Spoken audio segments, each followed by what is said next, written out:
Chapter 201 Lord of the Dead Plus, Turn Off Reset. Chapter 201 Lord of the Dead. The giant underground chamber was circular in shape and as immense as the grand hall of the bright castle. Its walls were built out of the same gray stone slabs as the mighty walls of the dark city, but unlike them, the walls of the chamber were covered with whispering streams of cold, nebulous black water. In the center of it, a vast mountain of human bones rose from the ground, reaching almost halfway to the distant ceiling. Thousands, no, hundreds of thousands of people must have perished to create it. With a harrowing realization, Sunny finally understood where the people who built the ancient city and the impregnable wall surrounding it had disappeared to. They were all here, piled onto each other in this vile monument of death.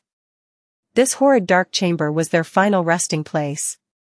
An old memory suddenly surfaced in his mind. Back beneath the branches of the soul tree, Cassie had seen a vision of a blood-soaked hill formed from countless corpses. On top of it, a tiny black seed was floating in a pool of blood. Was there a similar mountain of bones hiding under the soil of the ashen barrow? Was that how the soul devourer had been born? Sunny shifted his gaze, only now noticing the veins of crimson coral growing from the harrowing hill of white bones, almost like muscle tissue of some colossal creature. Following the coral pillars up, he finally saw that the dome of the immense chamber was broken, with pale sunlight streaming through the breach and falling on the ghastly visage below. A giant stone hand was reaching down through the broken dome, its palm open, as though trying to caress the mountain formed from the bones of those people who had once populated this dark, forsaken land. Looking at the stone hand, Sunny suddenly realized where they were. The vast underground chamber was situated directly underneath the headless statue of the graceful woman who had once saved them from drowning in the black waters of the cursed sea. One of her hands was raised toward the heavens, as if trying to embrace them. The other had broken off and fell down thousands of years ago, lying in the mud at the base of the giant statue. Reaching into the depths of hell, that was the hand Sunny was looking at right now. It was also their way out of here. Doofus. Wake up. Brought back to reality by Effie's yell, he shuddered and looked around with a new understanding. So the exit the Huntress had told them about was the breach in the dome of the underground chamber. With Kai's aspect ability and the help of the golden rope, escaping through it was not going to be a problem. But, where was this Lord of the Dead that she had mentioned? From Effie's colorful description, Sunny had expected to see a giant monster slumbering in the heart of the catacombs. If memory served, her exact words were a big fat bastard of a nightmare creature. But he couldn't see anything. Unless... His eyes narrowed. And just at that moment, the mountain of bones suddenly moved. When the mountain moved, everything suddenly made sense. At first, Sunny thought that the unknown creature was sleeping inside the ghastly hill of bones. But then he realized that no, it wasn't. The mountain itself was the nightmare creature. This was the Lord of the Dead. Each of the countless bones piled on top of each other in the underground chamber was a part of its body. For a moment, Sunny was paralyzed by fear. Fat bastard? That is what you call a fat bastard? But then, the disparate pieces of information clicked in his mind, assembling into a vivid chain of cause and effect. Of course. Why didn't I realize sooner? The mountain of bones, the horde of immortal skeletons, the Lord of the Dead, it all connected. The nightmare creature in front of him was a fallen tyrant. Tyrants were a fifth step in the evolution of nightmare creatures, and the name of that class was not coincidental. The fifth step represented rule and authority. That's why the blind monstrosity he had faced on the slopes of the Black Mountain was named a king, and that's why the abomination in front of him was named a lord. Classes differed from each other in terms of pure might, but most of the distinction between them was caused by a more fundamental reason. Higher classes possessed characteristics that, while not directly affecting the quantity of their power, gave it a qualitative change. For example, while beasts were mindless, demons and those above them were intelligent. That's why a demon, even if it was only slightly stronger than a monster, was in fact 10 times more dangerous. The characteristic of the tyrant class was that these nightmare creatures were capable of creating and controlling large amounts of lesser creatures. The Mountain King's larva that Sunny had slain during his first trial, which was born when a tiny worm living inside the Mountain King's body entered the corpse of a dying slave, was one such lesser creature. However, this power had its limitations. The minions created by a tyrant couldn't be of the same rank as it. That's why the larva was a dormant beast, while Mountain King itself was awakened. Similarly, while the skeletons that the cohort had faced were awakened, they had to be created by a fallen tyrant. And something told Sunny that their immortality was tied to the Lord of the Dead, too. If someone wanted to destroy the undead army, they would have to destroy the abominable bone colossus first. Said colossus, meanwhile, was slowly waking up right in front of Sunny. And if when it did? Damnation! Nervously gripping the midnight shard, he glanced at Nephice. The golden rope was already in her hands, and she was passing it to Kai. Before the beautiful archer could take it, though, the mountainous creature suddenly rippled. A moment later, a twisted pillar of bones shot from its body, flying in their direction with the force of a siege ram. Chapter 202 Risk and Reward. Nephice and Kai dove away, and the massive pillar of bone shot past them.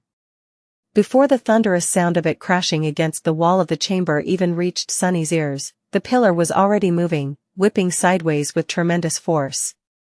Luckily, he and Cassie were behind it, but Effie and Castor were not. Both of them reacted with admirable speed and fell to the ground, allowing the terrifying limb of the gargantuan creature to fly above their heads. Rising from the stone floor, the huntress screamed. "It's just thrashing in its sleep. Move. We need to get out of here before the bastard wakes up."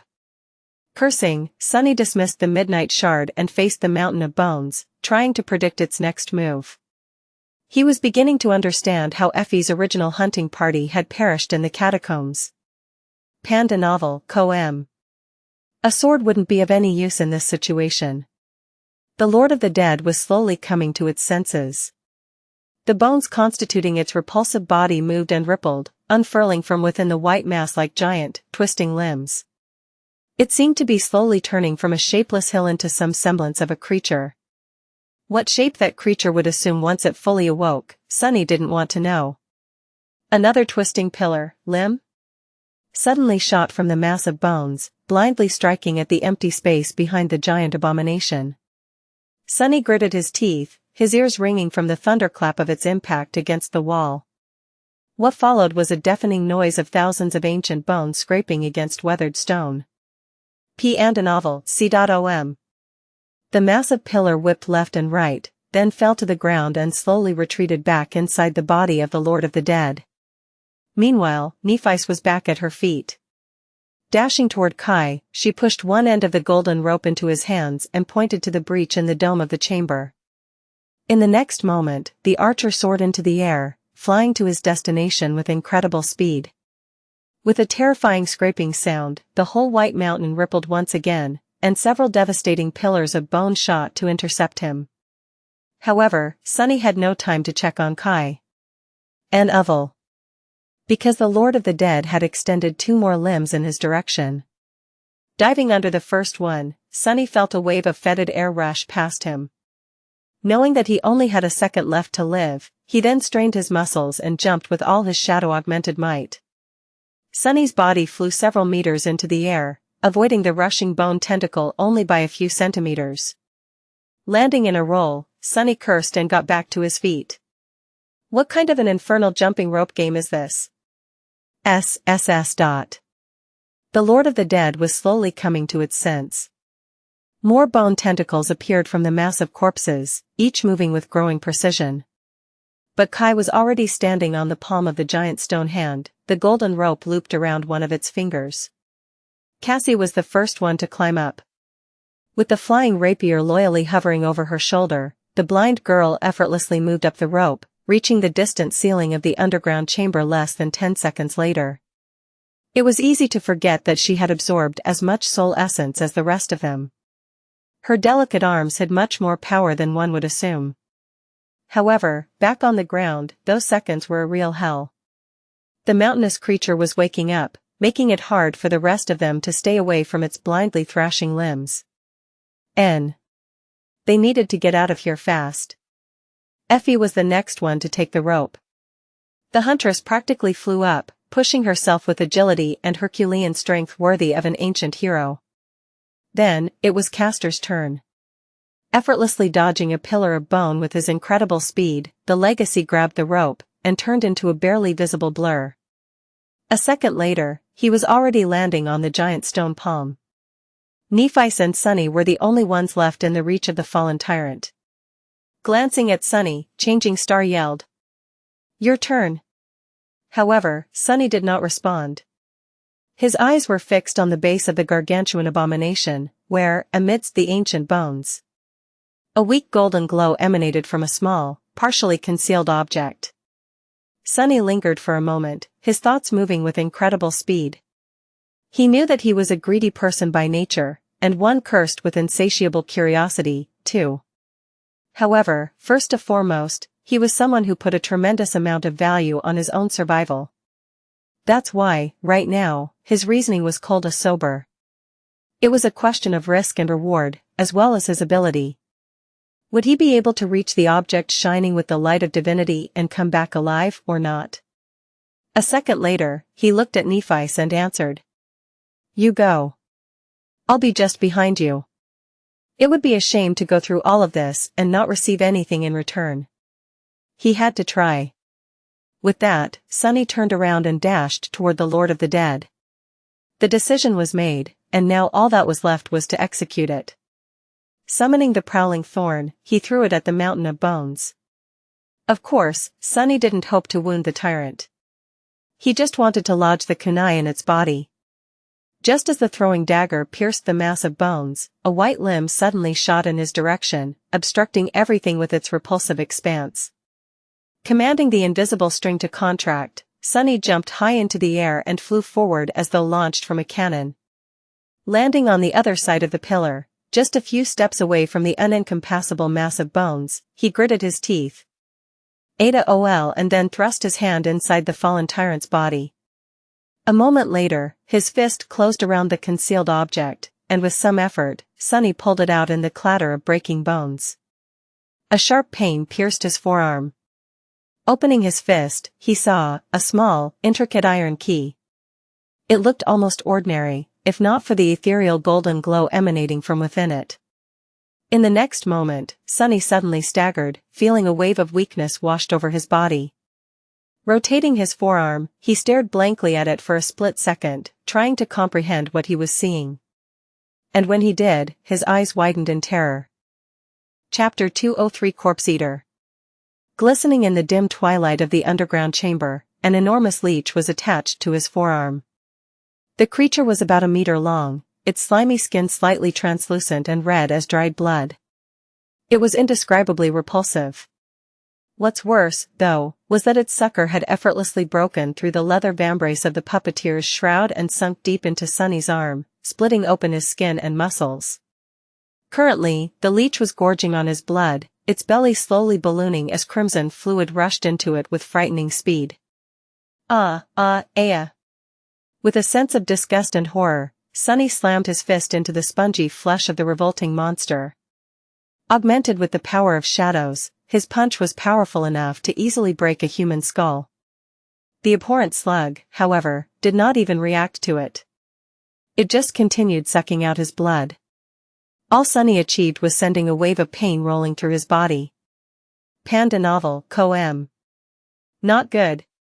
Instantly summoning the midnight shard, he enhanced its edge with the help of the shadow and hacked at the leech, putting all his strength behind the strike.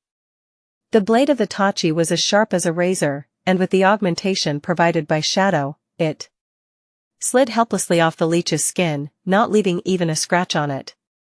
The slug wasn't affected at all. It was still drinking his blood, consuming a dangerous amount of it with each second. Sunny stared at the disgusting creature, dumbfounded. His body was already starting to suffer from blood loss, a sickening weakness slowly spreading through it. There wasn't much time left until it would cause him to lose consciousness. And then, inevitably, die. Think. P and a novel, c.om. The leech had broken through his Tier 5 awakened armor without any effort. It was immune to the damage done by the midnight shard, which had never failed to cut down any monster he faced before. This could only mean one thing. The damn slug was a fallen beast. Sunny blinked in disbelief. That thing is a fallen one? Are you kidding me? If this was true, then nothing he could do would harm the leech. Maybe if he was at the very peak of his rank, there would be a chance. But with his core mostly empty and his aspect ability focused on versatility as opposed to pure might, like Effie's, there was none. The gap between their ranks was just too wide. An oval Stone Saint could probably wound it. But it would take several seconds for the taciturn monster to appear and take action. Seconds that Sunny didn't have. By the time she was able to do anything, he would already be dead, either sucked dry by the abominable slug or crushed to death by the Lord of the Dead. That left Sunny with only one option.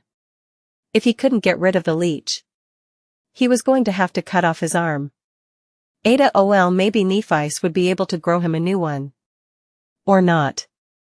In any case, he had to do it in order to survive. Raising the tachi over his head, Sunny gritted his teeth and hesitated for a moment. Despite understanding that this was the only way, he was still struggling with the idea of crippling himself so terribly. Don't think. If you want to live, just do it. With a desperate resolve, he forcefully brought the midnight shard down, but then stopped it at the last second. The sharp blade hovered mere centimeters away from his skin. This was not due to the lack of determination, but because Sunny noticed a subtle change happening to the leech. Its belly, which had been expanding rapidly as his blood filled it, stopped ballooning at some point. Now, strange spasms were running through it. What the? In the next moment, the vile creature suddenly convulsed. Letting go of his arm, it dropped to the ground and writhed in agony. Through the translucent film of its skin, Sunny could see the innards of the giant slug bursting open. It was as though it was being torn from within by some invisible force. No, not a force, it was being killed by his blood. The damn leech got poisoned by it. It seemed that bloodweave was far more odd and tenacious of an attribute than he had thought. A second later, the whole body of the fallen beast simply ruptured, spilling blood everywhere. Sunny stared at it with a blank expression. Bringing him out of the daze, the voice of the spell whispered. You have slain a fallen beast, corpse eater. Your shadow grows stronger. Huh. You have received a memory. As his eyes grew wide, Sunny shook off his astonishment and lunged forward. He still had to escape from this damn place. Grabbing the bloodied soul shard from the eviscerated remains of the abominable leech, he turned around and sprinted to the golden rope. Dodging a bone tentacle that burst from the body of the gargantuan tyrant to pursue him, Sunny rolled on the ground, jumped over a pile of broken bones, and finally reached his destination. As soon as he grabbed the rope, it began contracting, bringing him out of the underground chamber. When Sunny was nearly reaching the hand of the stone goddess, a deafening roar thundered from below, washing over his body in an almost palpable wave. The Lord of the Dead was finally awake. But it was already too late. His prey had escaped. Climbing out of the mud, Sunny fell to his knees, and then tiredly lowered himself to the ground. The breath was escaping from his lungs with laborious, raspy sounds. Weak. He felt so weak. And tired. But it was so good to see the sun again. The wounds he had received in the catacombs had finally caught up with Sunny. With adrenaline gone, he was now in a sea of pain. A quiet groan escaped from his lips. That was not fun. While Sunny was contemplating this, a shadow fell over him. Looking up, he saw Nephice glaring at him with a dark expression. She was bloodied and battered, with a deep frown contorting the graceful lines of her usually calm face. What? Kneeling beside Sunny, Changing Star grimaced and said. Are you insane? Why did you do that? He tried to chuckle, but ended up twisting in an excruciating coughing fit. When Sunny was finally able to breathe again, he said weakly. Yes, no? Maybe. I don't know. I just saw something shiny. With that, he opened his fist and showed Changing Star the glowing crystal of the ascended soul shard he had scavenged from the corpse of the vile blood-sucking leech. She stared at it for a few moments, and then sighed. Without saying anything else, Nephi's placed her cool hands on his chest and closed her eyes. A moment later, the purifying white flame spread through his body like a warm embrace, repairing any damage done to it. Even knowing how much pain this cost her, Sunny couldn't help but be happy to feel its touch again. Soon, his pain disappeared. With his head cleared of the fog, he realized that they had done it. They had successfully escaped the Dark City. Who knew it would be so hard? Chapter 204 Mysterious Key. A while later, they were resting in the shadow of the giant statue. Every member of the cohort looked nothing short of terrible, however, beneath the bloodied lows and broken armor, their bodies were whole and sound. Changing Star had healed them all, and now, she was the only one who was weak and exhausted. Using the white flame so much had taken a heavy toll on her. Sitting in the mud, Sunny raised his head and looked at the giant statue of the faceless woman. She was just like the last time he had seen her, slender and graceful, with her light flowing robe rippling in the wind, as though made out of actual fabric and not hard stone. The statue was tilted slightly to the side, with its one remaining hand reaching high into the sky. A long time ago, on the night of their harrowing escape from the Ashen Barrow, Sunny, Cassie and Nephis had taken shelter in her palm. It was from its height that he had first seen the walls of the Dark City.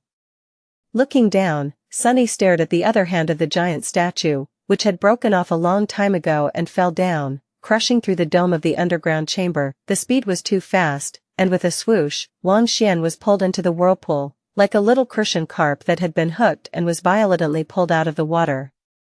With a sigh, he closed his eyes and thought, "Thank you for saving us again." Then, his face darkened. Remembering the events that had transpired in the catacombs, Sunny felt his good mood evaporating. Although he had found the answer to one of the mysteries that had been plaguing him for a while now, he wasn't happy about it. The fate of the inhabitants of the ancient city had always been something that Sunny was very curious about.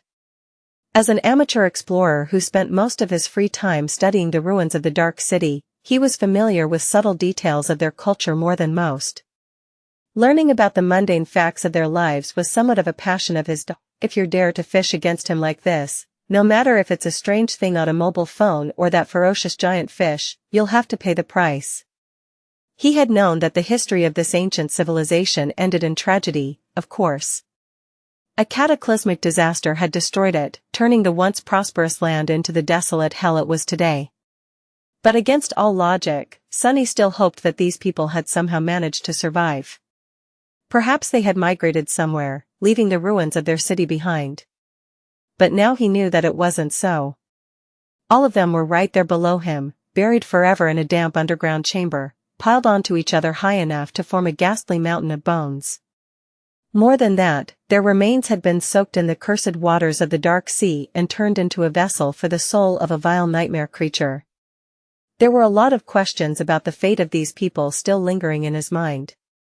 How did they end up in that dark chamber?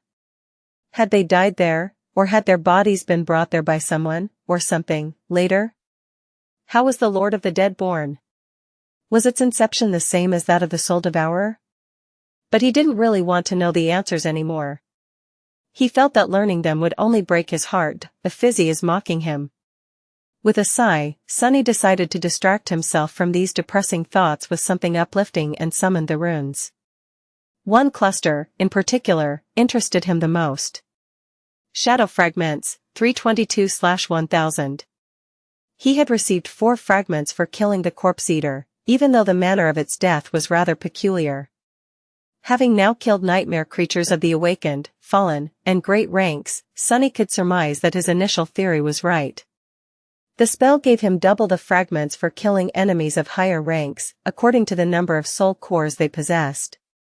An awakened creature would land him 2 fragments for each core, a fallen one 4, and a great one 16. Then, it was noisy and motionless. Instead of reviving here, it chose to disguise it. It was easy to guess that killing a dormant creature, which was equal to him in terms of rank, would result in 1 fragment per core, while killing a corrupted one would result in 8. Made sense. It was the same as absorbing soul shards, with the difference being that shadow fragments entered his core at the moment of the kill and without making a distinction between nightmare creatures and humans. Looking up, he glanced at the list of his memories. Memories: Silver Bell, Puppeteer's Shroud, Midnight Shard, Ordinary Rock, Prowling Thorn, Endless Spring, Blood Arrow. The last one was new. Slightly intrigued, Sunny read its description. If one's piece of sword energy can't solve the problem, then take a few more pieces.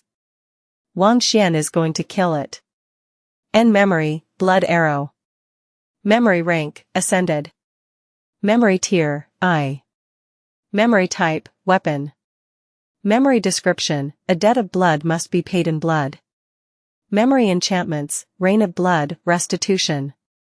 Enchantment description: the arrows are created from the wielder's blood, and as such, can rain on the enemies for as long as the archer has any left in their veins. Enchantment description: if the arrow finds its mark, it will drink the blood of the prey and restore that which had been taken from the archer. If it misses, the archer's blood will be lost forever. Huh. Creepy. Since Sunny didn't know how to use a bow, this memory was useless to him. Which was a real shame, because it was the first ascended one he had ever received. Memories of that rank were extremely rare on the Forgotten Shore. He could either feed it to the Stone Saint for a couple of shadow fragments, or... Sunny glanced at Kai and frowned, lost in thought. While the blood arrow was of no use to him, it would be a real boon for the charming archer. With it at his disposal, he wouldn't have to carry a quiver with him, not to mention that each shot he made would be much more devastating. As long as Kai didn't miss, of course. If he did miss, he would be sacrificing his blood for nothing. Transferring the blood arrow to Kai would have made the cohort much stronger. But Sunny wasn't sure that he was ready to give up his first and only ascended memory. Not for free, at least. Torn, he dismissed the runes and decided to think about it later. SS. In other news, the Bloodweave had revealed a new trait. Turns out, Sunny's blood was poisonous, or rather, damaging to anyone who ingested it. At least it seemed that way from the manner of Corpse Eater's death. He would have to experiment to find out more later. Or not. Honestly, Sunny didn't even know how one would go about checking something like that, and wasn't particularly eager to find out. After dismissing the runes, Sunny finally decided to take a look at the mysterious key. Subtly glancing around, he furtively took it out from beneath the vambrace of the puppeteer's shroud, where he had hidden it earlier. The intricate iron key lay on his palm, glowing with a pale golden light. The light of divinity. Sunny had no idea what the key was supposed to open. He had taken an insane risk and almost died to get it. Was it worth it? Honestly, he wasn't sure. But deep down, Sunny felt that it was. For some reason, he sensed that the small iron key would turn out to be extremely important to him. Chapter 205 Journey to the South plus, Turn off Reset. Chapter 205 Journey to the South. Sadly, the cohort did not get a lot of time to rest. Despite the fact that it wasn't even noon yet, they had a lot of ground to cover before sunset. The plan they had made at the start of the day was to leave the Dark City from the south by climbing the wall near the grandiose main gates and then travel through the labyrinth to the next safe height, which was about 10 kilometers away. However, due to the fact that they had ended up in the catacombs instead and had to escape through the chamber belonging to the Lord of the Dead, the party was now to the east of the ruins, near the beautiful statue of the Faceless Woman.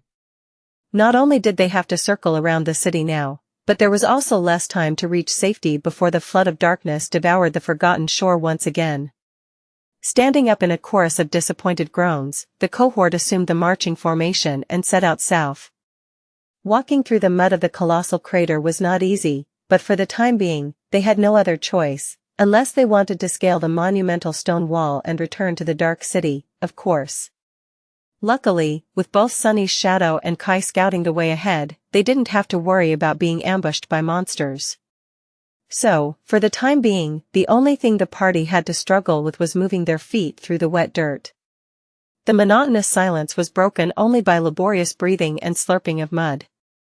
A while later, the impregnable and seemingly endless gray wall that loomed some distance away and above them slowly twisted, drifting away from the edge of the crater. They were finally leaving the cursed ruins behind. Turning around, Sunny looked back and studied the site of the city that had been his whole world for these past 4, almost 5 months. Far away, the floor of the gargantuan crater sharply rose, forming a tall slope. On it stood the unassailable wall of polished gray stone, firm and unyielding despite the thousands of years that had passed since the demise of its creators. And from where he stood, Sunny could see the flood of crimson coral swelling at its base, sharp blades powerlessly scraping against the cold stone in hopeless attempts to find purchase. It looked as though the city was being besieged by the land itself. If it knew what awaits inside, the labyrinth would be trying to escape as far as possible from that damned place instead. With a sigh, Sunny looked up and noticed a lone human figure standing on the wall, watching them disappear into the distance. That figure was crooked and dark, emanating a cold feeling of foreboding. A few moments later, it turned away and disappeared from view. Haru's had chosen to return to the bright castle. Trying not to shiver, Sunny lingered for a few seconds, and then hurried to catch up with the group. They were safe from him, at least. For now. Panda novel. Because the crater was too big, the bend of its edge was almost imperceptible. Only by looking far into the distance could one say that it was actually curved. Because of this, the cohort could have continued traveling through the crater for a long time without having to move farther away from the goal of today's journey, which lay to the southwest of their current position. However, they had to leave the crater and return to the labyrinth sooner or later, not only to escape the black water, but also because there was nothing to hide behind on this vast muddy plain. If any flying nightmare creature decided to attack them from above, the cohort would have no defense against it. The labyrinth, while hiding its own fair share of terrifying threats, at least offered some measure of protection. That's why, at some point, Nephi led the party to the sharp slope of the crater, and the 6 of them climbed out of it. With the help of Kai and the trusty golden rope, the task wasn't hard at all. For some time after that, they walked on the ridge separating the crater from the labyrinth proper, but then, finally, had to turn west and enter the maze of crimson coral. Sunny couldn't help but sigh once the familiar coral walls surrounded him once again. He didn't miss the first months of his infernal voyage into the dream realm at all. Well, maybe a little. But not because of the damn labyrinth itself, that's for sure. The Crimson Forest was simultaneously the same and vastly different from the region of it that he had traveled through before. The coral maze itself was pretty much identical to how it had been east of the gargantuan crater. However, the creatures populating it in these parts were vastly different. There were no members of the Carapace Legion around, at least not anywhere Sunny could see. Instead, the dominant tribe of nightmare creatures in this region seemed to consist of nasty, spider-like critters that had a habit of decorating the walls and passages of the labyrinth with endless amounts of gray, incredibly sticky cobwebs. What's worse, their webs seemed to be made not out of spider silk, but out of thin metal wires that were as tough as iron and could cut the victim into little pieces if it thrashed too much after getting caught. Needless to say, getting yourself stuck in these webs was tantamount to a death sentence. The deeper into the labyrinth they went, the more of these cobwebs surrounded them. It came to the point where they had to use Cassie's flying rapier to clear the path ahead every few minutes, slowing down the speed of the cohort to a crawl.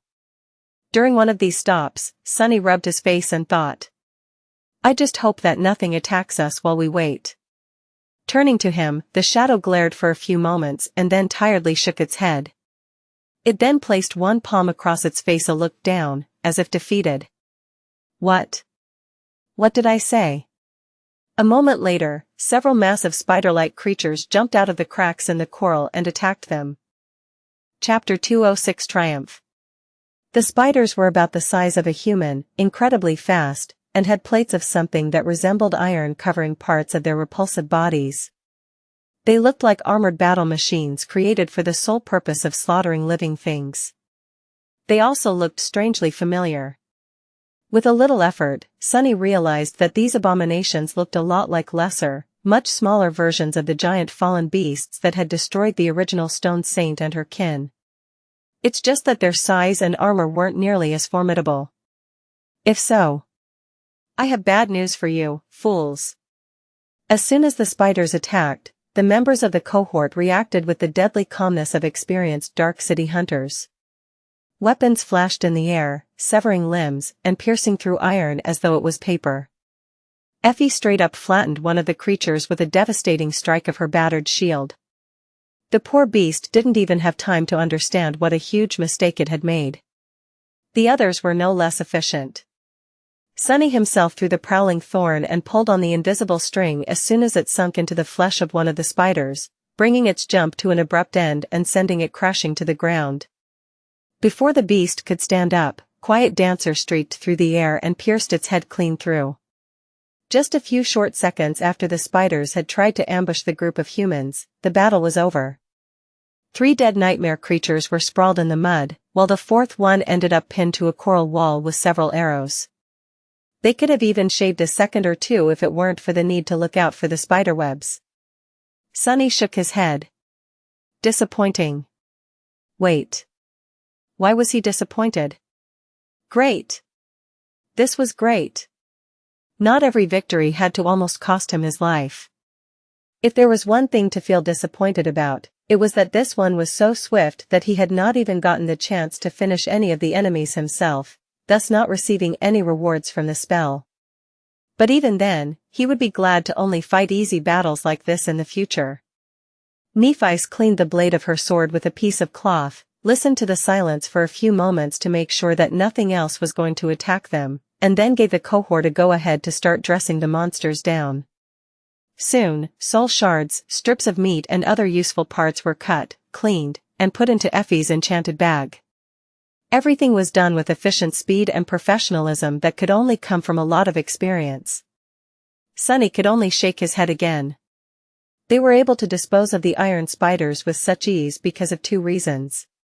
First, as far as nightmare creatures went, these ones were not on the same level as, for example, carapace scavengers. They had a slight advantage in speed, but were not nearly as strong, agile, and ridiculously tough. If Sunny could guess, he would say that the iron spiders relied heavily on their webs and battlefield advantage to defeat the prey. Because the cohort had destroyed the webs in advance, their main advantage was gone. The second reason was the cohort itself. They were some of the deadliest humans on the Forgotten Shore. Sunny was sure that at least 4 of them could kill a pathfinder of the host in single combat, if not one of the lieutenants themselves. They were the best and the brightest the outer settlement could offer, after all. Effie had been right when she said that there had never been such a powerful cohort outside the walls of the Bright Castle before. All in all, the 6 of them were more than equipped to handle just 3 awakened beasts. The labyrinth was going to really try harder if it wished to see them dead. Sunny chuckled. Just 3 awakened beasts, yeah. How crazy did this sound? Panned a novel. And yet, it was true. Finishing up with the dead spiders, the cohort indifferently left their eviscerated bodies behind and continued on their way. After several more minor skirmishes with the iron spiders, they had finally reached their destination. Not too far away from them, colored pink by the evening sun, a magnificent arch of white marble rose high above the sea of crimson coral. The giant structure was clearly created by the same people who had built the Bright Castle, and made from the same stone. It looked like a much larger sibling of the pristine arch that guarded the entrance to the white road which climbed all the way to the outer settlement. Only this one was much more weathered, bleak, and damaged. Signs of corrosion and deep cracks covered its surface, with one of its sides being partially collapsed. Sunny studied the arch and looked at Nephi's. "This is our stop for the night?" She gave him a simple nod and said after a short pause. "We need to pick up our pace. The night is close, and we might have to fight to clear the top of it." Sunny sighed. Fighting again, when would they finally be able to rest? It had been such a long day. However, he kept his mouth shut. Changing Star was the most tired out of all of them, due to healing all their wounds, no less. And he didn't see her complaining. So it wasn't his place. And to his left, Effie suddenly cursed and groaned. More fighting? Come on. When are we finally going to eat? Sunny blinked. Well, that works, too, I guess. Staring at the huntress, Nephi shook her head and silently walked forward. Soon, they reached the giant arch. Kai summoned his bow and flew up, only to return a few minutes later and report that no terrible monster was nesting on top of the ancient structure. With sighs of relief, the members of the cohort climbed the golden rope one after another and were soon standing far above the labyrinth, silently watching as the flood of black water drowned it in the lightless depths. As the sun disappeared beyond the horizon, they were left on a rectangular island made out of white marble. All around it, there was nothing but the undulating waves of the dark sea. Sunny was once again surrounded from all sides by nothing but darkness and black water. He did not like the feeling. Chapter 207 Beach Episode. The night passed with no incidents. In the morning, Sunny was woken up by the sound of the surging waves and opened his eyes to see the sun slowly rising from beyond the horizon. Rubbing his face, he sat up and looked around, noticing that most of the cohort was still asleep. Only Kai, who had been the last one to stand watch, was awake, sitting on the edge of the arch and admiring the dawn with a dreamy look on his face. Sunny wanted to call out to him and warn the charming archer not to sit this close to the edge, but then remembered that Kai could fly. Yeah. Like I would forget it again. Using the opportunity, he dove into the soul sea and summoned Stone Saint from the depths of the shadow core, where she was sleeping in the embrace of nurturing black flames. Just like before, the shadow did not appear from a sphere of light like an echo would, but stepped out from a whirlpool of dark fire. Then, she stood motionlessly in front of Sunny like an actual statue, seemingly indifferent both to his presence and the wounds covering her body. And Sunny walked around the Stone Saint, studying the extent of damage done to her by the undead horde. The armor of the taciturn knight was battered and broken, pierced in several places by the claws of the countless skeletons she had fought. The ruby dust wasn't flowing from the breaches anymore, but he could see deep gashes on her smooth, gray skin. Bastards. Who dares to hurt his shadow? Shaking his head, Sunny dismissed the saint, sending her back into the restorative darkness of the shadow core. The damage, while extensive, was not really threatening to her existence. In a couple of days, his pet monster should fully recover. In fact, she already looked better than she had yesterday. Leaving the soul sea, Sunny inhaled the fresh air, lingered for a few moments, and then turned to Kai. Hey, knight. Are you stupid? Don't sit this close to the edge. The charming archer looked at him and raised an eyebrow. I can fly, remember? If I fall. Sunny scoffed. I'm not worried about you falling into the cursed sea. I am worried about something dragging you off into it. That'd be terrible, right? Quite happy with himself, he grinned and turned away. What a nice way to start the day. Because everyone needed some time to rest and recuperate, they decided to spend a day on the Marble Arch and continue their journey tomorrow. As the result, Sunny was currently staring at the sight that wasn't really funny, but filled him with mirth nevertheless. Back in the real world, when he had time to consume some entertainment, Sunny had noticed a certain popular trope. In most dramas, webtoons, and cartoons aimed at young boys and teenagers, the heroes would inevitably end up spending a day at the beach during their adventures. He didn't quite know why such a trope existed, but suspected that it was just an excuse to show the female characters in nothing but revealing swimsuits. Not that he had anything against it. In any case, Sunny had never imagined that he was going to end up in such an episode himself one day. Panda novel. This is simply hilarious. Barely holding himself from laughing out loud, Sunny glanced at his companions. Because everyone's armor and weapons were damaged during the battle in the catacombs, they had to keep these memories inside the soul sea for a bit of time to allow them to restore themselves, just like Stone Saint was currently doing in the depths of his shadow core. As the result, all of them, including Sunny himself, were currently wearing nothing except for some loincloths and, in the case of the girls, makeshift brassieres. Provided, these crude undergarments weren't really swimsuits, and the Marble Arch could barely be considered a beach even at night, but still, the situation was funnily similar. They were all half-naked and relaxing in the middle of something that someone could call an adventure, so it was close enough. Huh. He was in a rather good mood. Everyone was busy doing their thing. There was a fire in the middle of the arch, with roasting meat filling the air with an appetizing aroma. Effie was tending to it. The tan and lean body of the muscular huntress looked like it was cut from stone, as if she was a sculpture of an ancient goddess come to life. Sunny tried to count her abs and got distracted halfway through by, not so stone-like parts of her robust figure. After a couple of seconds of thoughtless bliss, Sunny had to hurriedly look away. The last thing he wanted was pure thoughts. Nephice was helping Effie with the breakfast. Next to the vigorous huntress, her figure seemed especially slender and lithe. However, she was also extremely athletic in appearance. Her ivory skin was pleasantly contrasted against the olive skin of their boisterous pathfinder. What a sight to behold. From a purely aesthetic standpoint, of course. Seeing changing star like that reminded Sunny of the early days of their stay in the dream realm. Things had been much simpler back then. Suddenly wistful, he looked away and checked what Cassie was doing. The blind girl was resting near the fire, wrapped in her beautiful cloak. With her delicate features and small stature, she looked extremely lovely. And then, there were Kai and Castor. Sunny sighed and looked down at his own scrawny body. Honestly, after all these months spent hunting monsters, eating meat and absorbing shadow fragments, he looked much better than he used to. In fact, by human standards, he was nothing short of, well, above average. Even as far as Awakened went, he could probably compete with some in the looks department. But those two specimens were simply on another level.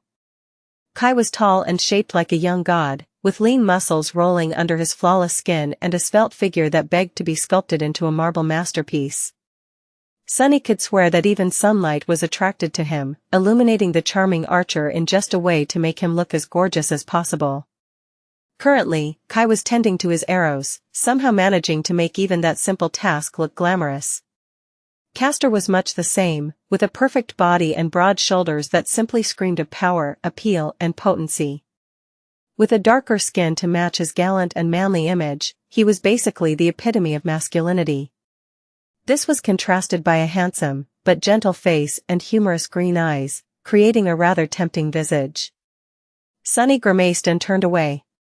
You know what? To hell with this beach day nonsense. Let's do something productive.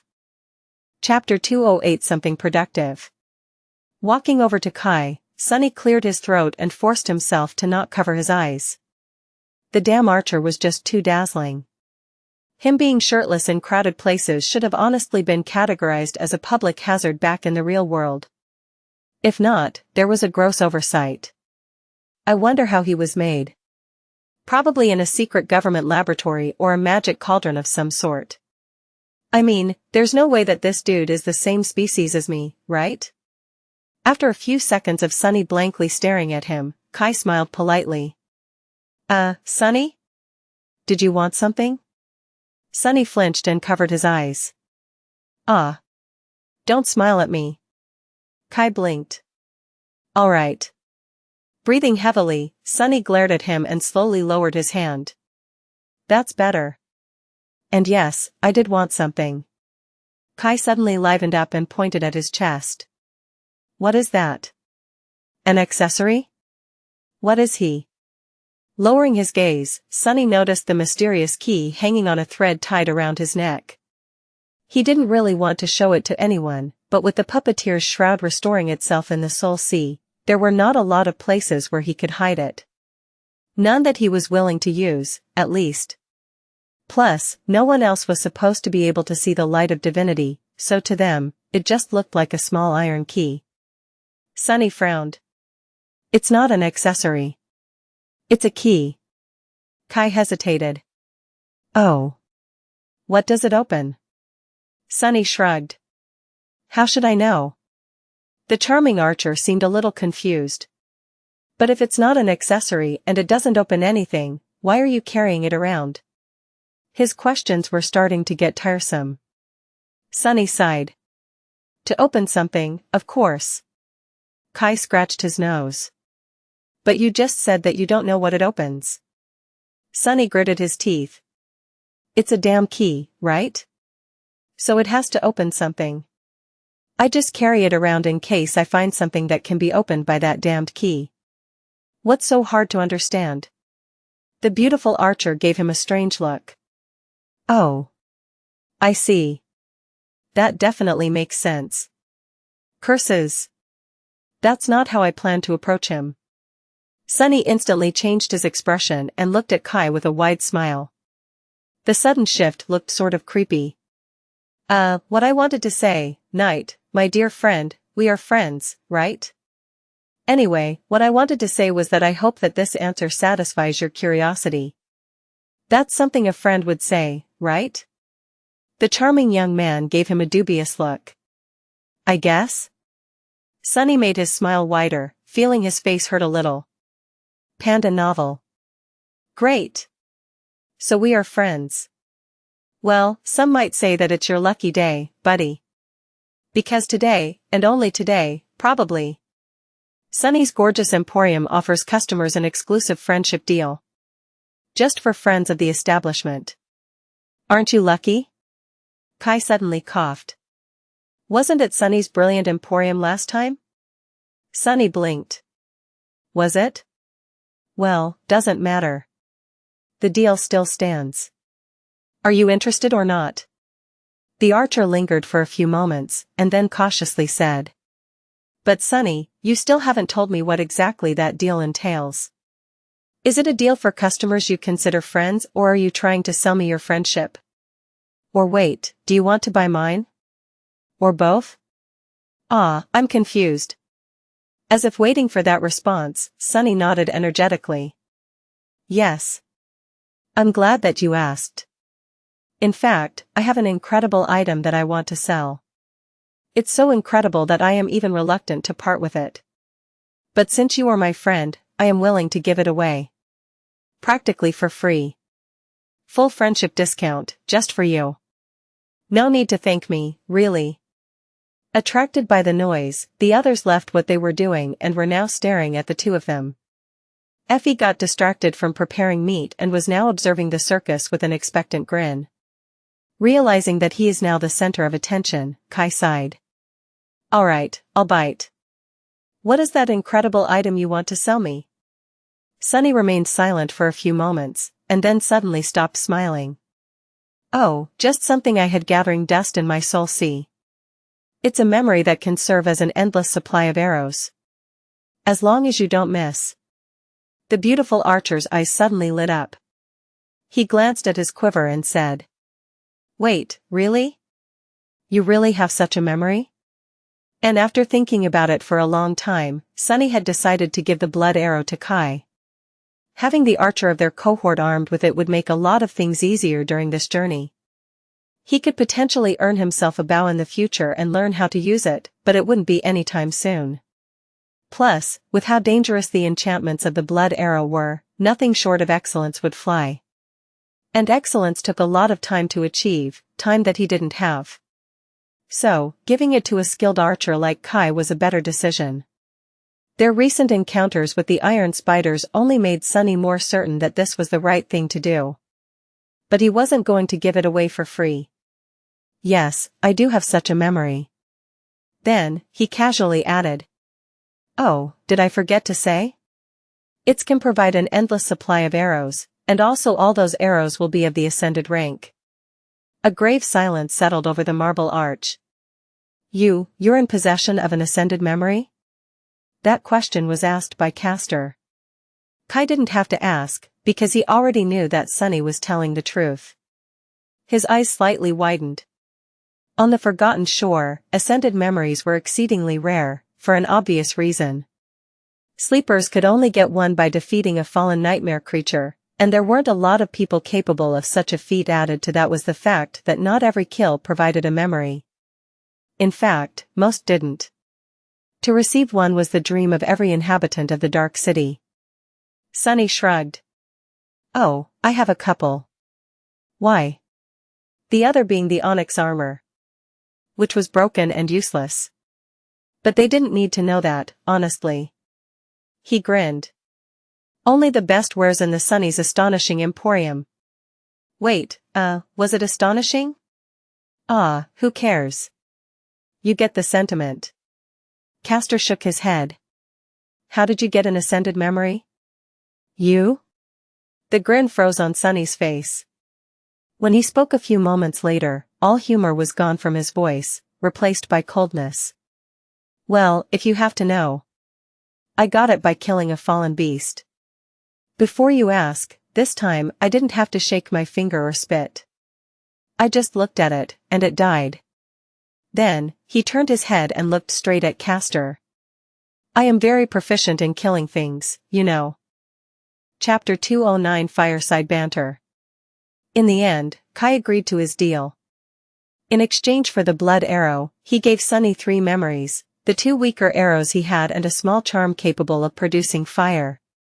Sunny fed all 3 to the stone saint, bringing her amount of shadow fragments to 31. That was 4 more than she had in the past, which meant that he received the same amount of fragments that he would have gotten by feeding her the blood arrow itself. He didn't really gain anything, but also didn't lose anything. Kai was the one who really profited from their exchange. So Sunny didn't lie when he said that it was an incredible deal. After breakfast, which transpired in somewhat awkward silence, Sunny sprawled on the ground and smiled happily. You know, guys. These past few weeks made me realize something. Actually, it was all thanks to Kai, who introduced me, to Stav. Effie stretched, making Sunny stutter and lose the train of thought for a second, then smiled with satisfaction and glanced at him. Really? And what is that? Sunny hesitated for a few moments and said. When I was a little kid, I loved reading webtoons about the Awakened. You know, the ones where they always explore ancient ruins, battle nightmare creatures, and grow more powerful with each victory. He chuckled. The hero and his cohort decide on an adventure, vanquish evil, gain mighty memories, then return to the real world and sell their spoils at the adventurer's shop. They spend their money to upgrade their equipment, and immediately set out on a more epic and dangerous adventure. And Cassie smiled. I loved to read those too. Sunny glanced at her and sighed. Yeah. But when I got older, I couldn't help but think, what are they thinking about? Exploring ancient ruins is not a wise thing to do. In fact, only crazy people would do it. No matter how good you are, sooner or later, you will meet something more terrifying than any human can handle and die. If this was real life, why would all those adventurers go into the ruins over and over again? The blind girl tilted her head and opened her mouth, but then closed it again. Sunny smiled. But then it hit me. They were not doing it to vanquish evil. They were doing it to collect a wide variety of powerful memories. You see, the real dream is not to be the hero, one of their companions, or even the love interest. The real dream is to be the owner of the shop where the hero sells his trophies and buys new equipment. That way you can live a pretty life without risking your neck. That's the real goal. He crossed his arms and added. After a few short years of adventuring around the dream realm and collecting memories, you can retire, open a shop, and leave comfortably for the rest of your life. All you need is to sell a memory once every couple of years. Maybe make some money off the younger, less fortunate adventurers, too. Kai laughed and looked at Sunny with curiosity. So, say that we somehow manage to return to the real world and become true awakened. Is this what you're going to do? Sunny thought about it for a few moments and shrugged. I don't know. I don't really have a lot to do in the real world, apart from compiling all the things I've learned about the Forgotten Shore into a report and giving it to a teacher who was kind to me back at the academy. So, maybe? I don't have enough memories yet to open a real store, though. He glanced at the charming archer and smiled. What about you? What is the thing you really want to do if you return to the real world? Kai suddenly turned away with a look of embarrassment on his face. Oh. I don't know. I haven't really thought about it. But after several seconds, he suddenly said in a shy voice. Avatar singer. Sunny blinked. Panda novel. A what? The archer hesitated for a while, and then explained. Avatar Singer is a music competition show. Popular singers compete with each other, but the twist is that they are all using the stock VR avatars to perform. So the judges can only evaluate their voices and skill. They only learn the singer's identity after. Effie giggled. Why would you want to hide your pretty face, Knight? It's your best feature. Kai was silent for a few moments, and then smiled gently. I just think that it would be nice to be judged based on my skill and talent alone, with nothing else getting in the way. Also, that would be such a great way to announce my return to the fans. Just imagine, they would be so excited. That would be a perfect media storm. Sunny shook his head.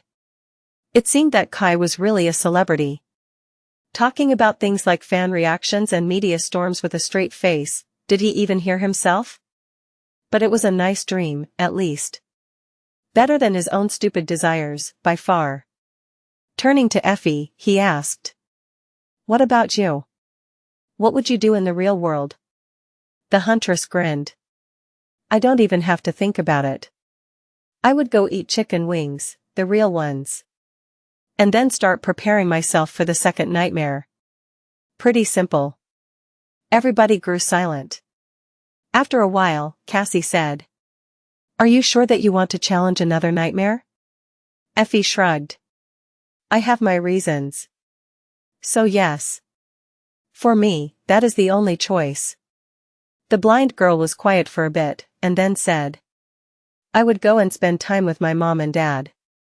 That's the thing I want to do most in the real world.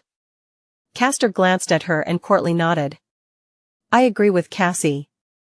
Family is the most important. When I come back, I will greet my father and look him in the eyes with pride, knowing that I did not let our clan down. Then, I will try to do everything in my power to grow as fast as possible, to relieve him of his worries and propel our bloodline to new heights. How very legacy-like of him. Finally turning to Nephice, Sunny looked at her with a subtly dark expression and asked. How about you, Neph? What are you going to do when you return to the real world? Changing Star was silent for a while, looking into the distance with a calm expression. Then, she sighed and answered in a quiet voice. I would go visit my mom, too. Everyone grew silent. Sunny blinked, a little confused. Wait. Your mom? I thought she was dead. Nephice lingered for a bit, and then turned her face away. She is. Technically. Chapter 210 Shadow of the Past plus, Turn off Reset. Chapter 210 Shadow of the Past. Technically dead? What does she mean? Sunny glanced at the others and saw that they, too, were confused. Everyone except for Castor, that is, who seemed like he knew something. A few moments passed in tense silence, which was broken by Changing Star's sigh. Looking at them, she said evenly. My mother is one of the hollow. She became hollow while pregnant with me, actually. So I never really met her. Just her body. Nephice grew silent. After a while, a strange smile appeared on her face. It's funny, really. When my grandmother was still alive, I made a point of treating that body as nothing but a corpse. But once she passed away and we were the only ones left, well, I found myself getting a bit confused. And Nephi shrugged and turned away once again. Anyway, before leaving for the first nightmare, I used what little money there was left of our estate to buy her a VIP spot in a specialized hollow care facility. They are treating her really well. But still, I don't like the idea of her being alone there. So when I return, that's what I'm going to do. Visit her. No one said anything, heavily affected by her words. Sunny stared at Changing Star, trying to imagine what it must have felt like, growing up in the company of your parents' soulless shell. With death staring at you through those empty eyes every day, always looming over you like a dark shadow, both of your past and your future. Maybe that was a part of the reason why Neph hated the spell so much. Sensing the heaviness in the air, Changing Star glanced at them and smiled darkly. What? Is this your first time meeting a Hollowborn? Well, I can't blame you. Creatures of my breed are pretty rare. In fact, even I have never met another one. Then, she sighed and stretched her legs, moving them closer to the fire. So yeah, that and dye my hair. These are the things I would do in the real world first. Sunny blinked. Dye your hair? Nephice nodded. How is that a priority? Feeling that he was missing something, Sunny scratched his head and asked. Why? She glanced at him in surprise. What do you mean, why? I'm not used to it, and it's weird. Do I need another reason? He stared at her with a perplexed expression. Noticing it, Changing Star frowned and asked with a tiny hint of amusement in her voice. Sunny, did you, perhaps, think that this is my natural hair color? He was silent for a while, then opened his mouth and closed it again. It's not? Nephice looked at him for a while with a strange expression, and then suddenly exploded with laughter. Her laugh was melodic, pure, and very pleasant to the ear. With regret, Sunny realized that he had never heard it before. He wished that their lives were different, so that people could hear Nephice laugh more often. But they weren't, and would probably never be. After a while, she glanced at him and smiled. Sunny, it's silver, for spell's sake. Who has natural silver hair? Luckily, at that point, Kai suddenly came to his rescue. Actually, I thought that it's natural too. Ah, it suits you very well, Lady Nephice. Changing Star turned to him with an expression of utter surprise. Then, she glanced at Effie with a silent question. The Huntress nodded. Panda novel. Yeah, me too. I mean, who knows what you legacies are even made of? Nephice blinked a couple of times, then shook her head in bewilderment. Well, no, it's not natural. It became like that after my first nightmare. Kai leaned forward with curiosity. Really? What color was your hair before? She shrugged. Black. A normal human color. The charming archer stared at her, and then smiled. That would suit you very well too, Lady Nephice. Ah, I can just see it. However, Sunny couldn't. The idea of Changing Star without her arresting, eye-catching silver hair simply could not fit into his head. Let alone the fact that she was a brunette. How was this even possible? That would look so wrong. Right? Well, as it turned out, life was full of surprises. Today, he learned not one, but two entirely new things about the person he had thought he knew the best in the world. Who would have guessed that this would happen? There might be something else except for skimpy swimsuits to these beach episodes, huh?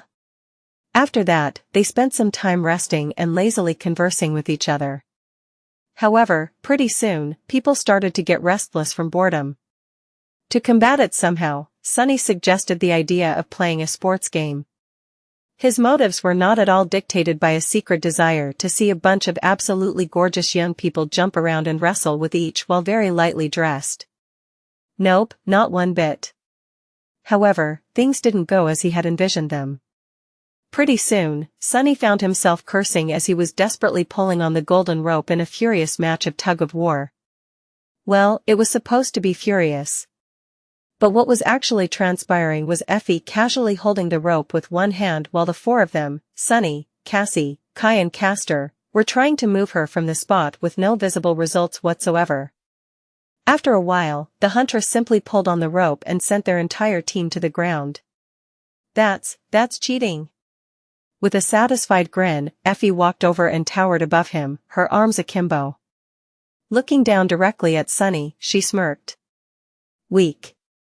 When did you lose your spirit, Shorty? Then, she winked and said in a mischievous tone. Back at the cathedral, you were able to perform better. Not to mention last longer. Sunny grew bright red and gritted his teeth. Shut up. People will misunderstand. The Huntress looked at him with a shocked expression. Misunderstand? What are you? Oh.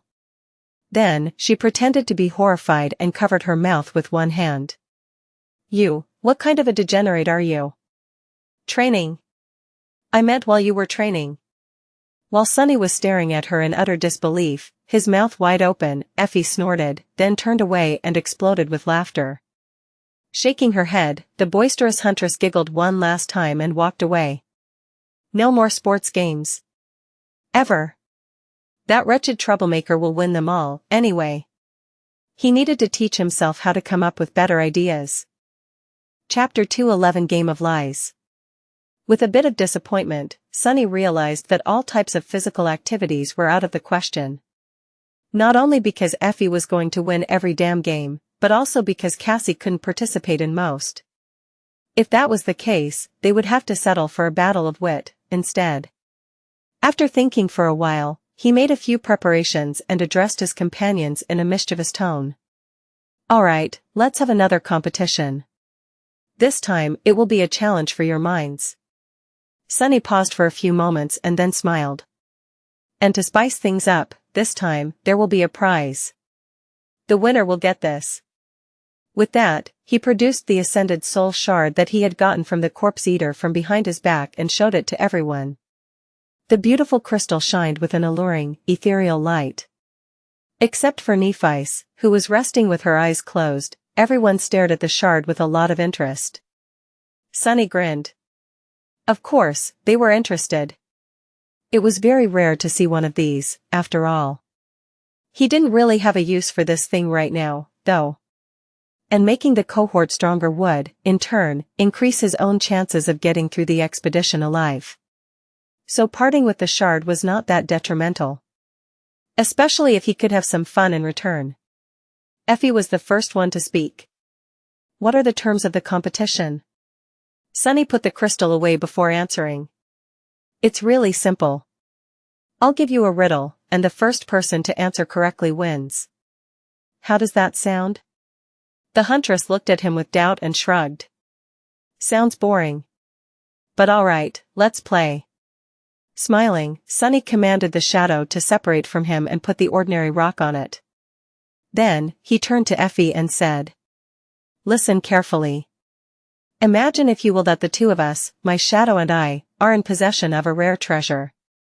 One of us is an honorable, extremely attractive awakened that can tell no lie, while the other one is a vile, ugly, stupid devil that would never tell a word of truth. But you don't know which one is which. Effie grinned. I mean, isn't it obvious? Sunny blinked. Shut up. Also, it's an imaginary situation. Okay? Anyway, you have to find out which one of us is hiding the treasure. If you do, you'll get the treasure. If you don't, the devil will kill you. You can only ask one question, either to me or the shadow. Understand? The huntress giggled and flexed her muscles. Can I just beat the answer out of you?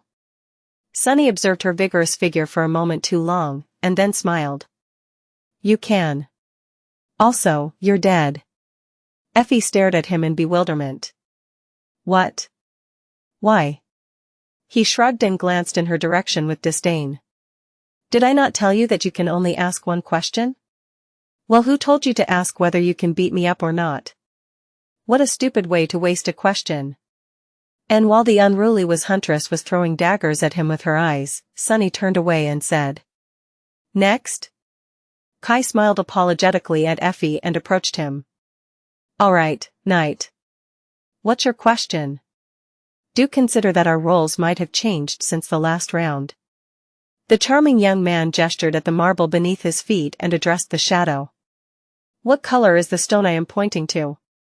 Since Sunny had expected such a turn of events, the ordinary rock immediately answered in the deepest voice he could muster. Panda novel. White. Kai looked at Sunny with a triumphant smile and said. So. I win. The shadow is obviously the honorable awakened. Sunny gave him a nod. You indeed learned which one of us is a dirty liar. Surprise, it was me. However, that was not the task. The task was to find out which one of us is hiding the treasure, and you have already used up your only question.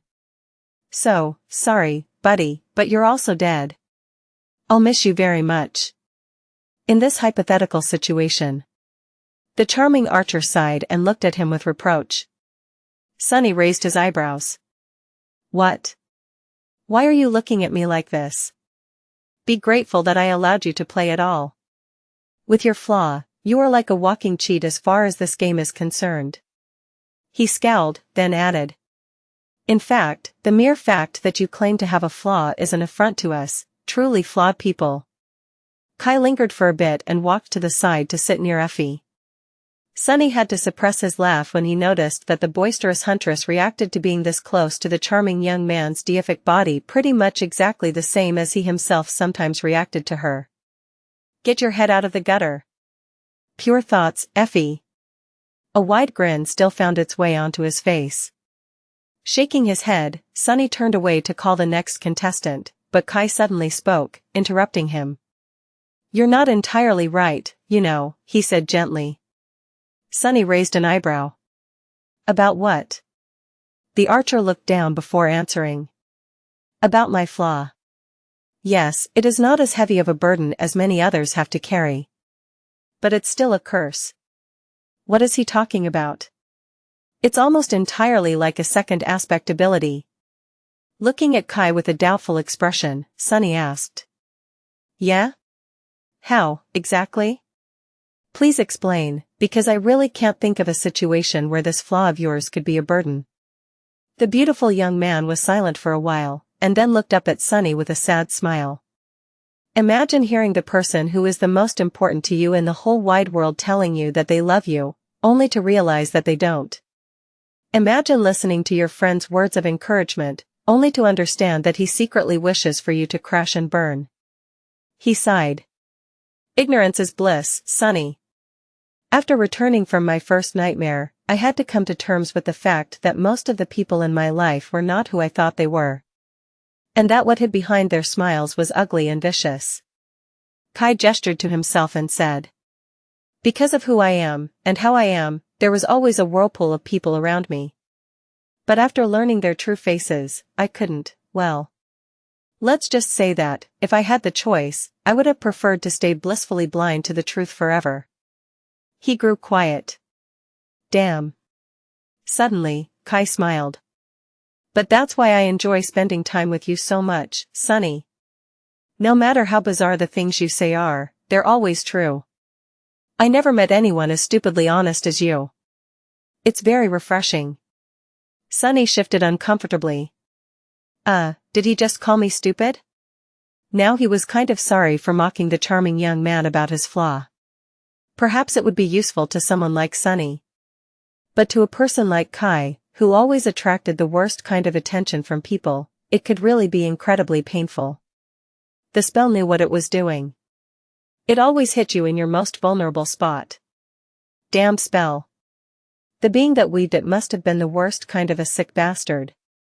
Chapter 212 Knights and Knaves. Sure. One day Kai would inevitably learn that Sunny was not as honest of a person as he considered him to be, but until then, having the naive archer believe in this ridiculous notion was rather beneficial. Turning away with a bit of awkwardness, Sunny glanced at Castor and called. Next? The proud legacy was looking at Nightingale with a heavy expression. Hearing Sunny's voice, he lingered for a moment and then shook his head. It seemed that Castor did not want to play his game. Sunny was also suddenly painfully aware that between the six of them, 4 people had openly shared their flaws with the rest, be it out of necessity or because of trust. Only 2 had not. One of the 2 was Sunny, and the other one was Castor. Sunny knew why he was hiding his flaw from everyone, but what was the proud scion's reason? It sort of went against his whole honorable and dependable persona. With how devoted he acted toward Nephi's and the cohort, it was strange to see him keeping secrets. Was his reason the same as Sunny's, a dire vulnerability that the flaw would uncover? Or was there some other reason? Maybe he didn't trust the members of the cohort as much as he tried to make them think he did. And if so, why? With a shrug, Sunny left Castor alone. There was no point in lingering on these thoughts now. Until he had more information, any conclusion he could make would be useless, anyway. Looking at Cassie, he smiled and said. Hey, Cass. Wanna give it a try? The blind girl hesitated for a bit, and then slowly approached him. While she was walking over, Sunny couldn't help but think back to a conversation he had with her in the distant past. Back then, Cassie had told him that knowledge could be the heaviest thing in the world. The burden of her flaw, while completely different from Kai's, was at the same time eerily similar. They both longed for the bliss of ignorance, but were doomed to always bear the crushing weight of unwanted knowledge. When Sunny thought about it, he found that all members of the cohort were connected with each other by invisible strings. Many things about them were like reflections, simultaneously the same, but also completely opposite. Like the fact that he could tell no lie, while Kai could not be lied to. Or the fact that Nephi's was like sunlight, while he was made of shadows. Cassie could not see, while he had basically two pairs of eyes. Changing Star dreamed of destroying the nightmare spell, but Effie dreamed of making it her paradise. And so on. Were these the strings of fate? Or was he just making empty connections because that was what humans were prone to do? Come to think of it, only Castor didn't seem to be connected to any of them in any kind of a meaningful way. What was that all about? Cassie sat down near Sunny, pulling him out of his thoughts. He forced out a smile. Ah, right. Just like I said, the roles might have switched. So, what is your question? Cassie smiled and gestured to the shadow. My question is, if I were to ask Sunny which one of you has the treasure, what would he say? Sunny hesitated for a few moments, then gave the ordinary stone a mental command to speak one of the answers that he had whispered to it in advance. In the same comically deep voice, the shadow seemed to speak. The shadow has it. Cassie nodded and turned to Sunny with subtle glee on her exquisite, doll-like face. Sunny, you have the treasure. Give. With that, she expectantly outstretched her hand. With a disappointed sigh, Sunny put the ascended soul shard in her palm and said in a listless voice, Panda novel. Congratulations. You've won. Great job, yay. Cassie grasped the shard and giggled. Meanwhile, Effie leaned forward with a bewildered look. What? That's it? She stared at the blind girl in astonishment, and then asked. And how the hell did you do it? Cassie smiled and crushed the shard in her small fist, absorbing the soul essence. Then, she shook her head and said. It's simple, really. No matter who you ask about the other person's answer, their answer will always be the opposite of the correct one. That's because the awakened would have to tell the truth about the lie, while the devil would have to tell a lie about the truth. Do you understand? Effie thought for a moment, then shook her head. Nope. All the words you said seem to be familiar, but I don't understand crap. What do you even mean? Cassie laughed. Well, you should think about it in your free time. Or, just beat Sunny up the next time he decides to tease you with such riddles. With that, she went away, quite happy with herself. Sunny watched her go with his mouth wide open. Did she really just say that? Meanwhile, the perplexed huntress was staring at Sunny with a deep frown. Yeah. I might just do that the next time. He paled. What's up with that? This was an honest competition. Don't be a sore loser. Effie grinned menacingly. Sore? Let's see which one of yous will be sore when I'm done with you. What kind of soreness does she mean, I wonder? Wait, no. Why would I wonder about that? Standing up, Sunny glanced at Effie and scoffed. Who's going to be done with who? Don't flatter yourself, beanpole. With that, he walked away with contempt clearly written all over his face. His pace, however, was suspiciously hurried. A while later, the day was drawing to a close. Some of the memories had already restored themselves, so almost everyone was wearing their clothes and armors. Which, as far as Sunny was concerned, was a real shame. From a purely aesthetic point of view, of course. However, something else attracted his full attention. At the far end of the marble arch, Nephi's and Castor were standing facing each other, with sharp swords in their hands. They were about to clash. Chapter 213 Sword Saints. Back when Nephi's was teaching Sunny how to use the sword, he had never been good enough to be her sparring partner. Once he learned enough to be of any use in a training fight, their fragile alliance had already broken and shattered to pieces. So, apart from that short altercation on the somber slopes of the Ashen Barrow, they had never actually crossed swords with each other. Now, it seemed, Changing Star had found a reliable sparring partner. Castor had not only replaced Sunny as her right-hand man, but also filled the roles that Sunny had been either reluctant or unfit to take on. Well, good for them. Once the memories of the cohort were close to being fully restored, Nephice and Castor moved to the far end of the White Arch to practice. Now, they were standing opposite each other, ready to begin. Although no one called him over, Sunny approached the two legacies and sat down, ready to enjoy the spectacle. He was keenly interested in observing these two immensely skilled swordsmen in action. Both of them had been trained for combat from the day they could walk. Watching them would surely be helpful to his understanding of battle styles and techniques. Not to mention that he was very interested to see the rematch between Nephice and Castor. The last time he saw them fight, Changing Star had lost, but not by much. She also had held back her aspect ability at that time, but he doubted that that would change today. Neff's flame could be used both to heal and annihilate, but sadly, not to train. Castor glanced at him and frowned with visible displeasure. Was he irritated because Sunny was about to learn a thing or two about his technique, or because Sunny was ruining his alone time with Nephice? Either way, I don't care. What are you doing? Sunny shrugged. Watching. Why? Does this part of the arch belongs to your clan or something? The proud legacy shook his head and turned away. Do as you wish. Neff glanced at Sunny and didn't say anything. However, he could tell that she didn't mind. In fact, it was almost as if she was approving of his decision. Without wasting any more time, the two of them clashed in a whirlwind of steel, moving with the kind of speed that made it difficult for Sunny to follow along. The clangor of swords filled the air. A bit stunned, he stared at the furious fight with a blank expression. Damn. After the months of hunting monsters in the Dark City and his lessons with the Stone Saint, Sunny thought that he had developed his skill a lot. And he did. It's just that compared to Nephice and Castor, he was still so far behind that it was nothing short of disheartening. Before, he had sometimes entertained the thought of maybe being able to stand against them, well, at least one of them, on equal ground. But now, this illusion was ruthlessly broken. If things went south and he ended up on the opposite sides of the barricades with Castor, facing him would be tantamount to committing suicide. For now, at least.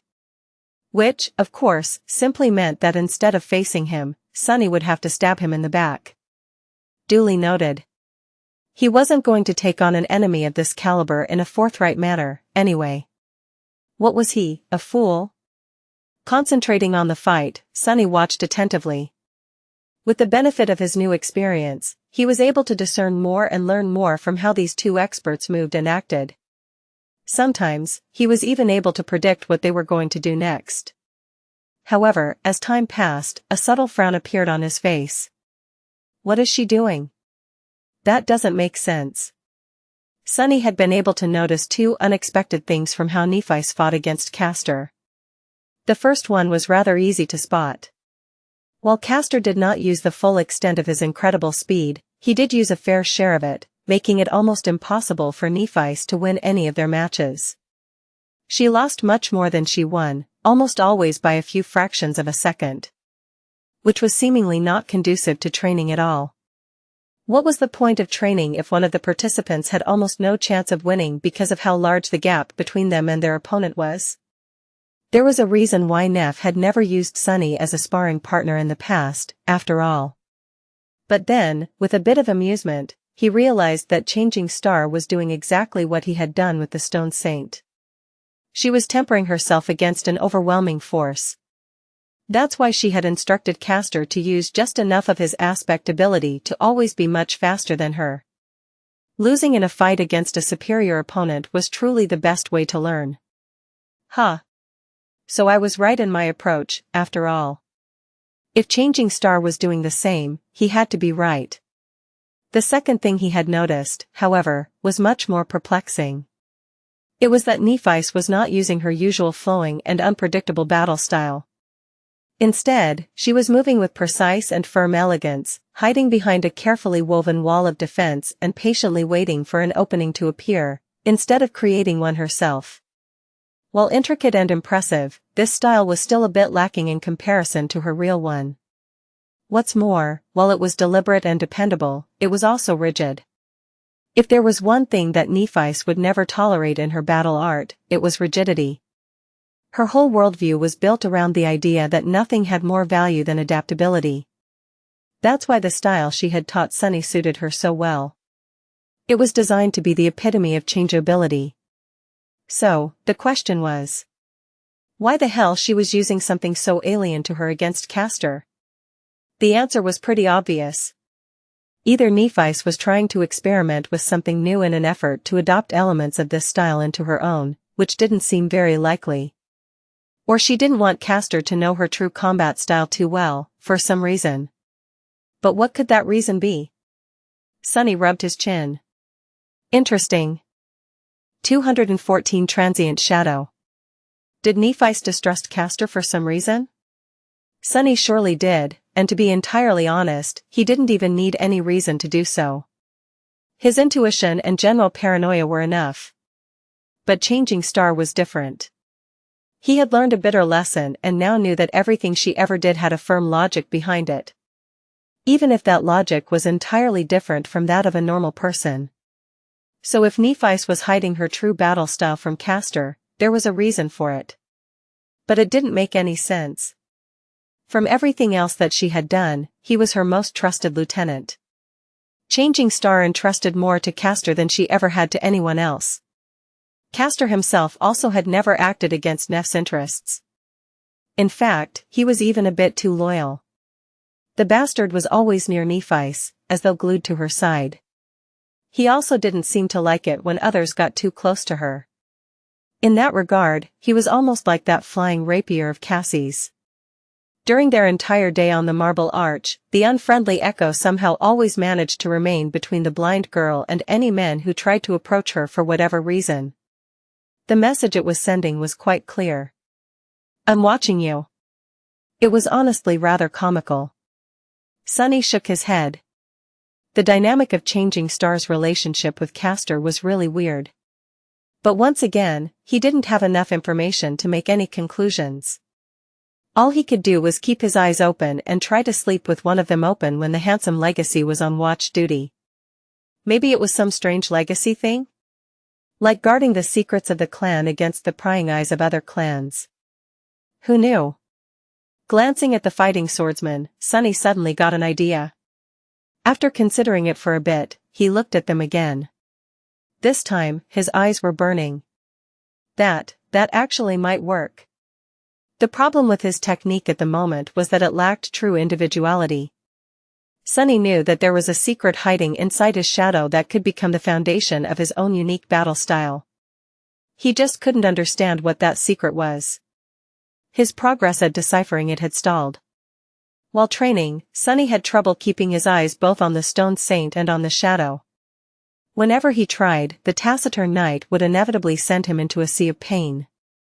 But even if he managed it somehow, there was an invisible wall standing between him and anything even remotely resembling understanding. He was in a dire need of a breakthrough.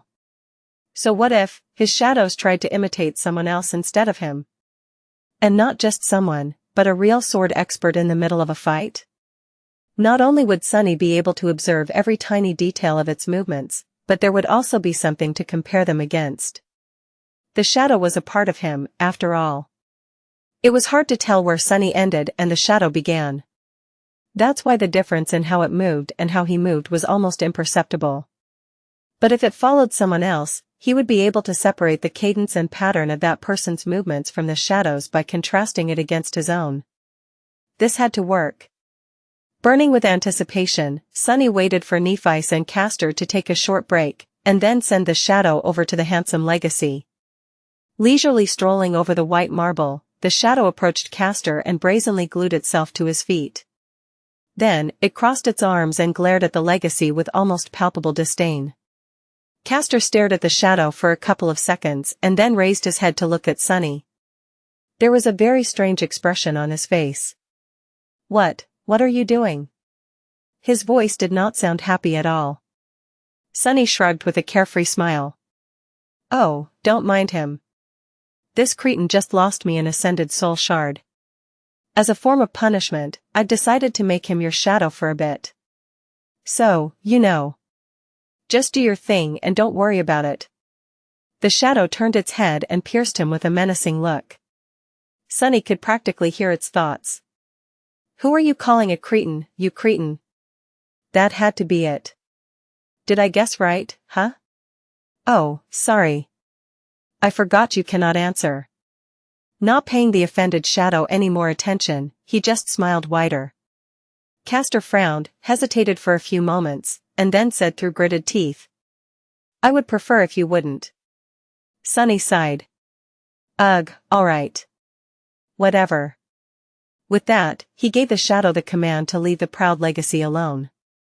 It separated itself from Castor, pretended to wipe its legs in disgust, and sauntered over to Nephi's, only to get attached to her feet with visible delight. It even bowed gallantly to her own shadow and made sure to not get in its way. What is this moron doing? Of course, Sunny had ordered the shadow to approach Neph himself. But he didn't expect it to be so visibly pleased by it. It was as if the shadow was simply beyond itself to finally follow someone competent. You traitor! Nephi looked down on the shadow, smiled, and didn't say anything. Well, good. Now, fight. The two legacies did not make him wait long.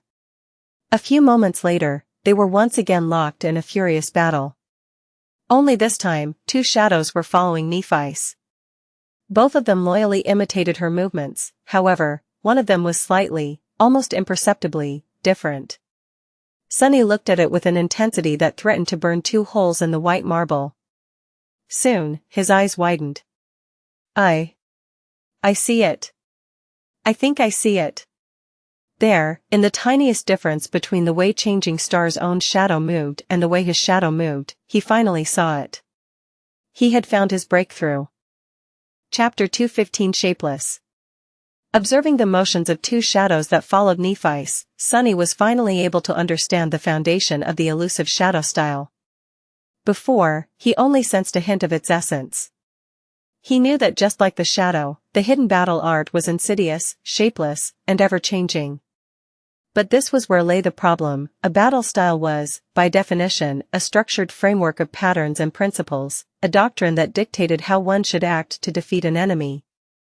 That doctrine was used as a foundation and expanded into a variety of specific movements to create a style. But if something didn't have a shape and its form was constantly changing, how could it ever be stable and structured? Sunny had no idea how the concepts he felt were at the core of the shadow style could create something even remotely applicable to practice. Insidious, shapeless, ever-changing. What was he supposed to do with that? But now, he understood. The key to it all was so simple and evident that he almost laughed. Why had he not guessed earlier? It was so obvious. The idea that tied everything together was as innate to the nature of shadows as formlessness and elusiveness. It was imitation. After all, what were the first two things that came to mind when one thought about shadows? That they lived in the dark and imitated the things that hid them from light. The foundation of the shadow style was indeed insidious, shapeless, and ever-changing. Its core concept was to steal that which made the enemy strong and use it to destroy them. To master that style, he had to learn how to behave like a shadow. Sunny stared at Nephi and Castor, but didn't see them. His mind was consumed completely by the sudden revelation. He had no time to pay attention to their fight anymore. This style had endless potential. If he managed to master it, he would be able to counter any style or technique used against him, not to mention become an immensely unpredictable opponent. What could be more unpredictable than a formless shadow? Of course, it was easier said than done. To begin with, while the ability to imitate the enemy was incredibly powerful, It also demanded an incredible amount of talent, experience, and insight from the user. You couldn't imitate that which you didn't understand, after all. More importantly, this was just the foundation of the style. He still had to expand it into the actual collection of specific principles, and retrain himself accordingly. That was a mammoth task. Creating a complete style from scratch could take a true battle master years, if not decades. Sunny had not even scratched the surface of this ambitious undertaking. However, this was all right. It was a start. Personal battle arts were not created in an instant, anyway. It was a long and arduous process, with endless iterations coming and going while being tempered by the crucible of combat. It's not like the style would be useless until it became perfect. Sunny just had to get it to the point where it could be applied in battle in one form or another. That alone would tremendously enhance his technique. He smiled, congratulating himself. However, the next moment, a deep scowl appeared on his face. But how, exactly, am I supposed to do that? A while later, when the sun was already touching the western horizon, Sunny was sitting by himself and staring at his shadow. He was motionless like a statue and deep in thought. On his face, there was a troubled frown. When someone approached him, Sunny lingered for a few moments and then slowly looked up to see who was disturbing him. To his surprise, it was Nephice. The leader of their cohort stood there for a bit, her graceful figure illuminated by the setting sun. Then, she sat down near him. Sunny blinked. Hey Neph. Nephice gave him a nod. Hey, Sunny. He waited for a few moments, and then asked. Did you want something? The corner of her mouth slightly curled upward. With a sigh, Changing Star glanced at him and said. It's nothing much. I just wanted to say that I saw you fighting in the catacombs. You have improved a lot in these 3 months. Well done. Sunny smiled. That. Well, it's not like there's a lot of opportunities to lead a peaceful life in the Dark City. I was bound to improve a little, no? She shook her head. Don't sell yourself short. You really did well. Very few would have been able to grow so much and as fast as you. Especially without a teacher. After hesitating for a while, Sunny shrugged. You said it yourself. One real battle is worth more than 1,000 hours of training. There was a lot of battles. In those 3 months. Nephice nodded, and then asked. That firm and grounded style you weaved into your technique, where did it come from? He scratched the back of his head and, remembering the hellish training sessions with his pet monster, held back the urge to shiver. I just observed how the Stone Saint fought and tried to replicate it. Changing Star smiled. As I thought. I've seen her fight, too. It's a very formidable echo. One of the finest I've ever seen. Coming from a legacy, this meant a lot. Sunny was indeed really lucky to be in the right place at the right time to get the echo of the Stone Saint. If the fallen siblings of the Iron Spiders had not brought her to the brink of death, he would never have been able to survive a battle with the living statue, let alone defeat her.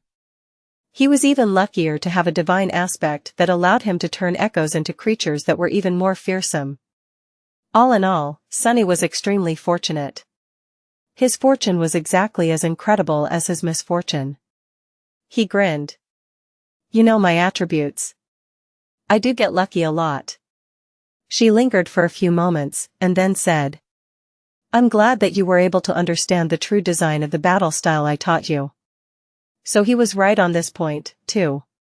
The style Changing Star had given him was indeed designed to be as adaptable as possible and seamlessly incorporate elements of other styles. It was a perfect foundational battle art, for those talented enough to make use of it, of course. Which were, most likely, extremely few and far between. Sunny glanced at Nephice and, after some deliberation, asked. That style of yours is truly unique. Where did it come from? He had been too inexperienced to realize this at the time, but what Neph had taught him could have been considered a rare treasure. The style he took for granted was, in fact, a work of pure genius. It deserved to be famous and ubiquitous, But it was not. Which suggested that this treasure was a secret one. Changing Star lingered for a bit, and then said, "It's a part of my inheritance." Sunny blinked and stared at her, stunned. Then why the hell did she teach it to me? Chapter 216 Tacit Understanding. Sunny stared at Nephi's with a complicated expression. After a while, he asked, "Why did you entrust me with something so precious?" She glanced at him, lingered for a few moments, then shrugged. "We had a deal, remember? My knowledge in exchange for your share of the spoils we earn." There had indeed existed such a deal. However, he had not exactly acted in good faith when proposing it. After all, he had no use for those spoils, in the first place. Sunny scowled. If Changing Star had really revealed a family secret to him because of a lie, she had a valid reason to be resentful of him. Just like he was of her. With a dark smile, he looked away and said, "You must have realized by now that I have cheated you in that deal." Nephi's turned to him and said, her voice calm and even. "You mean the fact that you don't need to absorb Soul Shard to grow stronger?" Sunny froze for a moment, then gave her a nod. "You don't seem very surprised." Figures. When Sunny first learned about this ability of his, he was stunned. But Nev seemed to know a lot more than a normal person did. She didn't even try to pretend otherwise. It's a very rare aspect trait, but not unheard of among the upper echelons of the awakened. In fact, I am capable of something like that myself. Although your case does seem to be especially unique. Sunny glanced at her. How so? Changing Star remained silent for a few moments and then said, her voice hinted with a bit of wonder. Usually, when an awakened absorbs the soul essence directly, the process leaves the remnants of the soul core empty. But when you do it, the shards are left brimming with it. This is very unusual. He shifted uncomfortably, and then said. Yeah, well, you have your share of secrets, too, Neph. Don't think that I didn't notice. Lineage memories, domains. Nephi's interrupted him with a heavy gaze. When Sunny fell silent and looked at her with a frown, she said in a strangely somber tone.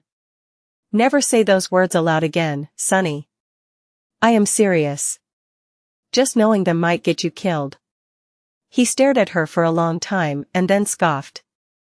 No problem. Since you showed me the courtesy of not prying into my secrets, I won't pry into yours. I don't really want to know, anyway. The mysterious upper echelons you mentioned can play their dirty little games all they want, as long as they leave me out of them. Then, Sunny frowned and added. But there is one question I have to ask you, because it involves me personally. She raised an eyebrow. Sure. Ask away. He grimaced. Why are you hiding the true core of your technique from Castor? Changing Star looked at him for a bit, and then smiled. So you've noticed. That's good, too. Yes. I've been using a different style when facing Castor. Sunny looked at her with a humorless expression. Why? She shrugged. Why did you incorporate elements of the Stone Saint's technique into your own? He shook his head. To become stronger. Also, nice try at misdirection, but I won't fall for your tricks. I'm the one who taught them to you, remember? So just stop. Answer my question. Nephi sighed and turned away, glancing at the silhouette of the crimson spire that loomed in the distance. After a while, she said. I'll answer you when we return to the Dark City. It won't change anything until then, anyway. Your safety won't be compromised in any way. What is that supposed to mean? As he glared at her, Changing Star stood up and turned to leave. Before that, however, she lingered for a moment and said. Keep sharpening your sword, Sunny. I expect big things from you. With that, she walked away, leaving him speechless. And what does she mean by that? After Nephi's left, Sunny returned to staring at his shadow. However, despite the fact that he had figured out the essence and foundation of the elusive battle art that hid inside it, he had no idea how to go about creating an actual style out of them. He did not have enough experience and mastery to be able to create something out of nothing. It was a dead end. Curses! Why even hide that damn mystery inside the aspect if I can't do anything with it? Perhaps in the distant future, he would be able to. But right now, it was as though he had found the door, but was not strong enough to turn the key and unlock it. It just stood there and teased him endlessly, just like the damn gateway inside the Crimson Spire. It was pure torture. Maybe I wasn't supposed to notice the existence of the hidden style so soon. But he did. And he worked so hard to gain insight into its secrets. Was it all for nothing? All the pain, all the effort? Why would spell do this to him? Do you have to ask? That's the damn spell we're talking about. Why wouldn't it do something like this to you? With a bitter sigh, Sunny turned away and tried to forget all about the shadow, techniques, and battle styles. It was almost dark, anyway. Time to sleep. Walking over to the center of the marble arch, Sunny lay down beside the other members of the cohort and tiredly closed his eyes. The beach vacation was over. It was funny, visually stunning, and unexpectedly emotional, but ended on a bitter note. Tomorrow was going to be another long day. To hell with this. This. Exhausted by all of it, he fell asleep before even finishing the thought. This crap. Sunny opened his eyes and looked around in confusion. The world was enveloped in a strange, dim twilight. Deep shadows surrounded him, shrouding the tall walls that were cut from black marble. Looking between the mighty columns, Sunny saw the black circle of the sun burning in the lightless sky. An eclipse? No, wait, what walls? What columns? Wasn't he supposed to be sleeping at the top of the white arch? What was happening? Suddenly, a woman's scream tore the silence like a sharp knife. It was full of pain and suffering. Sunny tried to summon the midnight shard into his hand, only to realize that he had no hands. Then, something else resounded from the darkness. A baby's cry. What the? Almost at the same time, Sunny realized something terrible. This was a dream. He was dreaming. People were not supposed to dream in the dream realm. Not good. Chapter 217 Origin. When Sunny realized that he was dreaming, the first thing that came to his mind was that there was another soul tree growing somewhere near the white arch. However, after a few moments of panic, he quickly dismissed this idea. After all, he had never actually dreamt while under the mind hex of the ancient fiend. He had just mistaken the broken memories of his conversation with Cassie for a dream. But this one was real. The dreamscape that surrounded Sunny was ephemeral, shifting, and shrouded in shadows. Above him, the sun was like a circle of darkness, with crimson light drowning in a burning sea of clouds. However, none of that light reached him. In the tenebrous hall of black marble, there was nothing but empty silence. Which was now destroyed by the sound of a baby crying, of course. The woman's screams had long grown silent. Peering into the Stygian depths of the dark marble hall, Sunny saw nothing but endless shadows. The baby's cries were coming from somewhere beyond them. Or from within them. A subtle thought entered Sunny's mind. The monumental walls, the colossal columns, the grandiose hall, all of it looked strangely familiar. As though he had already been here once, a long time ago. All that was missing were the signs of desolation and a large altar cut from a single block of black marble. In fact, it should have been standing right where the crying sounds were coming from. Familiar words appeared in his mind, now full of new meaning. Child of shadows? In the next moment, everything disappeared. The world was swaying. A seemingly endless surface of black stone was flowing past his vision, moving up and down. No, it wasn't the stone, but Sunny himself. He was the one swaying. What? In fact, Sunny found himself in the body of a toddler. He was currently held gently by a young woman who was walking down a long stone corridor, which was dimly lit by burning torches.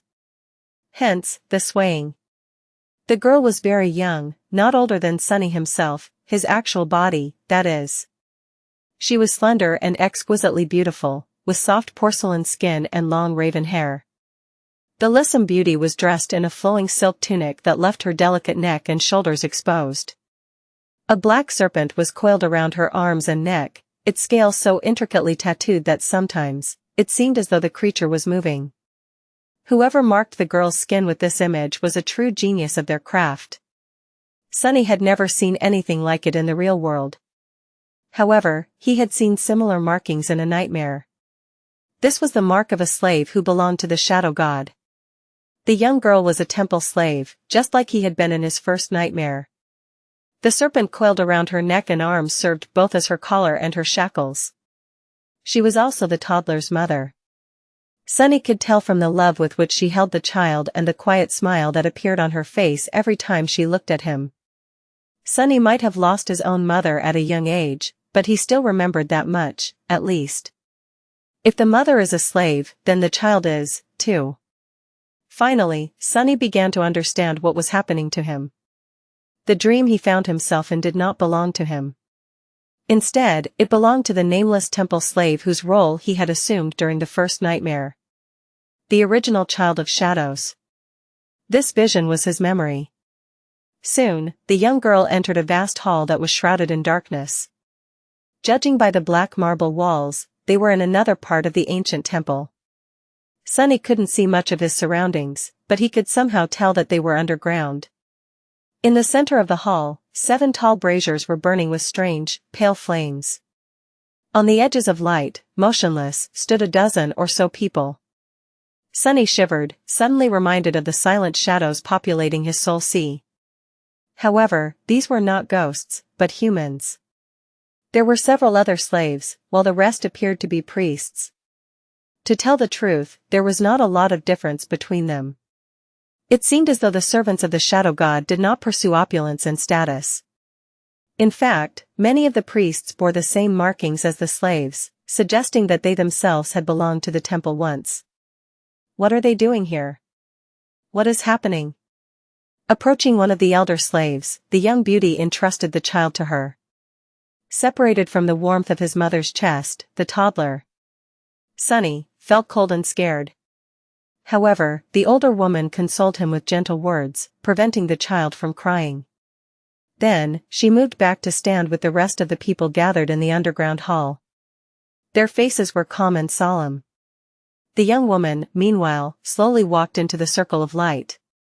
Her movements were elegant, flowing, and graceful.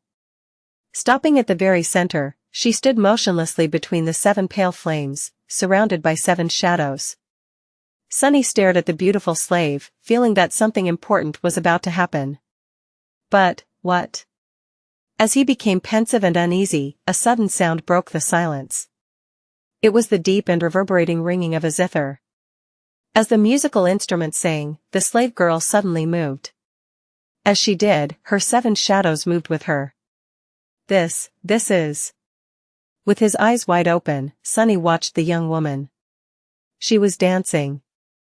The beautiful slave danced in the circle of light surrounded by impenetrable darkness, her every move full of indescribable grace and clear, but elusive purpose.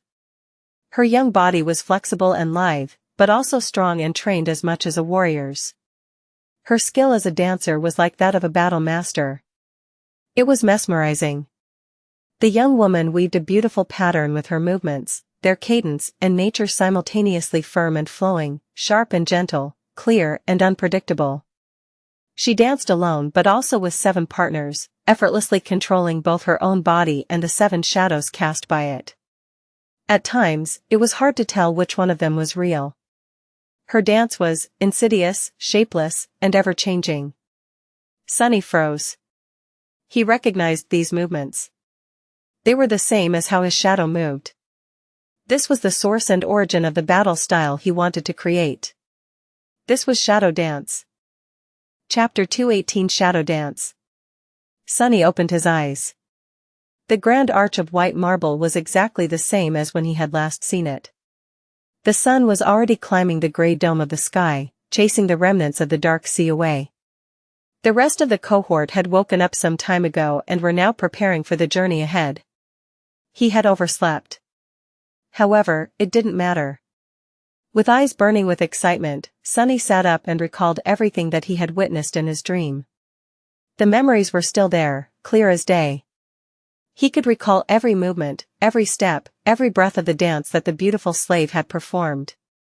The nameless slave's mother. His eyes dimmed slightly.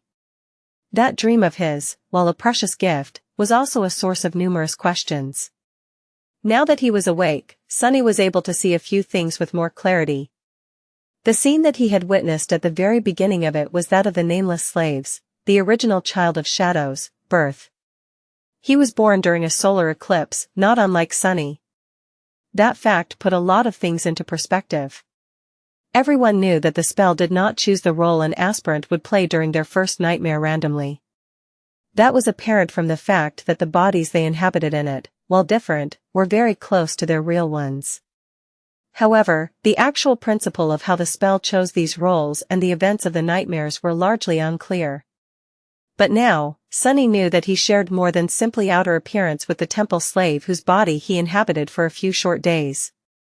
Both of them were born in similar, extremely rare circumstances. Both of them were at the very bottom of society, oppressed and unwanted, surviving against all odds instead of because of them. Both of them were left without a family at a young age. The tough life in the outskirts took Sunny's parents and sister away. To the nameless slave, it was the servants of the mighty war god that destroyed his childhood home and life. Sunny didn't know what happened to the beautiful dancer after the last Temple of Shadows was destroyed by them, but he doubted that it was anything good. With a heavy sigh, he looked down. Fate. It was fate. What he shared with the temple slave was a similarity of fate. Sunny was growing more and more convinced that the spell was connected to the strings of fate in some way. Perhaps it was weaved from them. Remembering the void he had found himself in after completing his first trial, Sunny looked into the distance with wonder. That void was filled with a myriad of stars that served as nexuses for an inconceivably complex net made of countless strings of silver light. Were those the strings of fate? He shook his head. Whatever they were, and whatever the spell was, it was not something he could know or understand, yet. Numerous people, most of them better informed and smarter than him, had tried and failed. It was wiser to concentrate on something within his reach. The shadow dance. Sunny smiled. He wasn't so engrossed by the dancing of the beautiful slave girl because it was truly stunning and enchanting. He was riveted beyond belief by it because he recognized the pattern of the battle style hiding in his shadow and her graceful movements. Turns out, it wasn't a battle art at all. It was a dance. But was there a difference? Not in this case, not really. It wasn't a coincidence that people often described the way true masters of battle fought as dancing. At their core, fighting and dance were very close. That's why combat, when brought to a truly impressive level, was like a dance. So why couldn't a dance, when mastered to perfection, be like a battle art? Sunny was certain that he was right. He had already comprehended the essence of shadow dance and gained insight into its foundation. With the memory of the beautiful dancer moving as one with her 7 shadows, he now had the last piece of the puzzle, the actual set of moves and principles that he could use to create an actual battle style in their image. He didn't have the battle art yet, but he did now possess all the components needed to create it. Of course, it was not going to be easy. Even with all that knowledge stored in his mind, he would still have to spend a lot of time and effort and spill a lot of blood, both his own and that of his enemies, to turn the graceful dance of the beautiful slave girl into a deadly dance of steel. It wasn't even certain that he would succeed. But Sunny would be damned if he wasn't going to try. Shadow dance would become his personal battle art. He was going to make it happen. As if echoing his last thought, the familiar voice of the spell suddenly whispered into his ear. When Sunny heard what she said, his eyes widened. You have received an aspect legacy, shadow dance. Sunny stared into the emptiness, stunned to his core by what the spell had just whispered. Aspect legacy, did it really just say those words? He gulped. Aspect legacy was something that every aspect contained, but very few awakened ever received. Unlike the boon of the first nightmare, and every nightmare after that, as well as the reward sleepers received after returning from the dream realm for the first time. Each aspect legacy had a unique set of requirements that the owner of the aspect had to meet to unlock it. When they did, they were rewarded with a powerful relic. Usually, it was a memory that synergized perfectly with their aspect abilities, or sometimes even an echo. Legacy clans weren't called that accidentally. While not every clan possessed an aspect legacy, most of them did.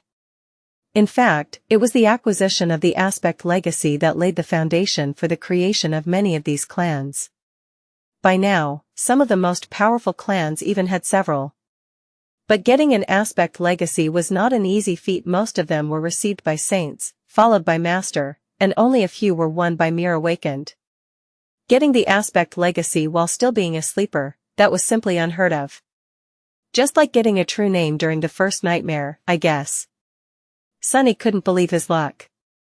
Of course, he worked bitterly hard to be able to grasp it. And yet, the magnitude of the harvest he reaped was utterly unbelievable. However, why was his aspect legacy not a memory, but a battle art? That was really strange. Not wasting any time, Sunny summoned the runes and hungrily searched for new ones. What he saw made him tremble.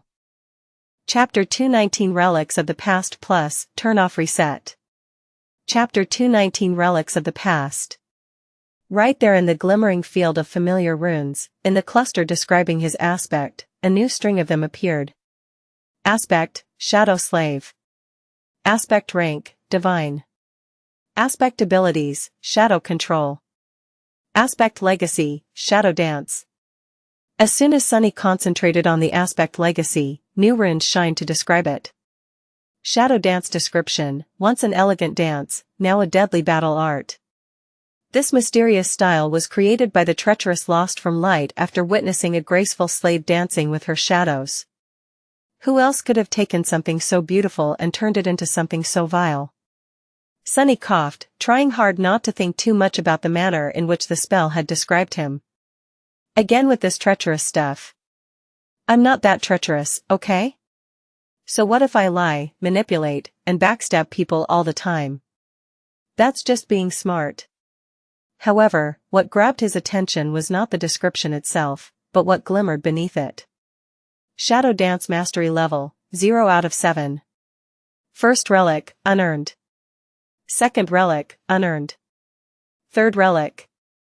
There were a total of 7 lines of runes, each promising him a legacy relic once he achieved the corresponding level of mastery with his newly envisioned battle style. 7 of them. Not 1, not even 2 or 3. But 7. Whole legacy clans were created around a single legacy relic. Sunny couldn't even imagine what he would be able to do with 7. Start a family and turn it into the most powerful clan in the world? No, that would mean putting all his eggs into one basket. Better create several clans. Right. Why start a family when you can start 7? Wait, no, that didn't sound right.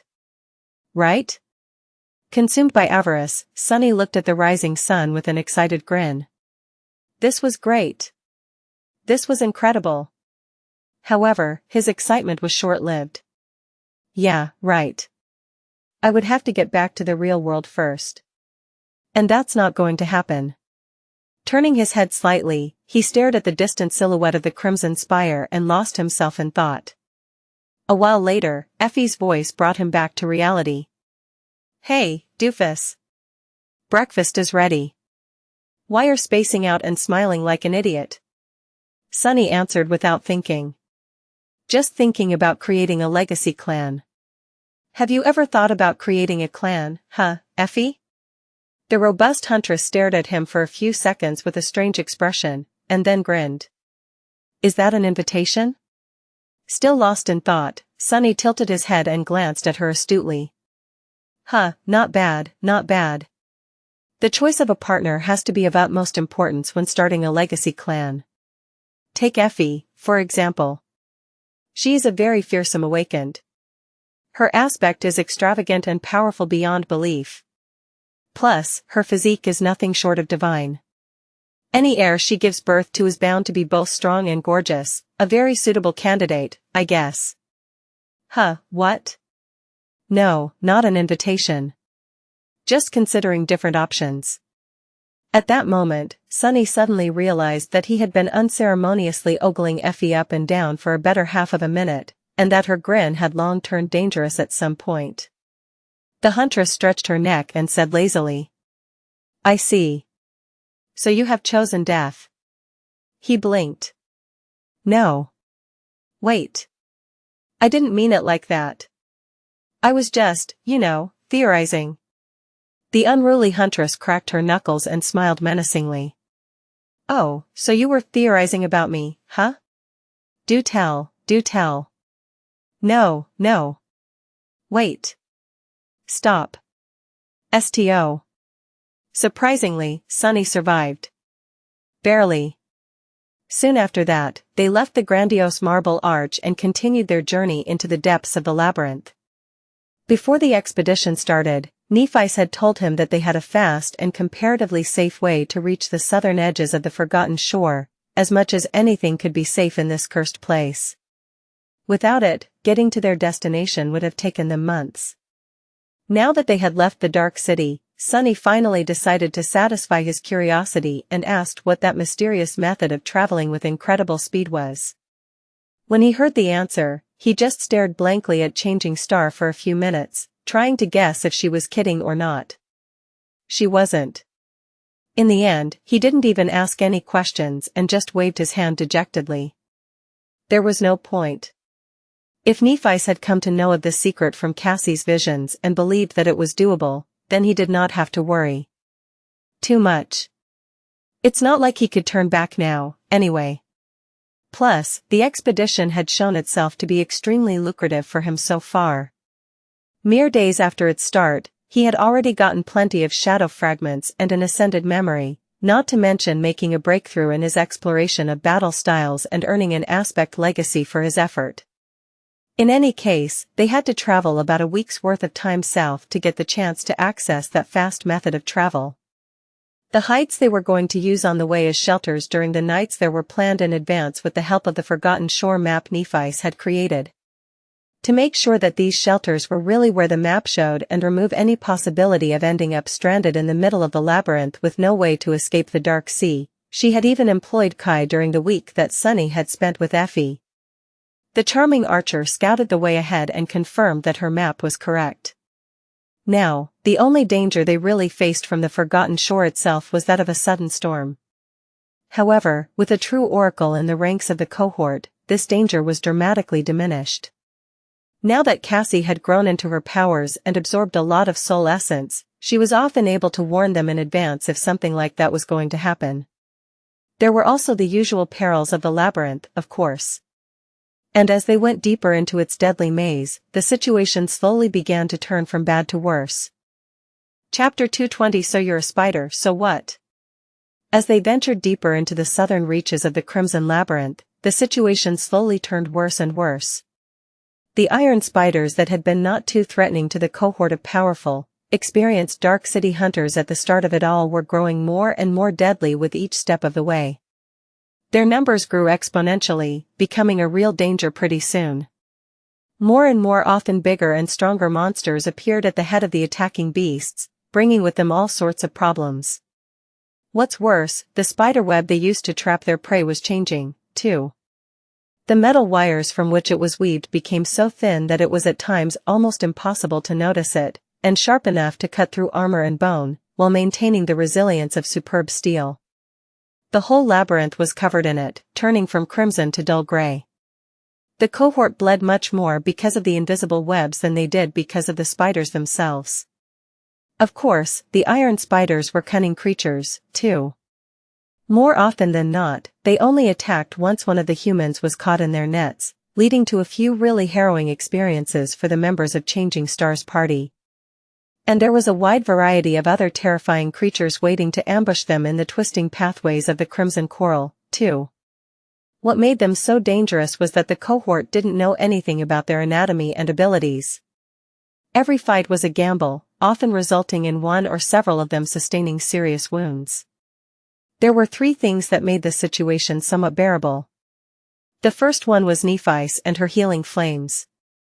Although using the aspect ability took a toll on their leader, it was often worth it, especially if one of the members of the cohort received wounds that limited their mobility. One thing was far more dangerous than any nightmare creature that lived in the labyrinth, and it was not reaching safety before the torrent of black water flooded the forgotten shore, bringing inconceivable horrors with it. Thanks to Neff, they didn't have to worry about anyone slowing the cohort down.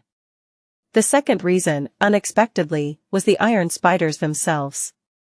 Because of the peculiar way they hunted, a lot of creatures found their deaths in the cutting embrace of the wire spiderwebs. Finding these eviscerated corpses or cocoons containing old carcasses became a common occurrence once the party invaded the depths of the spider territory. Thanks to that, 6 humans were able to study and anticipate many of the monsters they had to face in this region of the labyrinth. A lot of potentially deadly surprises had been avoided due to the cohort stumbling onto a corpse of a similar creature prior to fighting against a living one and spending some time to learn about its strengths and weaknesses. The third reason was the blood arrow. In the hands of an experienced archer, it was almost as deadly as it would have been in the hands of an inexperienced one, the difference being that the latter would mostly be a danger to themselves, quickly turning into a bloodless husk. The first time Kai had used it, Sunny experienced a disturbing feeling of shock. That time, they were facing a large group of iron spiders led by a much larger arachnid, the awakened monster of their tribe, similar in status to a carapace centurion. These creatures were much heavier and more powerful, with thick plates of iron armor covering their bodies almost completely. Even Castor's enchanted sword had trouble cutting through their defenses. What's worse, due to the speed with which the wretched abominations moved, it was especially hard to catch them in a gap between the armor plates. Sunny was facing 2 smaller iron spiders at once while the stone saint was butchering the third one. With his shadow observing what was happening behind his back, he didn't miss the moment when the cunning awakened monster suddenly disengaged from Nephi's and dashed into his direction, its mandibles moving in anticipation of tasting human flesh. Calmly preparing to dodge, Sunny tensed his muscles and narrowed his eyes. Whistling over his shoulder, a menacing black arrow suddenly streaked through the air. Its shaft was made out of dark polished wood, with black feathers for fletching and a vicious white arrowhead that seemed to be cut from pale white bone, like a sharp fang of some terrible creature. The arrow easily pierced the thick iron plate protecting the spider and tore deep into his body. Even though Kai messed up his shot a bit and hit the monster in its abdomen instead of the head, the results were nothing short of harrowing. In the next moment, the awakened monster suddenly slowed down and staggered. Then, it tried to lunge forward once again, but ended up losing its balance and weakly falling to the ground. Its limbs moved slightly, quickly losing any form of cohesion. Their movements grew slower and then stopped. Beneath the iron plates, the spider's body grew taut and shriveled, like that of a mummy. Soon, it seemed completely drained. Sunny blinked, shaken by this disturbing image, and couldn't help but glance briefly at his forearm. If not for the blood weave, he might have ended up as a shriveled corpse, too. He would have gone through with cutting off his arm and survived, most likely. But if he had been a couple of seconds too late. Better not to think about. Anyway, he was glad that the blood arrow was on their side now.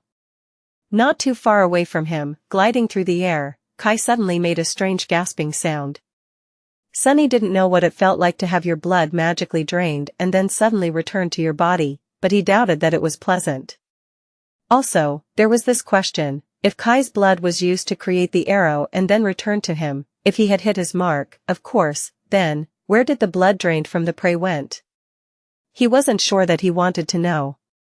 In any case, with Nightingale in possession of the morbid ascended memory, their battles with iron spiders and other inhabitants of the labyrinth became a bit less perilous. The blood arrow did not have any enchantments that needed to be activated by manipulating soul essence, so the charming archer could use it to its full potential. Although Sunny was still a bit bitter about having to give such a menacing weapon away, he was now more confident than ever that his decision was the right one. Just like that, 6 more days passed by. During this time, he didn't gain any new memories, but managed to accumulate 18 more shadow fragments, bringing his total to 340. He was still not as strong physically as he had been before creating the Shadow Saint, but getting closer and closer.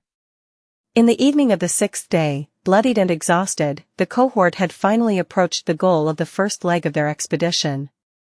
Looking at it, Sunny couldn't help but stop in his tracks. His eyes slightly widened. Of course. Chapter 221 Zenith.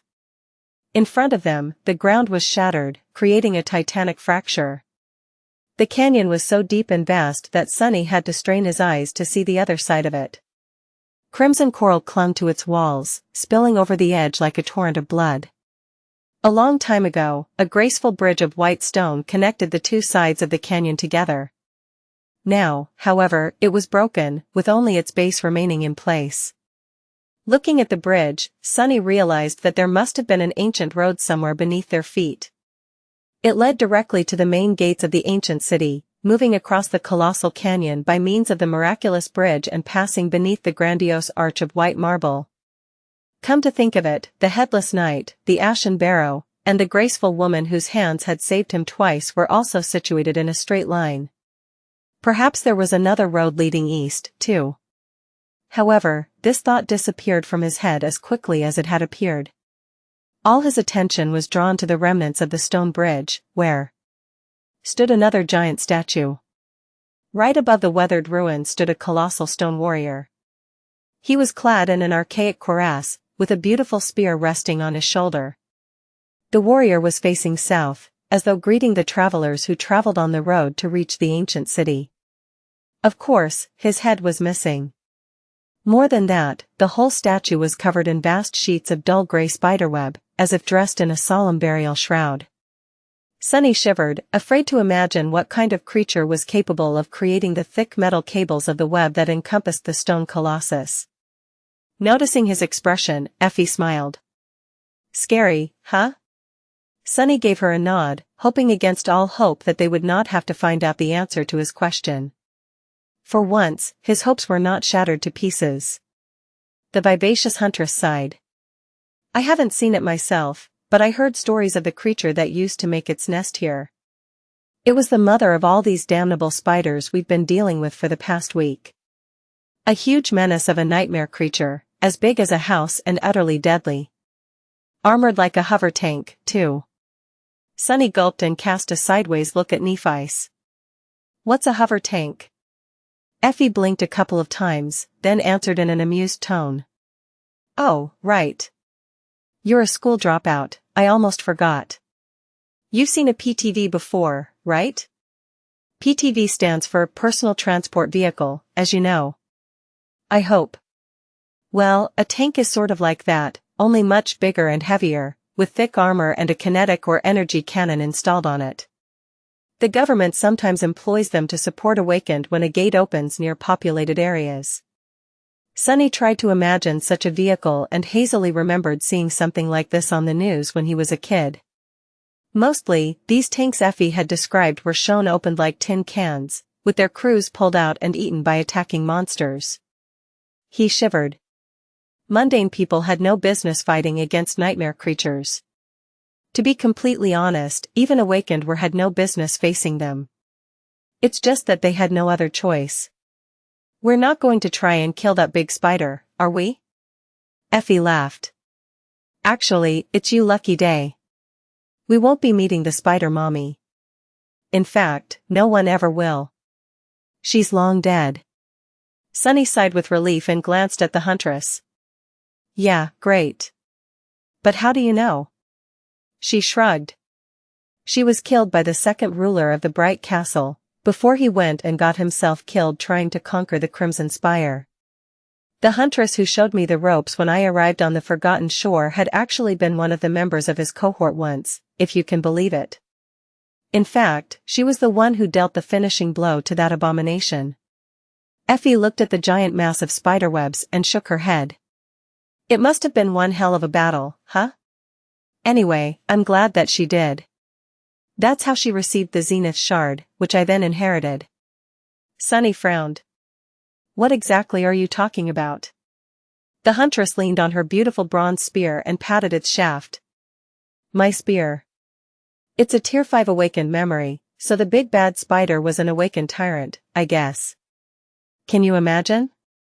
All these creepy crawlers serving a sentient commander. Thank gods it's dead. Sunny looked at her with a dubious expression. Why would that mentor of yours give away such a treasure? Effie was silent for a few moments, then smiled. We were kind of close. Plus, she had no idea how to use a spear. Sorcerers, am I right? In any case, she gave the Zenith shard to me. Despite her carefree tone, he could tell that that smile was fake.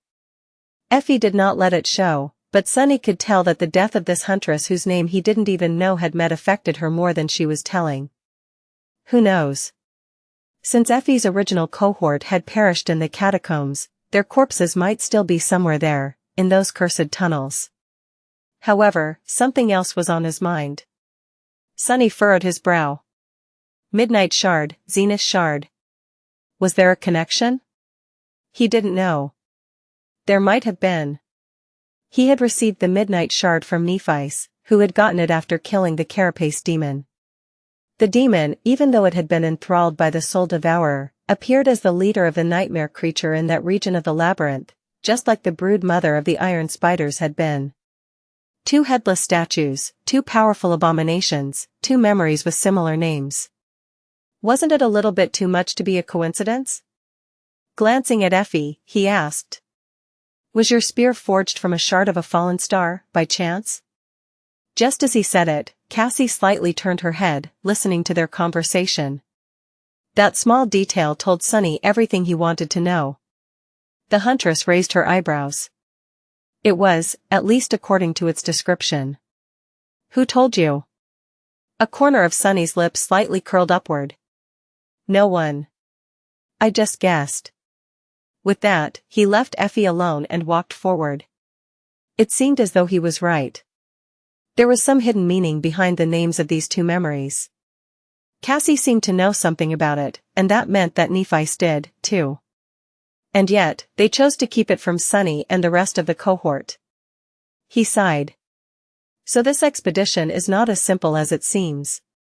Not that it ever seemed particularly simple, to begin with. He had guessed a long time ago that Changing Star had some hidden motive to want to leave the Dark City, but now, his suspicions were as good as confirmed. The smile disappeared from Sunny's face. He didn't like being kept in the dark at all. Kept in the dark, huh? Oh, the irony. At that moment, his shadow reached the base of the giant statue. With a deep frown, Sunny summoned the Midnight Shard and glanced at Knaves, putting all needless thought aside. There's a nest ahead. We will have to destroy it to access the statue. Lots of spiders, some bigger ones, too. She gave him a nod and turned to face the others. We need to clear the nest and climb the statue before the sun sets. Prepare for battle. Chapter 222 Clearing the Nest. A clear and melodic sound of a ringing bell reverberated through the air above the labyrinth, alerting the monstrous spiders hiding in the enormous cocoon of gray webs that a new prey came knocking on their door. Moments later, swift bodies clad in heavy plates of iron armor shot from beneath the gray spiderweb, moving through the steel wires with terrifying speed. There were enough nightmare creatures in that wave to obliterate anything that stood in their way, seemingly. However, what stood in their way were two figures, one tall and boisterous, the other one on the shorter side and radiating a strange feeling of indifferent firmness. They were Effie and the Stone Saint. Both held their shields raised, the tips of their weapons resting on their edges. As the huntress grinned, the shadow silently struck the rim of her shield with the blade of her sword twice. As if answering that call, a vicious black arrow suddenly appeared from somewhere above, hitting the leading spider right in one of its many eyes. The monster's legs buckled, and it fell to the ground, forcing those creatures that followed behind to either dash around or jump over the massive body. A fraction of a second later, the wave of spiders crashed into the small shield wall. A deafening roar of iron striking against iron resounded under the gray skies of the forgotten shore like a thunderclap. Despite the furious force of the assault, Effie and the Stone Saint somehow held, at least for now. As soon as the momentum of the iron spiders was slowed down a little, Knaves and Castor appeared out of nowhere and attacked the mass of repulsive creatures from the sides.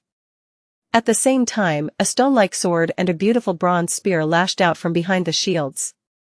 Black blood splashed into the air. Meanwhile, Sunny softly landed on the ground behind the nightmare creatures and stealthily moved through the shadows, swiftly approaching them from the back. The midnight shard flashed, sending one of the spiders into the embrace of death. You have slain an awakened beast. Without listening to the spell, Sunny used the precious moments before the enemy noticed his presence to wreak as much havoc as possible. His Tachi moved twice more, severing several limbs and heavily wounding another abomination. After that, the spiders finally reacted to his treacherous attack. Not treacherous, just smart. With Effie and the Stone Saint holding the front, Nephice and Castor attacking from the sides, and Sunny closing the trap from behind, the monstrous arachnids were now surrounded from all sides. Well, sort of. Of course, a small group of dormant humans could never hope to truly surround this many superior nightmare creatures, not even with the help of a monster of their own. Trapped or not, as soon as the iron spiders had the time to react, they could easily overwhelm and tear them to pieces. Especially Sunny, who was behind the line these vicious creatures and all alone. If the spiders decided to shift the focus of their attack, he would be dead in seconds.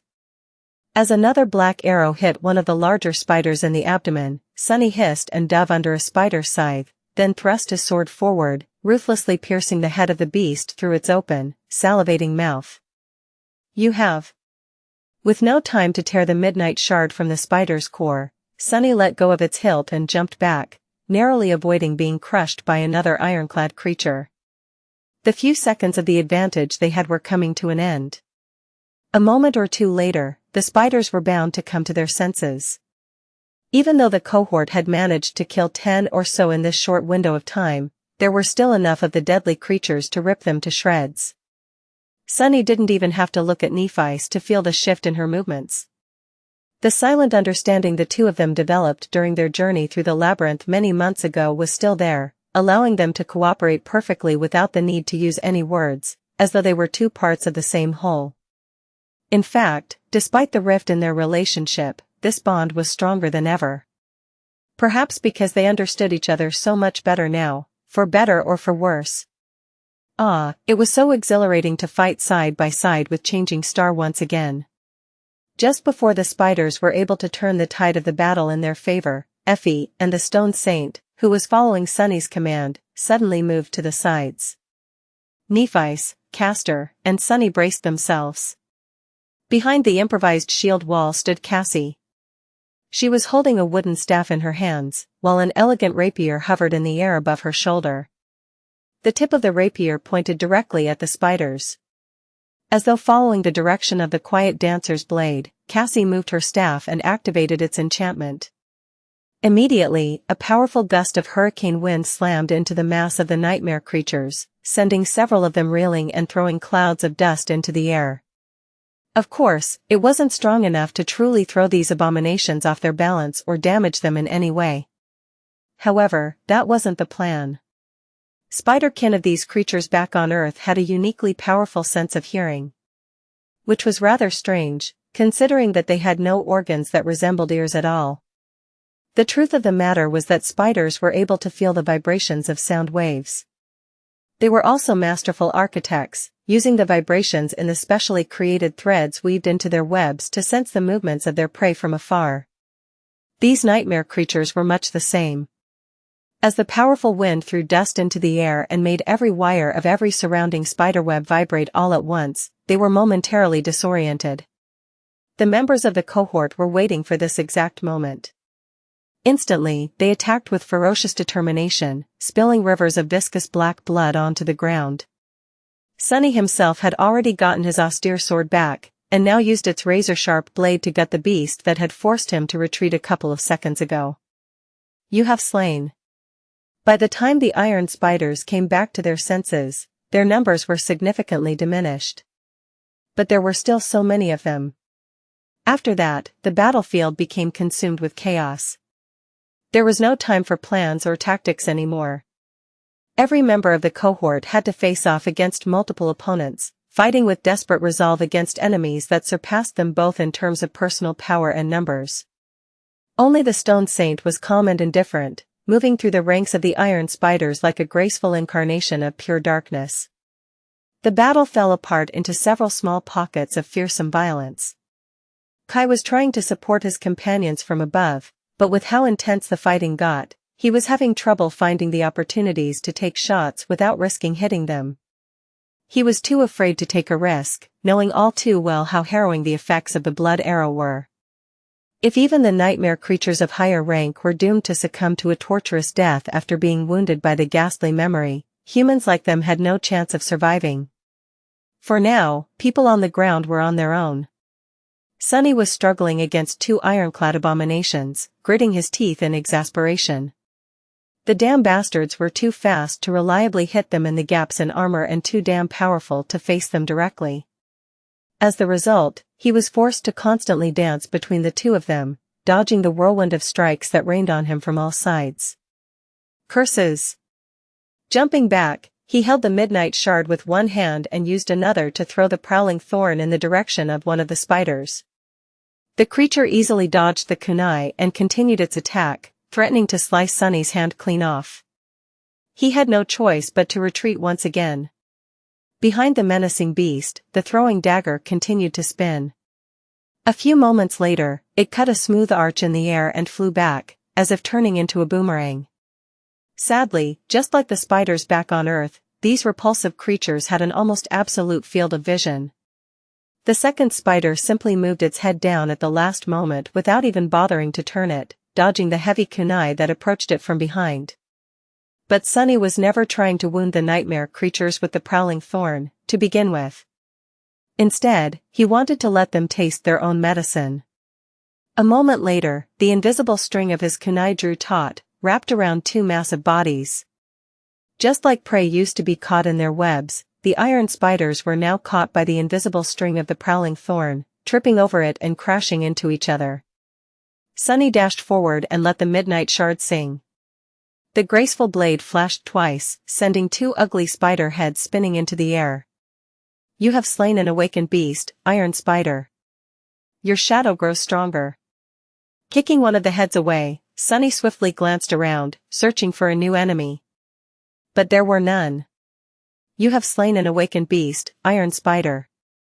Your shadow grows stronger. You have received a memory. The gargantuan cocoon of steel spiderwebs was empty. Corpses of its previous inhabitants littered the ground, oozing with black blood. The cohort had cleared the entire nest full of awakened abominations. No matter how incredible, this was the undeniable truth. They had won. Chapter 223 Natural Selection. The danger was gone, so Sunny allowed himself to tiredly kneel on the ground, his breathing heavy and laborious. The strenuous battle against the host of spiders had not lasted long, but he was utterly exhausted. The intensity of these perilous minutes was enough to bring anyone down to their knees. Too weak. I am still too weak. With a heavy sigh, he summoned the runes and glanced at the number of shadow fragments. Shadow fragments, 362/1000. Not bad. Clearing the nest had given him 22 fragments, 10 for the 5 iron spiders he had killed himself, and another 12 for those slain by the Shadow Saint. With the taciturn monster serving as his murderous pet, the speed with which Sunny was able to accumulate power was twice as fast, at least. If things continued like this, the Stone Saint was going to return his investment of 100 shadow fragments in no time. If I live long enough. With a grimace, Sunny dismissed the midnight shard and slowly got up. The sun was already rolling down toward the horizon, so they had to hurry with collecting soul shards from the corpses of the iron spiders. There were a lot of corpses. Cutting one of the beasts open with the prowling thorn, Sunny struggled with the idea that they had eviscerated this many nightmare creatures. Of course, he had expected this much. After all, Nephice and Sunny had been able to fight against 2 or 3 carapace scavengers back when it was only the two of them. Both of them were much weaker, less experienced, and barely equipped with memories back then, too.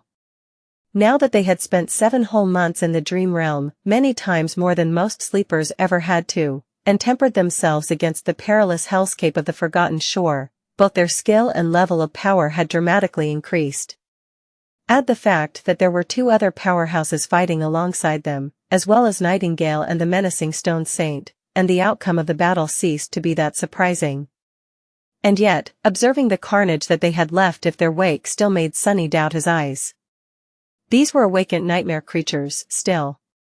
The real reason why the cohort had won did not lie in the individual prowess of its members, but in their ability to cooperate and control the battlefield.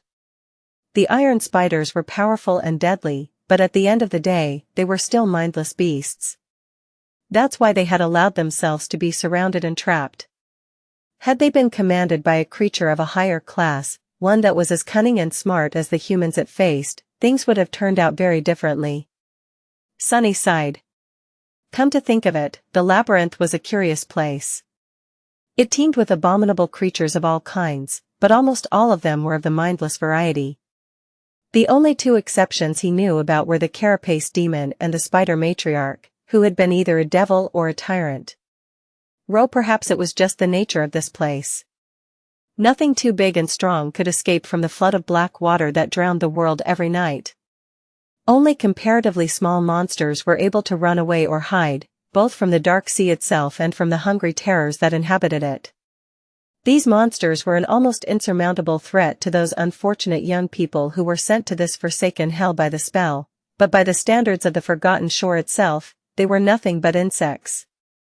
A horde of parasites who fed on the crumbs left behind by the true masters of this place. Roe. What a depressing thought. This notion poured cold water on Sunny's pride over their achievement. Well. Whatever. Soon, they were done with the gruesome job of fishing out the soul shards out of the dead spiders. While Nephice was dividing the spoils among the members of the cohort, Sunny used the chance to dive into his soul sea and inspect the memory he had received during the battle. It turned out to be a cloak weaved from spider silk. Judging from the description, the cloak could provide him with a small amount of protection against physical attacks, simple by virtue of being very hard to piece. Without thinking too much, Sunny fed the cloak to the Stone Saint. It was just a Tier 1 memory, so no amount of protection it could provide would be of any help in this damned place. He would also rather kill himself than go into a battle while wearing a cloak. There were easier and less painful ways to die. Plus, it was white. Didn't exactly go along with the dark gray fabric of the puppeteer's shard, not to mention being a hindrance to anything having to do with stealth. The Stone Saint absorbed another shadow fragment, at least. Receiving his share of the soul shards and entrusting them to Effie, who had more than enough space in her enchanted bag, Sunny glanced at Nephice. Changing Star was looking at the sun, calculating something in her head. After a few moments, she sighed and said, "We still have some time. Let's explore the nest before ascending the statue." Sunny grinned. As an amateur explorer, this was exactly what he wanted to hear. The nest was formed by endless wires of the strange metal web and resembled a vast sphere. It was built around one of the legs of the stone colossus, effectively blocking the path to the bridge. The entrance was situated high above the ground, and extremely wide. Looking at the diameter of that hole gave Sunny an understanding of just how big the spider matriarch had been. He shivered. The second lord of the castle had been a very powerful individual. Sunny didn't even want to imagine what the battle with the giant arachnid must have looked like. Inside, it was dark and damp. Drops of black water were falling from above, creating an ominous melody. Peering into the darkness, Sunny suddenly stumbled and froze for a moment. This, he didn't expect. Chapter 224 Pyre. Inside the giant nest of spiderwebs, a desiccated corpse of the colossal matriarch lay shriveled on the floor, its iron carapace shattered by some devastating blow. The creature was long dead, but the sight of it was still terrifying. The vast abdomen of the brood mother, however, appeared to have been severed much later than her fatal battle against the Lord of the Bright Castle. It almost looked as if it was torn apart from within. Inside the terrifying wound, Sunny noticed the shattered remnants of 5 giant, metallic eggs. The size of them was about the same as that of the 5 monstrous fallen beasts that had destroyed the original Stone Saint and her brethren back in the Dark City. So, that was where they came from.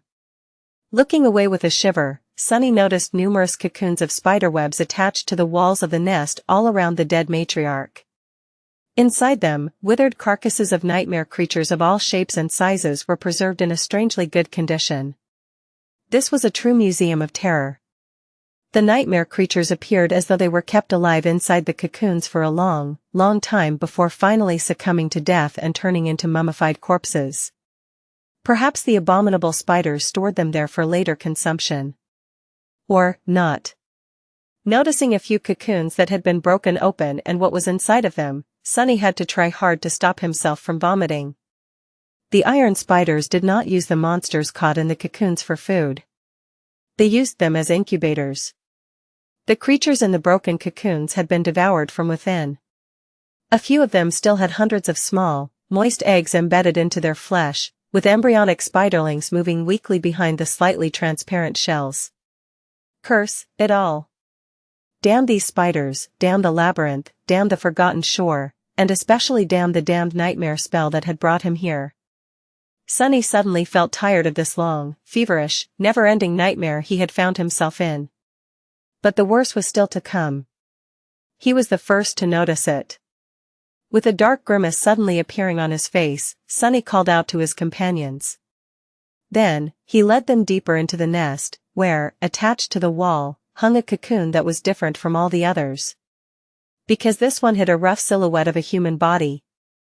The 6 of them stood somberly around the cocoon, each consumed by their own dark thoughts. Finally, Nephis turned her head to Castor and said, "Can you sword cut it open?" With a short nod, the proud legacy summoned the enchanted Jian and took a step forward. Approaching the cocoon, he stopped and hesitated for a few moments. "Be careful." Glancing back at Changing Star, Castor lingered for a second, and then faced the cocoon with grim determination written on his face. As ghostly green light emanated from the blade of his sword, he swung it with the graceful precision of an expert swordsman. The tip of the jian cut through the metal wires of the cocoon, splitting it open. A shriveled human body fell to the floor, making the legacy jump back.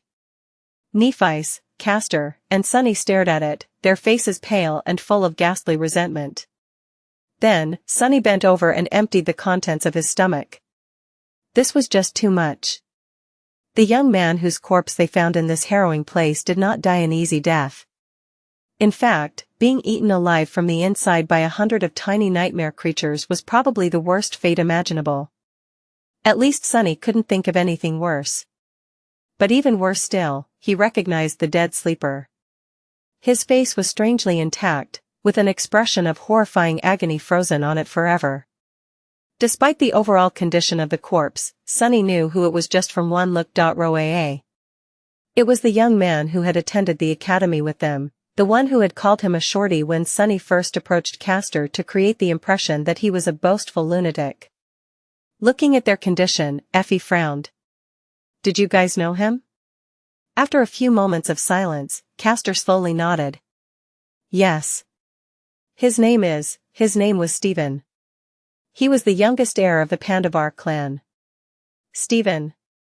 Sunny had not even bothered to learn the name of this arrogant young man back when they were preparing to venture into the dream realm at the academy. In fact, he had really disliked him, and for a good reason. But looking at the hideous, terrifying corpse in front of him, he had forgotten all about it. Sunny would never wish this fate on anyone, let alone one of his fellow students. Slowly, a solemn mood overtook the cohort. They had already known that the other 3 sleepers sent to the Forgotten Shore this year never made it to the Dark City, which meant that they had perished somewhere in the labyrinth. However, finding one of them served as a stark reminder of how fragile their own lives were. Who knew what would happen to them in the future? If not today, death could be waiting for them tomorrow. Perhaps years from now, it would be their corpses that someone would stumble upon by accident. Some time later, Nephis gritted her teeth and turned away. "Then," she said, her voice suppressed and hollow. "We need to leave. The sun is setting." Her words broke the silence and brought everyone back from their grim reveries. Castor lingered for a few minutes, then spoke in a hesitant tone. Aren't we going to bury him?" Changing Star shook her head. There's not enough time. I also don't want anyone touching the bodies infected with these eggs. It's too dangerous. The members of the cohort looked at each other. No one had a reasonable objection, but it felt wrong to just leave their fellow human here. Finally, Nephi sighed. A complicated expression appeared on her face, and then she said, "All right. Go. I'll catch up with you guys later." Sunny stared at her for a few moments, and then slowly turned away. One after another, the 5 of them glanced at Changing Star and left, leaving her alone with the dead young man and numerous cocoons, each hiding as slain nightmare creatures.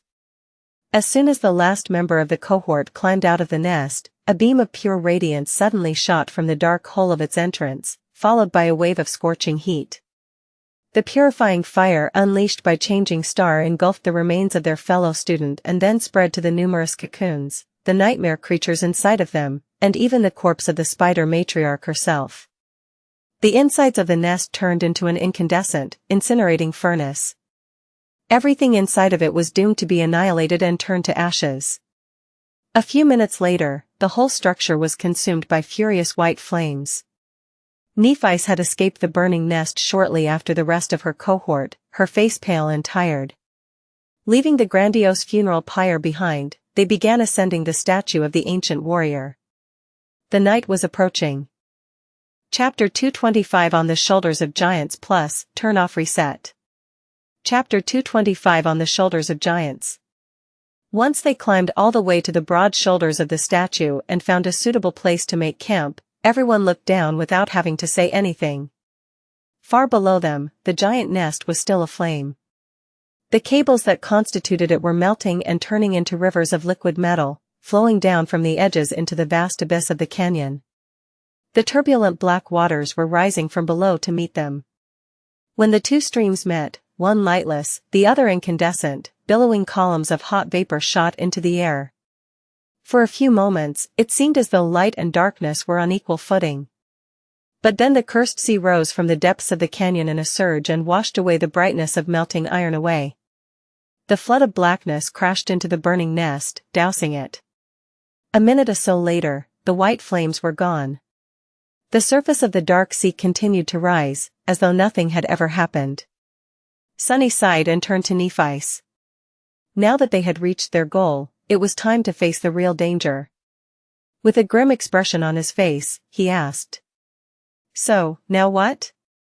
He knew the general concept of how she was planning to reach the southern edges of the forgotten shore in a short time, but not the details. Changing Star glanced at him, lingered for a moment, and then said, "We arrived at the canyon faster than I expected. There are still 2 days left before we can act. So, make yourself at home. We'll rest tomorrow and start preparing for it the next day." Sunny smiled. Rest, that sounded swell. Plus, he wasn't really looking forward to making use of the fast and comparatively safe method of traveling through the labyrinth that Nephi had talked about. In fact, he would rather never have to use it at all. Just like that, the cohort found itself with nothing to do for the next 2 days. Before leaving the Dark City, Changing Star had anticipated that various things could slow them down and padded the schedule of the expedition with extra time. Who knew that they would actually make it to the broken bridge so fast? In any case, Sunny wasn't complaining. He had a lot to do and think about. For example, the mysterious connection between his Tachi, Effie's spear, and the headless statues that stood around the forgotten shore. The statues represented the 7 valiant heroes that had made an oath to return light to this cursed land thousands of years ago. Sunny had seen 3 of them by now, the knight, the graceful woman, and now this mighty warrior. Did every statue have a connection with a specific memory? If so, what was that connection and why was Nephi so reluctant to share this information with everyone? Roe. Well, it wasn't like he and Changing Star were very close now. Sunny had drawn a clear line to denote the nature of their relationship himself. He insisted that he was not a true member of the cohort, but merely a hired specialist. Why would she share her secret with him? This was a logical conclusion, but Sunny couldn't help but feel a bit resentful. Despite the fact that he was her first partner, now, the situation had changed. Nephi's had other people to rely on, like Castor. So why would she say that Sunny was the only person she trusted on the Forgotten Shore except for Cassie, and then hide her technique from Castor? Everything felt so complicated.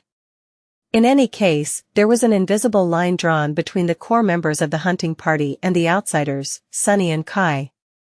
No one consciously avoided them, but it was clear that the line existed.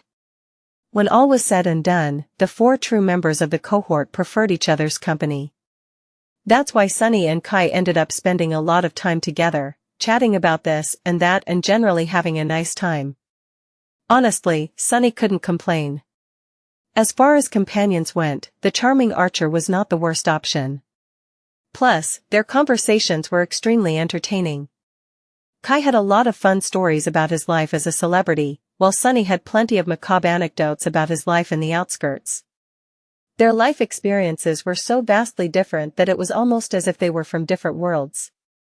As a result, both felt like they were listening to fictional stories about some strange and fantastical land that they had never heard about before. Sunny spent the rest of his time training with the sword, trying to turn shadow dance from an ethereal concept into a practical set of core principles. The progress was painfully slow, but now there was progress, at least. He was having so much trouble because his chosen battle style was so strange and elusive. Unlike most styles, which started with certain movements and steps, this one was supposed to imitate any movement and any step instead of introducing its own. So it was more about the state of mind and the flexibility of his physical behavior. Sunny had to create a set of training exercises that would allow his body and muscle memory to become capable of adapting to any style and turn pliable like a shadow. On the first day of trying, his whole body ached. Despite his incredible physical shape and experience with tough training, Sunny ended up straining the muscles that he didn't even know he had, and forced those that he did know about to behave in a way that was utterly different from what they were used to.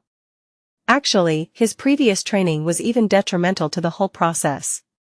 He had to make himself unlearn a lot of things to allow for this strange style to take root in his very bones. Thankfully, the foundation of his technique was Changing Star's flowing style, which itself was designed for maximum adaptability. If Sunny learned another style or was further into mastering any existing technique, this would have been 10 times harder, if not impossible. Needless to say, his exercises were in no way similar to the beautiful and graceful dance he had seen in his dream. In fact, from the side, Sunny must have looked as though he was having a seizure. He caught more than one amused stare while practicing. It didn't matter. The only thing that mattered was that he was slowly pushing himself toward mastering the basics of shadow dance, and, hopefully, receiving his first relic. Chapter 226 The Fool. On the evening of the first of the 2 days that they had at their disposal, Sunny climbed all the way to the highest point of the statue and sat there alone, looking at the setting sun. He felt as though he had to find a sense of balance that he had lost at some point along the way. Not because he missed it, but because he was going to need that balance to remain firm and steady when the moment of truth came. If he was right about the future, then this was probably the last day of peace he would experience until this whole thing was over. Not only the expedition, but all of it. Looking back, his behavior in these past few months was highly erratic. Where were the cold rationality and ruthlessness that saved him so many times in the past? The caution and devious cunning that allowed him to survive the first nightmare? He had not been acting like himself for a long time. Yes, his mental state had suffered greatly because of everything that had happened. But was it the only reason? Come to think of it. The first blow dealt to him was the bitter revelation that there was no gateway in the bright castle. After everything that Sunny had endured to make it to the dark city, the crushing intensity of their journey through the labyrinth, the diabolical trap of the soul devourer and their escape from it, the cold and harrowing night of traversing the dark sea, all of it turned out to have been for nothing. Not only were they not rewarded for their efforts, but all of their hopes were mercilessly destroyed and obliterated instead. This alone was enough to drive a person mad. Then came the feeling of alienation he felt while living with Nephi's, Cassie, and all the newcomers in the outer settlement. Instead of finding support and solace in the company of his friends, Sunny fell into his old habit.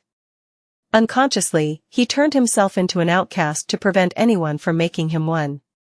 This was the most noticeable, but not the only instance of him regressing to his old self. After fighting so hard to change and grow, Sunny ended up abandoning most of the lessons he had learned after becoming infected by the nightmare spell. He was almost like an addict relapsing after a few days of sobriety and giving up completely because of this one small mistake. But who could blame him? Sunny was already shaking under the pressure of the situation. One little push, and he would fall under its weight. In the end, it was not one, but 3 blows that shattered him completely. As though the world wanted to make sure that he was truly broken. First was the terrible epiphany of what Cassie's vision really meant. Almost instantly after that, while Sunny was still reeling, came the fatal mistake in the conversation with Harper and the brutal murder that followed. And if that was not enough, the person he relied on the most to keep his sanity in this cursed place, Nephi's, made it impossible for him to trust her any longer. Anyone would have collapsed under that weight. And yet Sunny managed to keep his balance, even if just barely. The final straw that finally broke him was the excruciating, never-ending sea of torturous pain he suffered after being mortally wounded by the Black Knight. After that, Sunny had relinquished all pretense of having control. And now here he was. Playing the fool, acting like a fool, and fooling around with Kai and Effie. Wasn't it fun? Wasn't it easy? Yes, his mental state wasn't great. But it was also very convenient to blame everything on this condition.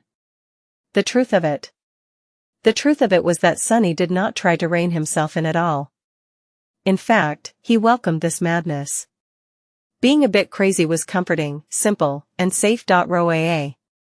It protected him from having to look at the heartbreaking truth and remember it. Sunny needed the shield of madness to save himself from the bottomless despair that threatened to destroy him completely. So what if he was prone to act recklessly in this state? So what if he made mistakes here and there and took unnecessary risks? Anything was better than having to face that despair. Just like Nephi's had said, one had to become a little insane to survive in the world that had gone mad. And yet, Sunny knew that what he was doing was nothing but hiding his head in the sand. And now that the end was approaching, he had to stop hiding from the truth. He had to admit and endure it. This was the only way for him to survive. As the sun disappeared behind the horizon and the absolute darkness drowned the forgotten shore, he sighed deeply and whispered. All right.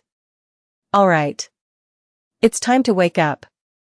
The next day, 6 humans were standing at the edge of the vast canyon as the twilight of dusk drowned the world in shadows.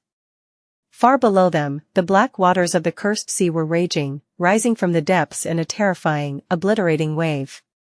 In a few minutes, all light was going to be completely gone. And then, the flood of darkness would wash over the world, destroying anyone left standing in its path. And yet, the humans were not rushing to get away. Instead, they just stood there and waited. Looking down into the canyon, Sunny gritted his teeth and shivered. Then, he glanced at Nephi's and licked his dry lips. Are you sure about this? Changing Star did not spare him a look and simply nodded. Despite the fact that the rising black water was quickly approaching them, her face was calm and composed. A moment later, the last vestiges of sunlight disappeared, leaving them in utter darkness. The silence that surrounded them was broken only by the sound of waves rushing against the walls of the canyon. Getting closer and closer. Prepare yourselves. Sunny sighed. Here we go. Suddenly, a blinding burst of white light pierced the darkness. Holding the incandescent sword in her hand, Nephi's closed her shining eyes for a second. And then raised the sword high above her head, as if calling the monsters of the depths to come take her. Chapter 227 Comparatively Safe. The embrace of impenetrable darkness was broken by the furious white light of Changing Star's incandescent sword. Illuminated by it, 6 people were standing on the shore of a raging river. Their faces were pale and grim. The canyon had disappeared, consumed by the rising surge of the black water. Now, the cursed sea was flowing over its edges, ready to swell and flood the narrow passages of the great labyrinth in an unstoppable wave. Sunny felt cold water wash over his feet and shivered. The rest of the cohort reacted exactly the same. Even Kai, who could escape into the lightless skies at any moment, seemed to be deeply unnerved by the closeness of the encroaching sea. Among the 6 of them, only 3 had truly experienced the perils of this dark abyss. They knew that the real dread came not from the sea itself, but from the terrors that hid in its cursed depths. Like the host of the whispering voices that they had heard beneath the branches of the soul tree. Or the gargantuan creature that had almost cost Nephi's her life. However, Sunny was not going to make a remark to educate the rest of the cohort. After all, what they were trying to do right now was to summon one of these terrors from below. One that was different from all the others. Sunny? Peering into the darkness, he lingered. I don't see anything, yet. The water was already to his shins and rising swiftly. Sunny grimaced and struggled with the desire to turn around and run away without looking back. If he was fast enough, if he was lucky enough, he could still make it to the giant statue before the torrent of darkness drowned him under its crushing weight. Instead, Sunny glanced at Nephi and Cassie. The blind girl had glimpsed this secret of the forgotten shore in her visions and shared it with Changing Star. Changing Star had devised a plan to make use of it. Both of them were confident that they were going to succeed. So, he was going to be confident, too. Sunny didn't fully trust either of his former companions, not anymore. But he trusted their judgment. Just as that thought appeared in his mind, there was a subtle movement at the edges of his vision. Turning his head, Sunny stared into the darkness, and trembled. It's here. Out there in the distance, a massive shape was moving through the waves, attracted by the light of Changing Star's incandescent blade. The sea seethed and swirled around it, the black mass of water easily pushed away by the approaching creature.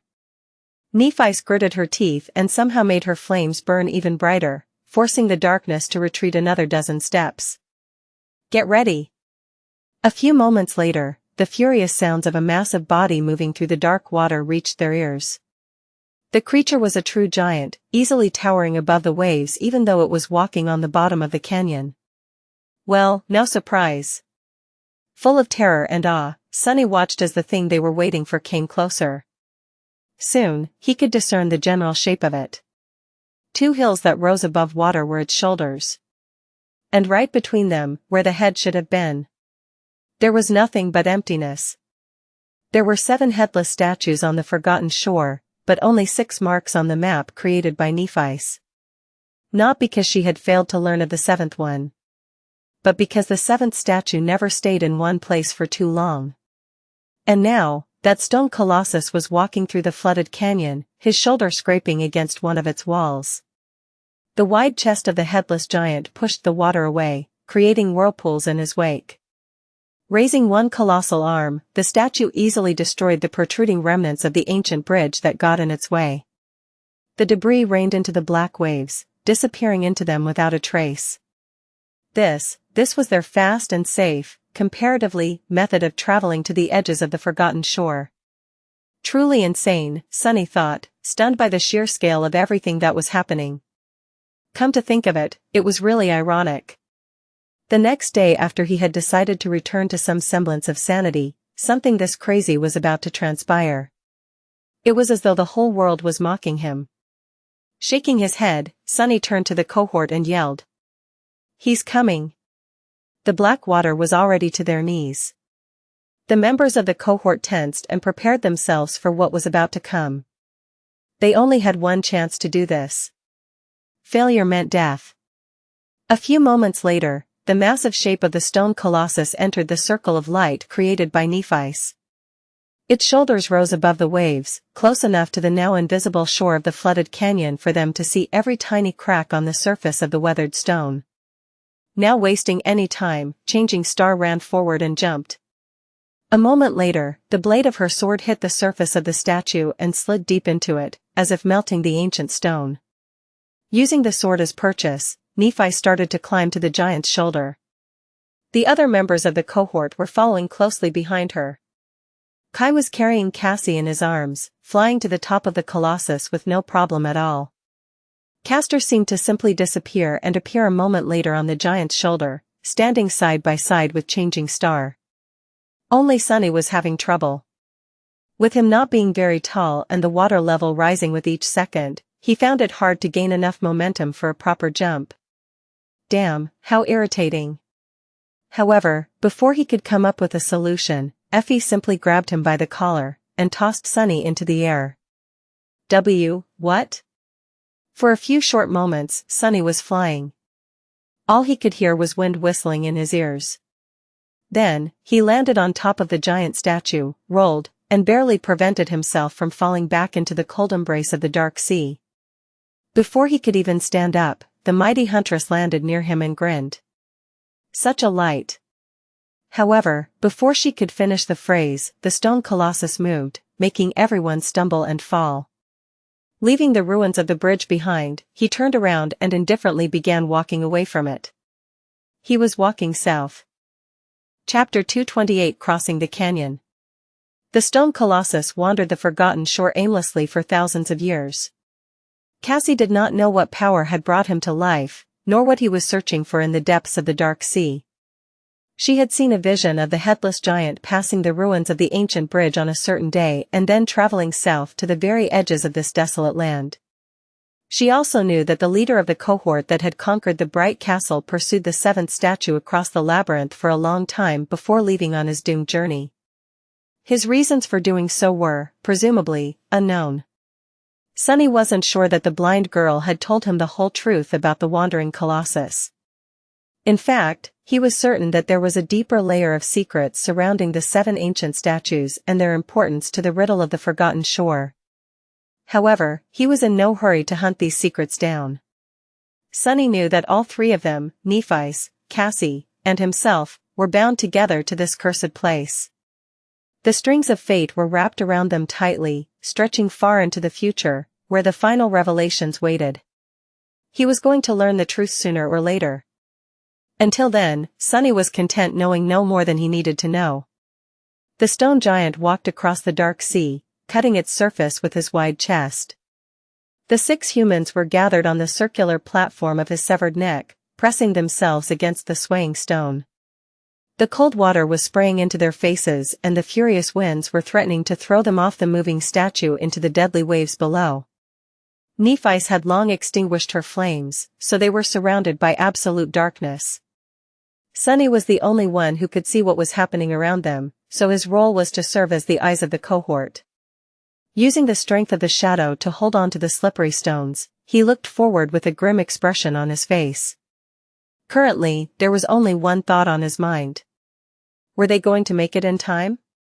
The Colossus was swiftly approaching the other side of the canyon.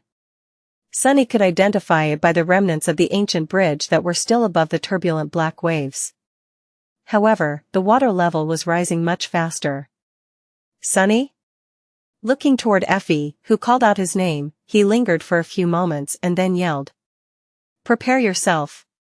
We're going to be underwater for a couple of minutes, at least. A chorus of curses served as the answer. Unseen by anyone, Sunny smiled darkly. This was going to be his second time diving into the dark sea. Wasn't this how Gunlog had begun his journey to the throne of the Dark City? Maybe Sunny would be a king himself, one day. Now. The black water rose higher and higher. The shoulders of the giant were already submerged in its lightless depths. The circular platform was going to be next. They were so close to the shore. As the stone colossus moved across the bottom of the canyon, the platform rose and fell. After another fall, it was finally lost beneath the waves. The cold, salty water crashed into them and then swallowed the entire world. The members of the cohort desperately held on to the cracks in the stone, trying to prevent themselves from being washed away by the raging current. No one would be able to save them if they were. Sunny closed his eyes, knowing that he would not be able to see anything through the impenetrable darkness of the cursed sea. Instead, he relied on his shadow sense, hoping that it was going to help him feel if something approached them from the depths. Now, all Sunny had to do was hold tight and hope that the headless giant would reach the shore of the canyon before he ran out of breath. Thankfully, everyone present was strong and powerful. Their physical form was either at the pinnacle of human ability or slightly above it. Several minutes underwater were not going to kill them, most likely. Placating himself with this thought, Sunny waited, and waited, and waited, struggling against the terrible current with all his strength. At some point, he thought that he sensed an unclear shape swim close to the walking statue, but then the sensation disappeared. Any second now, any second. But the relief he was so desperately waiting for was not coming for far longer than Sunny had expected. Soon, his lungs began to burn, and his muscles began to spasm. Damnation! If he was having trouble, then others must have been in far worse shape. After all, oxygen traveled through human bodies with blood, and their blood had not been altered and comprehensively enhanced by the forbidden legacy of the mysterious weaver. Just as he thought so, Sunny felt one of the 6 shadows slipping from the circular platform. It was Kai. Crap. Fortunately, before the Colossus plunged into the dark depths, the charming archer had been worried about Cassie and tied himself to her with the help of the golden rope. Surprisingly, the blind girl turned out to be more resilient than him in the end. Now, she was holding both of their weights, desperately grabbing onto a narrow crack in the ancient stone. Kai's unconscious body was floating a few meters behind her. He was safe, for now. But how long would Cassie herself be able to hold on? When Sunny felt his mind weakening, his body was suddenly slammed into the platform with tremendous force. The stone giant was climbing out of the canyon. His massive hands grabbed onto the edge of it, and with one devastating pull, the Colossus threw himself upward. Ugh, curse it! Sunny felt as though he was aboard the worst amusement ride in human history. His bones groaned, being pressed down upon by an invisible weight. A few moments of this torture, and they were above water once again. Desperately grasping for air, Sunny inhaled several times and then weakly looked at the unconscious form of Kai. Crawling toward the archer, he grabbed him and dragged the body back to the rest of the group. Entrusting him to Cassie, Sunny looked down at the dark water below, and suddenly growled in a low voice. Turning her head, Nephice asked with a deep frown on her pale face. Sunny? What is it? Looking at the torso of the giant statue, he gritted his teeth and lingered for a few moments before answering. Then, in a voice that was dreadfully grim, Sunny said. We have a passenger. Chapter 229 The Passenger. The Colossus rose from beneath the turbulent waves, rivers of black water streaming down his stone body. Now that the walking statue had climbed out of the canyon, the cursed sea was barely up to its abdomen, for the moment. Once the dark waters reached higher, the giant would be submerged in them up to his shoulders once again. Sunny had to get rid of the unwelcomed passenger until then. Far below, flattened against the chest of the Colossus, a strange creature had attached itself to the ancient statue. It looked like a cross between a translucent jellyfish and an eel. However, Sunny could see a deformed skeleton of a giant humanoid being trapped within the transparent flesh of the repulsive abomination. He shivered. Compared to the stone giant, the eel looked rather small, however, this was just an illusion. Really, the creature was as large as a train. Its jaws were full of sharp fangs and wide enough to swallow a human whole. Curses. If there was one good thing about the situation, it was that the eel did not seem to be a corrupted nightmare creature, but merely a fallen one. Perhaps it survived in the cursed sea by attaching itself to the true terrors of the depths and feeding off the remains of their prey. As soon as Nephi spoke, Sunny noticed long feelers of the creature tremble and move, as though reacting to the sudden sound. The eel turned its head slightly in their direction. When he answered, the feelers rippled once again, and the monstrosity turned its head once more, this time staring directly at Sunny. Crap. A moment later, translucent tentacles appeared from beneath the abomination's body and shot up, finding cracks in the weathered stone and pulling it toward the neck of the Colossus. Where the cohort was. Changing Star must have felt something, because tiny white sparks suddenly ignited in the depths of her eyes. Sunny put a hand on her shoulder and shook his head. Don't. stone giant or not, lighting a beacon in the middle of the cursed sea was not the best of ideas. Now that it had escaped the confines of the canyon, the real horrors were out and about. Just like the cohort had discussed before, light was their last resort, something they would summon only if the moment came where there was no other choice but for all of them to fight. And whether Sunny liked it or not, that moment was not upon them yet. With a reluctant scowl, he turned away and said, "I'll handle it." The giant eel was his problem to solve. "Yeah, that's great and all. But how the spell am I supposed to get rid of this thing?" Looking down, Sunny calculated that he had a dozen or so seconds left before it was time to act. The repulsive abomination was slowly crawling toward them, scaling the torso of the giant statue at a disturbingly steady pace. Think. Several seconds later, Sunny approached Effie and kneeled by her side. Taking the huntress by the hand, he put something into her palm and said, "Do you feel the colossus moving up and down? That's his steps. I need you to start counting them. If I'm not back after 30 steps, throw the thing I gave you in that direction as hard as you can. All right?" Effie gave him a nod. Her usual humor was gone, replaced by grim determination. "Good. Well, wish me luck." The huntress lingered for a moment and then said, "Good luck." When he was ready to walk away, she suddenly gripped his arm. Sunny stopped and raised an eyebrow. "What?" Effie hesitated before speaking. "Listen, Sunny, if you die, I can have your soul shards, right?" He stared at her for a second, his face twitching. "This wench? Absolutely not. If I die, all my shards are to be thrown into the sea. No one is to get anything, understand?" With that, he left the cohort behind and walked to the edge of the swaying stone platform. "Here goes nothing." Jumping down, Sunny slid to the giant's shoulder and caught himself from falling all the way into the raging waves by grabbing onto a crack in the stone. To his right, the shoulder was slowly moving as the colossus swung his hand. To his left, a curved path of stone led all the way across the chest of the statue to its other shoulder. This curving path was, in fact, the collar of the giant's tunic, carved masterfully from stone by the unknown sculptor. Stepping on it, Sunny struggled to keep his balance on the swaying slippery surface and hurried forward. Soon, he was directly above the climbing eel. The abomination was already close, allowing Sunny to discern every repugnant detail of its translucent, giant body. What the hell? Why does everything have to be so disgusting? A moment later, he sighed. "Let's try this." Summoning the prowling thorn, Sunny gritted his teeth and cut his forearm, smearing some blood on the blade of the kunai. Then, he used all the strength he had in his body to hurl the dagger down. The prowling thorn spun in the air and hit the giant eel right in the place where its eye should have been. Sunny did not notice any visual organs on the creature's body, but on the deformed humanoid skull hiding beneath the flesh, that's where the eye socket was. The kunai wedged itself deep into the monster's head, causing a small fountain of crimson blood to erupt upward.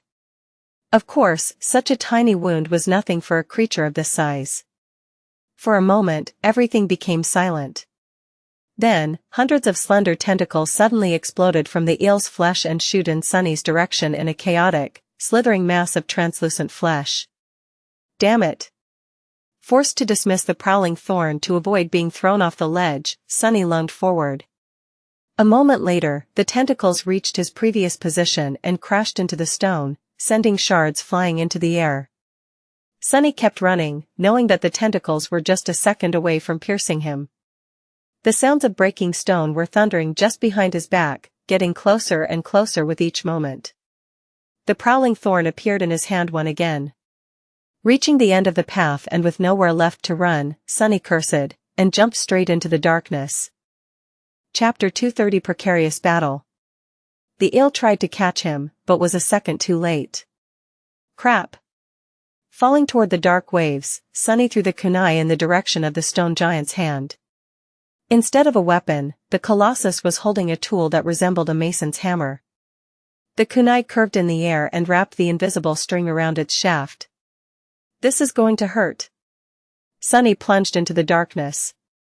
A moment later, the string drew taut, and he found himself swinging through the air at a terrible speed. Flying underneath the colossal stone fist, he almost touched the black water with his feet, but then the inertia pulled him up and away. After a few seconds of weightlessness, Sunny landed on the hammer's head and let out a shaky breath. Without wasting any time, he dislodged the prowling thorn and pulled it into his hand, then wedged the dagger in a narrow crack on the surface of the giant hammer. Landing on it was one thing. Staying here, though, that was something else entirely. The Colossus was swinging his arms as he walked, so Sunny basically found himself on top of a giant pendulum. Not only was the hammer swaying back and forth, but the angle of the surface he was standing on also constantly changed, making it hard not to fly off or slid into the raging sea.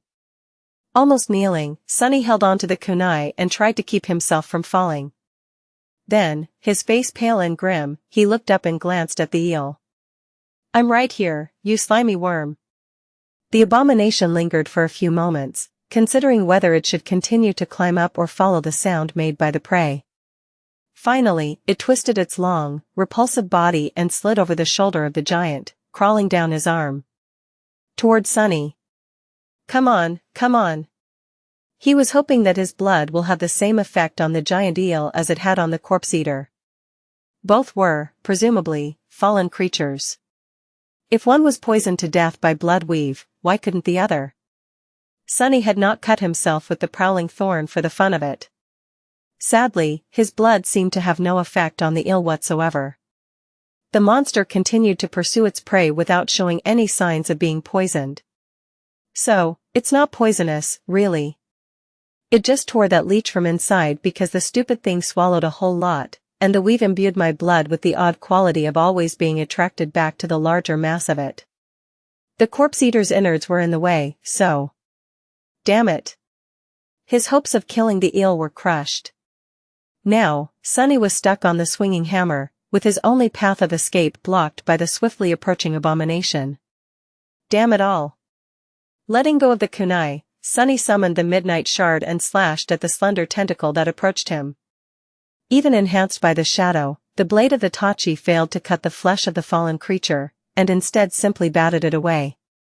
Not good, not good. The eel had two types of tentacles. Some were thick, powerful, and few in number. These ones were used to push its massive body forward and hold on to the swinging arm of the Colossus.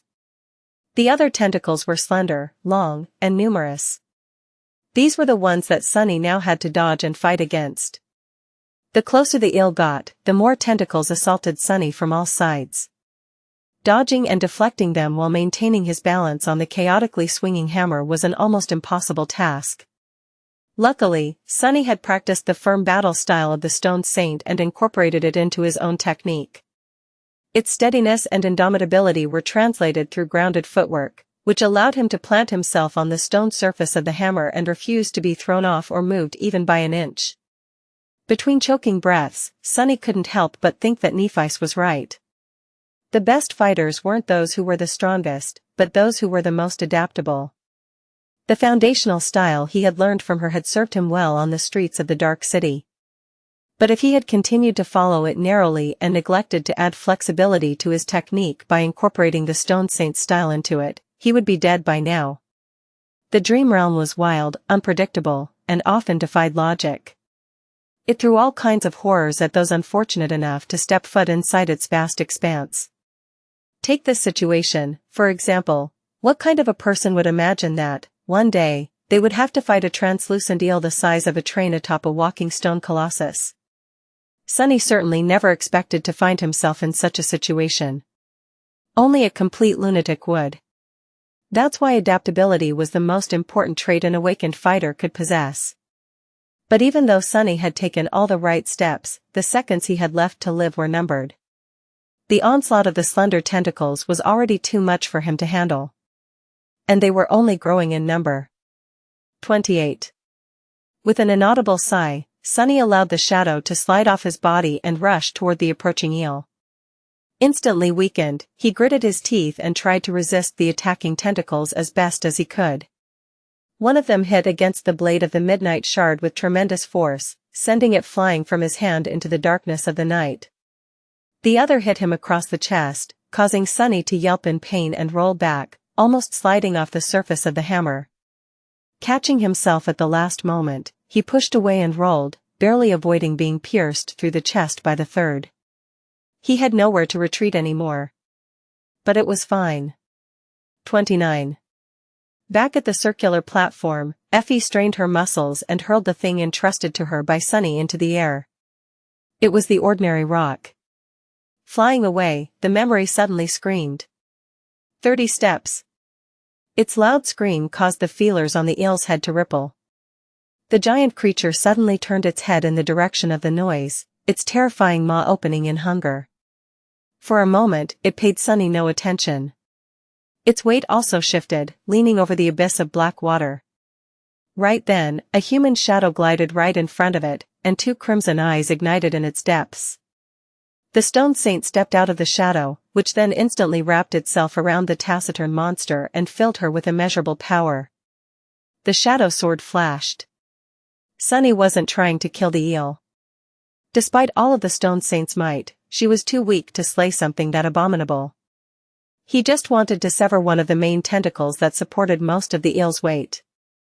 Augmented with the power of shadows, the stone knight easily cut into the flesh of the eel and sliced one of the thickest tentacles apart.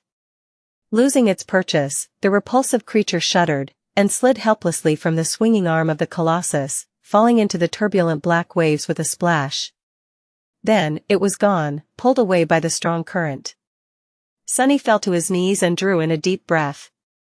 Then, he said in a cold, raspy voice. "This ride ain't free, bastard. Next time, buy a ticket." Chapter 231 Stone Giant. Sunny remained on the swinging hammer of the colossus for a while, resting and trying to catch his breath. However, very soon, the dark sea rose high enough to make his position perilous. With a deep sigh, he stood up and dislodged the prowling thorn from the stones. Waiting for the colossus to raise his hand, Sunny jumped down. The wind whistled in his ears, and a few moments later, he landed on the wrist of the giant in a roll. As soon as Sunny got back to his feet, the stone surface beneath plummeted down. Thrusting the kunai in another crack, he gritted his teeth and held on to his dear life. Soon, the ground he was standing on sloped down, and then turned into a vertical wall, with nothing but the dark abyss of the cursed sea visible below. Hanging off that wall, Sunny cursed and waited for the colossus to bring his arm back up. When it finally happened, Sunny immediately dashed forward. He had several precious seconds before the pendulum swung again, and had to cover as much distance as possible with each swing of the giant's arm. Too slow, and the cursed sea would catch up to him. The closer he got to the elbow of the walking statue, the more inclined his path was. Eventually, Sunny had to climb instead of run. His hands were tired from fighting and supporting his weight, but he stubbornly continued moving forward and up. Once Sunny reached the elbow and climbed higher, the amplitude of the swinging reduced considerably. Now he just had to scale the vertical wall and reach the shoulder of the giant. Climbing the slippery stone was not easy, but he had gotten used to such tasks a long time ago. In any case, it was way better than that time Sunny had to race against the rising sea during a furious storm, only to get swept away by the black water and be saved by Nephice at the last moment. This time, at least, he didn't need her to save his life. That would be embarrassing. Some time later, Sunny climbed over the edge of the circular platform, crawled to its center, and sprawled beside the other members of the cohort, who were waiting for his return with tense expressions on their faces. "Sunny? Are you all right?" Kai was back to his senses, looking a little bit disheveled, but still ridiculously gorgeous. Sunny stared at him in dismay, then sighed. "I'm alive." A short while later, Nephice called out to him. "What were you fighting?" Sunny grimaced. "A big ugly worm. I threw him back into the water." With that, he reluctantly sat up and looked at the surface of the dark sea, which was already flowing over the shoulders of the stone giant. Its surface was black and tranquil. No one was pursuing them, it seemed. "It's gone now, so rest up. I'll keep watch." He stayed awake until the break of dawn and then woke the members of the cohort. When they rose to their feet, Sunny lay down on the cold stone and tiredly closed his eyes. Yesterday, he had thought that he would not be able to fall asleep atop the walking stone giant. However, Sunny had underestimated how exhausting this long night would end up being. Even the body of a powerful sleeper needed rest. Actually, the swinging of the stone platform was sort of soothing. Soon, he was fast asleep. When Sunny woke up, the sun was already high in the sky. Yawning, he sat up, summoned the endless spring and greedily drank some water. Someone had left a plate of food near him, so without thinking too much, Sunny picked it up and had himself a late breakfast. Ah, that hits the spot. Recognizing the taste of Nef's cooking, he glanced at their intrepid leader and smiled. It was nice to laze around while others were working. While Sunny was sleeping, the stone platform had transformed. Plates of iron stripped of the abominable spiders and stored in Effie's bag were inserted around its perimeter, with the golden rope strung between them as an improvised railing.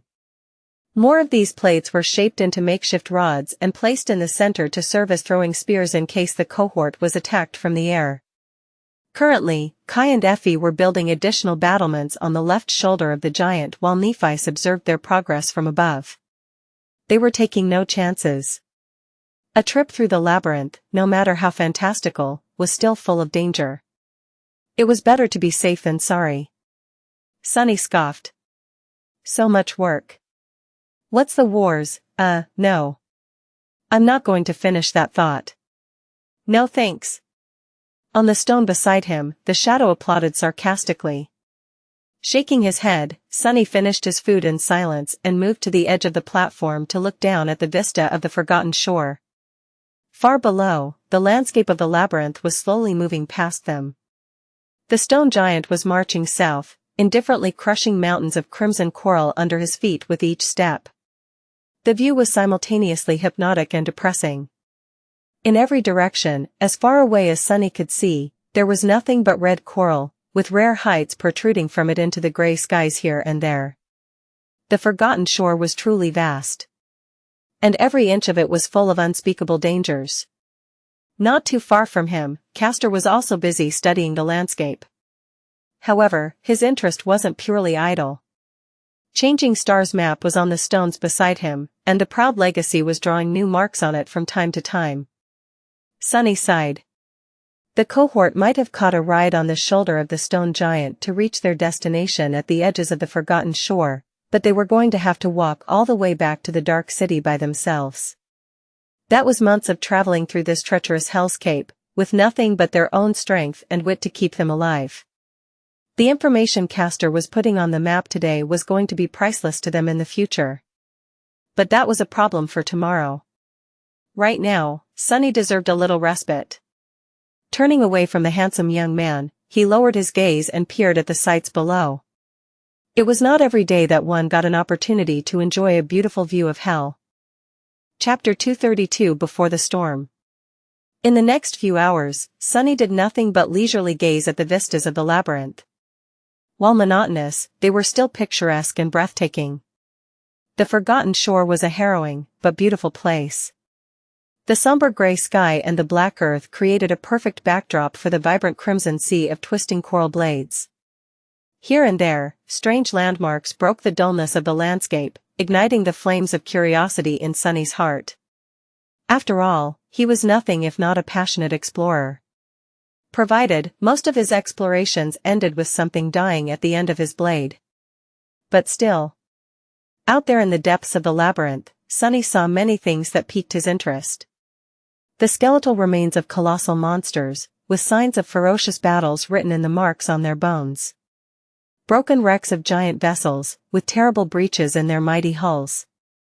Abyssal chasms that were full of darkness and emptiness, leading into the depths of this cursed land where true horrors dwelt.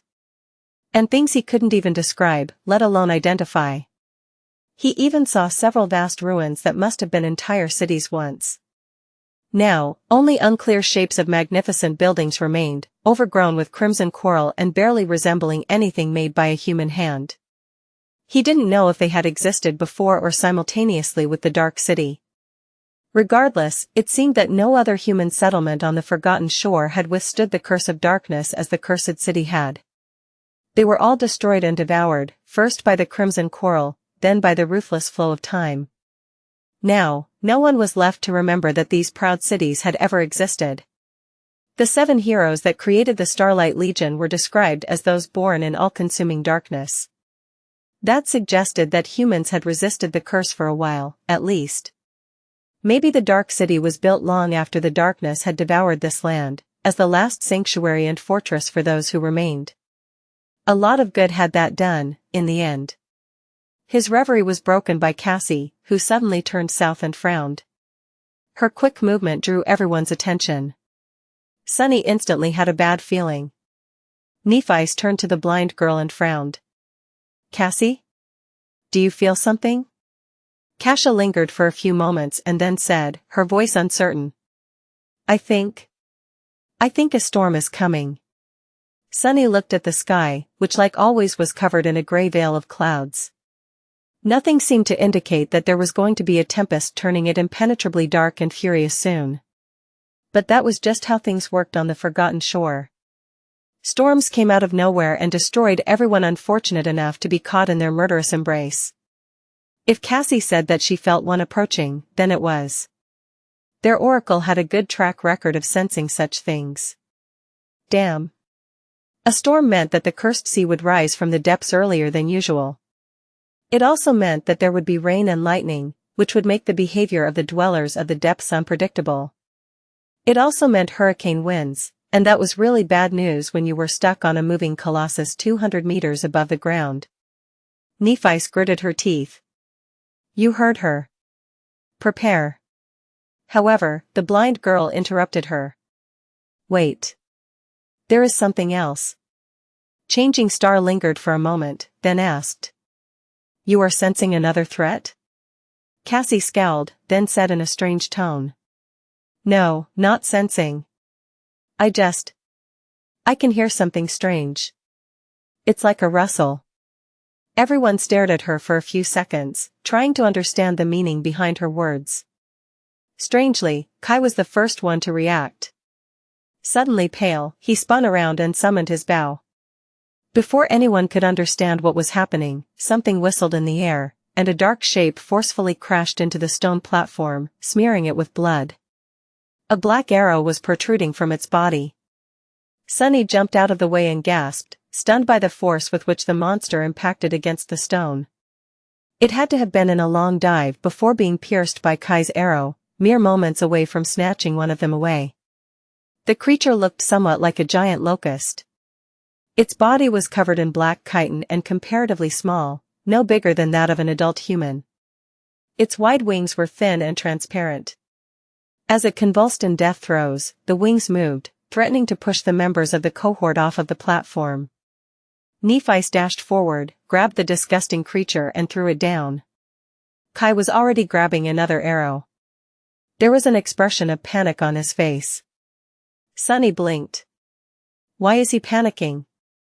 The monster is already. As though hearing his thoughts, Kai glanced at the members of the cohort with wide eyes and yelled. Swarms. These fiends hunt in swarms. Get ready.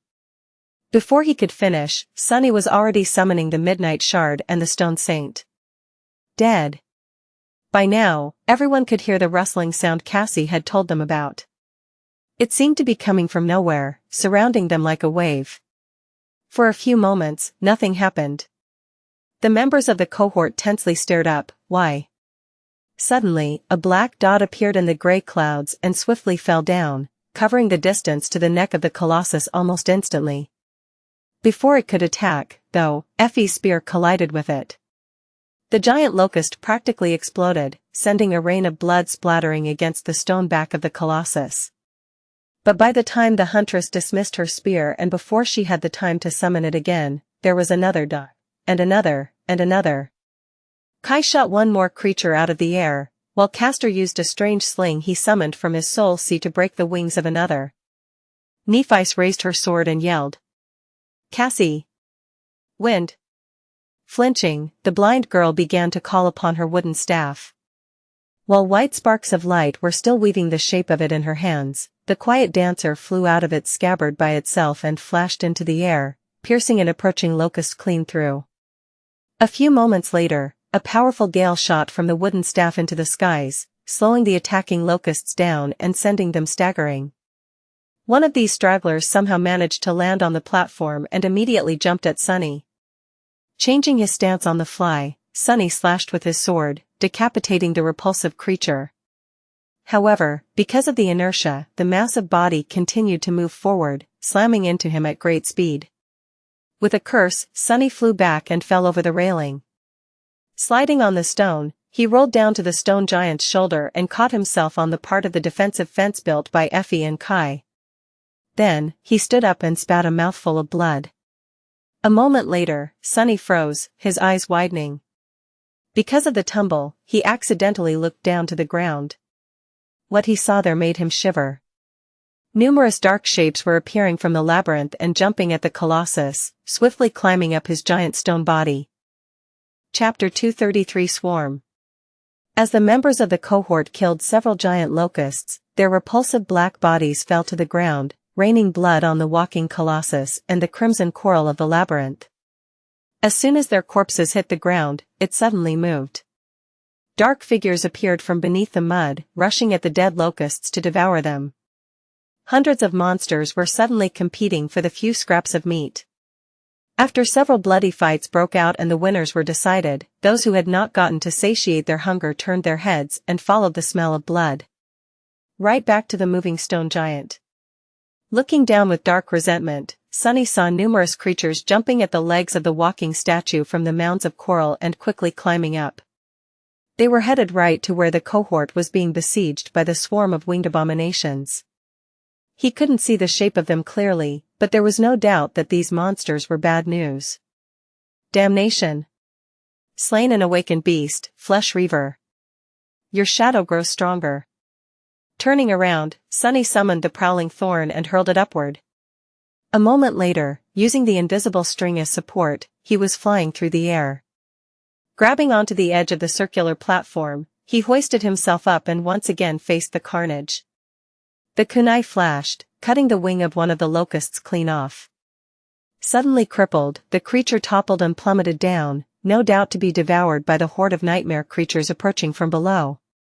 The battle with the swarm was not going too great for the cohort. The turbulent wind summoned by Cassie's staff bought them some breathing room by making it hard for the locusts to approach the platform at high speed, but there were just too many of them. Kai was setting one arrow after another loose. After that one first shot, he had not used the blood arrow, choosing instead to rely on his mundane ones. In the chaotic mess of this sudden battle, it was too easy to miss. Plus, he didn't need a lot of power to deliver debilitating wounds to the locusts. They were basically skewering themselves on the arrows themselves by diving from the skies with incredible speed. Still, the abominable reavers were awakened beasts. It wasn't easy for a sleeper to kill one with just a single shot. Just as Sunny grabbed the kunai and spun to avoid a glancing blow from one of the creatures, another one landed on the platform. 2 arrows were sticking from its cracked chitin, but the locust was still alive. Not for long, though. Just a moment after the repulsive bug landed, Neff's sword flashed through the air, slicing it in half. Sending the mangled body off the platform with a powerful kick, Changing Star turned to Kai and yelled. Don't try to kill them. Break their wings. With a sudden light of understanding in his eyes, the archer changed his approach. Indeed, that made sense. The members of the cohort didn't need to slay the locusts. They just needed to make it so the flying scourges weren't able to reach the stone platform. Effie, meanwhile, did not need this advice. Everything she hit simply exploded into a disgusting puddle of bloody goo. The problem the huntress faced was that there was no powerful ranged weapon she could use. Her beautiful spear was not really suited to be thrown that often. The memories were created from soul essence. Once a memory was dismissed, that essence returned to the core of the awakened that had summoned it. However, if it was too far away from them, the essence was simply wasted, unless the memory had a special enchantment like that of the blood arrow. The essence wasn't lost forever, as it would slowly accumulate inside the soul core until the peak capacity was reached once again. But this process took time, so one could not endlessly throw their memories at the enemy during a battle. Especially not once they reached a rank where managing one's soul essence was of higher importance. Effie had not reached such a rank yet, but she was still limited by that principle. That's why she resorted to using makeshift darts fashioned out of plates of spider iron. There wasn't much of them left, however. Once the last dart was gone, she would have to either exhaust her pool of soul essence or risk fighting the attacking locusts in melee. Just like the Stone Saint was doing right now. As Sunny rushed toward Nephi's, he noticed the shadow lowering her shoulder and raising her shield. In the next moment, one of the repulsive creatures crashed into it at full speed, and simply crumbled, black blood exploding into the air through the cracks in the shattered chitin. You have slain. The huntress, however, did not have the benefit of weighing a literal ton. Despite her graceful appearance, the saint was made out of stone, and stone was much heavier than flesh. It was also much harder to rip and slice apart. Once Effie was forced to fight the locusts with nothing but her spear and shield, her life would be in real danger. Curses, curses, curse it all. Swiftly approaching Changing Star, Sunny kicked a disgusting piece of a killed creature off the platform and yelled. We have a problem. Nephi sharply looked at him and scowled. What? Sunny hesitated for a moment, and then gestured down. There's a couple of hundred labyrinth creatures crawling all over the Colossus. They'll be here pretty soon. Nephi gritted her teeth, then glanced at the members of the cohort. Cassie was holding the wooden staff, sending powerful bursts of wind into the sky to slow down the attacking swarm. The quiet dancer was flashing through the air, protecting her from the locusts to the best of its ability. Castor was spinning his strange sling, aiming at the wings of the repulsive creatures. His face was calm and grim. Everyone was barely holding on and one mistake away from death. With a dark look in her cold gray eyes, Nephi looked at Sunny. Then, she said. Come with me, then. Chapter 234 Horde. Briefly giving Castor a few instructions, Nephi walked over to the edge of the platform and looked down. When she saw the numerous creatures climbing the stone giant, a grim expression appeared on her face. Sunny weighed the prowling thorn in his hand and asked. So, what's the plan? Changing Star glanced at him and smiled darkly. What else? Kill as many as you can. With that, she jumped down and landed softly on the shoulder of the Colossus.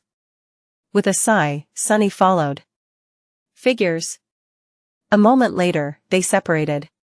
Nephi dashed to the opposite side of the moving statue, running on the wide stone path of its collar.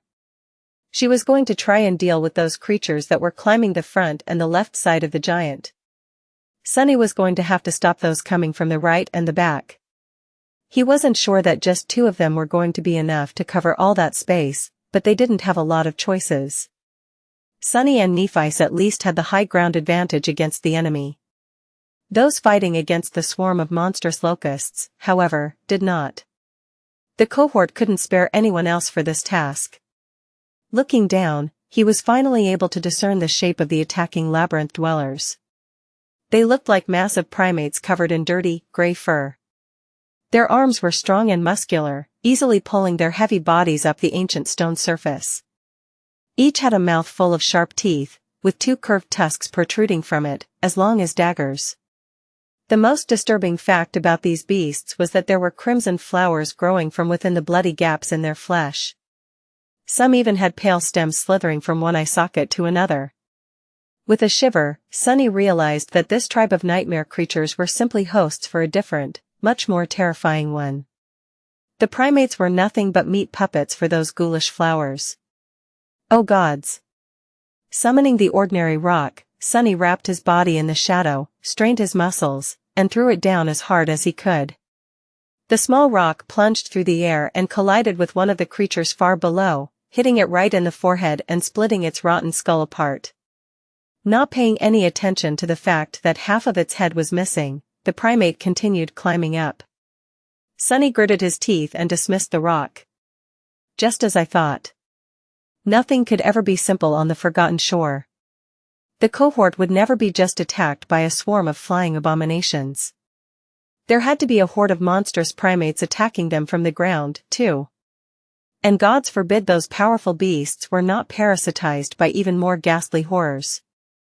At least their bodies are not so tough due to their partially decomposed state. That was something he could work with.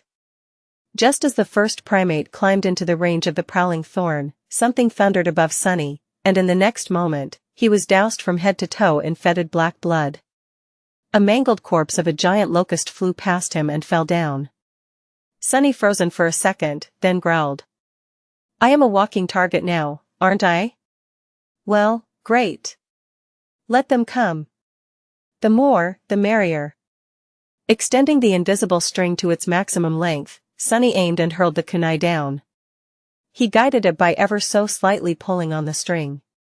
The dagger flashed through the air and spun, drawing a curved path. A few moments later, it cut across the wrist of one of the menacing primates, cleanly severing its hand. Suddenly losing purchase, the beast instantly fell down. After plummeting from the deadly height, it hit the crimson corals below and practically exploded into bloody chunks. Sunny listened to the emptiness, a tense expression on his face. You have slain an awakened monster, blood flower. Your shadow grows stronger. A relieved expression appeared on his face. At least these things weren't indestructible. Raising a hand, he caught the returning kunai and instantly threw it again. There wasn't much time left. Countless beasts were climbing up the stone body of the ancient colossus, covering a frightening amount of distance with each second. He had to slaughter as many of them as he could before they reached the battlement constructed on the giant's shoulder, or else they were going to rip him apart. In the next few minutes, Sunny did nothing but control the prowling thorn as it flew through the air, cutting through flesh and bone alike. The heavy kunai never stayed in his hand for more than a second, reaping a bountiful harvest of lives. More than a dozen beasts, those who were ahead of the approaching horde, were thrown off the statue and fell to their deaths, rewarding Sunny with an enviable amount of shadow fragments. However, he was still too slow. Sunny had to be both swift and precise when throwing the dagger, lest he wanted to be pulled off the giant's swaying shoulder himself. What's worse, he had to constantly pay attention to the sky and dodge the attacking locusts when they dove from above to devour him. The horde of terrible beasts was getting closer and closer, their arrival as inevitable as it would be fatal. The situation got even worse when another group of them reached the gargantuan statue's back. Now, Sunny not only had to deal with the monsters climbing its side, but also rush from his perch on the shoulder of the steadily moving colossus to the treacherous path of his collar to prevent the fastest climbers from reaching too high. Bad, this is bad. Covered in blood and with his muscles burning, Sunny continued to slaughter the ghastly beasts as fast as he could. But he wasn't fast enough. At some point, Sunny realized that the climbing monstrosities were now mere meters away from him. He could see every disturbing detail of their rotting bodies, with strangely graceful flowers growing from the bloody gaps. Their crimson petals trembled as they smelled prey. Suddenly, one of the primates strained its powerful legs and jumped into the air, instantly covering the remaining distance to Sunny's position. Before it could land, however, the midnight shard slashed the creature across its massive body, cutting it apart. What flowed out of the terrible wound, however, was not blood, but a vast cloud of red pollen. Before Sunny could register the fact, he had already breathed in a whole lungful of it. His eyes widened. Oh no. This is not good. Chapter 235 Flower Boy. As the red pollen settled in his lungs, Sunny suddenly sensed something subtly moving inside them. Then, a wave of excruciating pain pierced his chest. With a loud scream, he fell to his knees and grabbed at the puppeteer's shroud. A stream of blood escaped from his mouth and splashed on the ancient stone. In it, tiny blooms were sprouting roots, greedily drinking the crimson liquid and growing with visible speed. Looking at them with dark resentment, Sunny gritted his teeth and slowly stood up. By the time he straightened his back, the pain had subsided a little. The bloodthirsty flowers were already turning black and dying, destroyed by the odd blessing of the blood weave. The insidious nightmare creature tried to devour him from inside, but really, it just signed its own death sentence. In a few short minutes, it would be destroyed completely by the furnace of his tenacious body. And even if some part of it survived, Neff's purifying flames were going to finish the job. Until then, he would just have to endure this torture. Come closer, you bastards. As the midnight shard appeared in his hands, another monster was already climbing onto the shoulder of the walking colossus. Lunging forward, Sunny brandished his sword and decapitated the foul creature, then kicked it in the chest to send it flying down. A moment later, he jumped back, narrowly avoiding being grabbed by another primate. Before the beast could even react, the razor-sharp Tacit flashed across its body, severing both of its arms. More red pollen burst into the air. Holding his breath, Sunny shifted his stance and attacked once again in one swift, fluid motion. The midnight shard pierced the knee of the massive primate, making it topple. The creature wasn't dead, but any kind of mobility it once had was pretty much gone. Good enough. But it didn't really matter. 3 other monsters were already there, ready to take the fallen creature's place. And a few seconds later, there was going to be even more of them, and then even more still, until, eventually, Sunny was torn apart by the unstoppable flood of these harrowing fiends. He would have to think of something before that happened. If only I could breathe. Fighting through the excruciating pain that was tearing him from inside, Sunny grimaced and dashed forward to face the enemies. In the next minute or so, he forced himself to cut out all unnecessary thoughts, turning into a ruthless hurricane of steel. The midnight shard danced from one nightmare creature to another, piercing, slashing, and severing their rotting flesh. The air was soon obscured by a vast cloud of red pollen. At some point, Sunny gritted his teeth and disengaged from the fight, leaving a carpet of bleeding bodies in his wake. Launching himself back a few meters, he slid on the stone and left the cloud of red mist. Only then, finally, he allowed himself to draw in a deep breath. Sensing that their enemy was gone, the primates rushed forward. However, a moment later, something glistened in the mist, and a heavy triangular blade suddenly pierced the head of the leading creature. The blood flower did not react to its host being damaged and continued its lunge. But in the next second, the head of the monstrous ape was violently jerked backward, and, losing balance, it fell down. The string of the prowling thorn was coiled around the support pillars of the makeshift battlement, creating an invisible trap. By moving forward with the kunai still stuck in its skull, the unfortunate creature pulled the string taut, causing an invisible net to rise into the air. Entangled in it, 6 creatures tumbled to the ground, blocking the others from pursuing Sunny. Neither the battlement nor the invisible string were going to last long, but at least it bought him a few seconds. You have slain an awakened monster, blood flower. Your shadow. Finally. The nightmare creature in his lungs was finally dead. Spitting out a mouthful of blood, Sunny groaned, wiped his lips, and glanced back. What he saw made him curse. The group of monstrous primates climbing the back of the colossus was about to reach the collar of the stone tunic. Sunny was about to be surrounded. And he was all out of ideas. If I die today, I am at least going to drag as many of you as possible with me into a deeper, darker hell. Prepare yourselves, gangrels. Lunging forward, he ran on the narrow stone path and got to the middle of the giant's back just in time to collide with the first of the advancing primates and send it flying all the way down to the distant surface of the labyrinth. Unlike the shoulder of the colossus, Sunny had no room to maneuver on the narrow path. In fact, he was having trouble simply keeping his balance due to the constant swaying.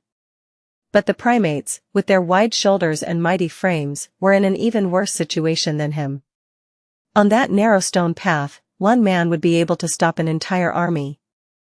Provided that nothing attacked him from behind, of course. Which was bound to happen. Cursing, Sunny slashed and slashed, sending one monster tumbling down in a billowing cloud of red pollen after another. Despite all his efforts, he had to retreat step after step to avoid being surrounded and killed by the ferocious abominations. The situation was becoming desperate. Especially so because the creatures that had been slowed down for a bit by the string of the prowling thorn finally wrestled free of it, and were seconds away from reaching his current position. Damnation! Sending a primate that was facing him staggering with a devastating blow of the midnight shard, Sunny desperately spun to deflect the attack from the creature approaching him from the back. However, he was a fraction of a second too late. Realizing that he won't be able to block or dodge the paw of the monstrous ape, Sunny feverishly tried to come up with a way to minimize the damage, at least. But just as the claws of the creature were about to grab onto his neck, a swift shadow suddenly fell from the skies. Catching the primate with its sharp mandibles, one of the locusts easily tore its head off and dashed back, devouring the prey with terrifying speed as it flew. In the next moment, more flesh weavers fell from the skies, aiming at the climbing primates. The two tribes of nightmare creatures were suddenly locked in a ferocious battle, with the 6 humans hopelessly stuck in between. Chapter 236 Ex Machina. With his back to the stone surface of the ancient statue, Sunny stared as the two tribes of nightmare creatures clashed in a cacophony of eerie roars and rustling noises. Discovering a new target, swarming locusts swiftly fell from the skies and cut into the horde of the blood flower hosts, devouring scores of unfortunate primates in mere moments. Torn and eviscerated by the sharp mandibles, their flesh seemed to almost melt in the terrible maws of the flying abominations. However, the massive beasts were not entirely defenseless. Any locust that lingered for a fraction of a second more than it should have was immediately grabbed and torn to pieces by the powerful primates, its black blood falling like dew on the petals of the crimson flowers that grew from their rotting bodies. Some hosts even jumped off the colossus to grab onto diving reavers and tumble together to the distant ground. In just a few seconds, the surface of the ancient giant and the air around him was consumed by utter chaos. Indifferent to everything, the colossus steadily marched south. Come to your senses.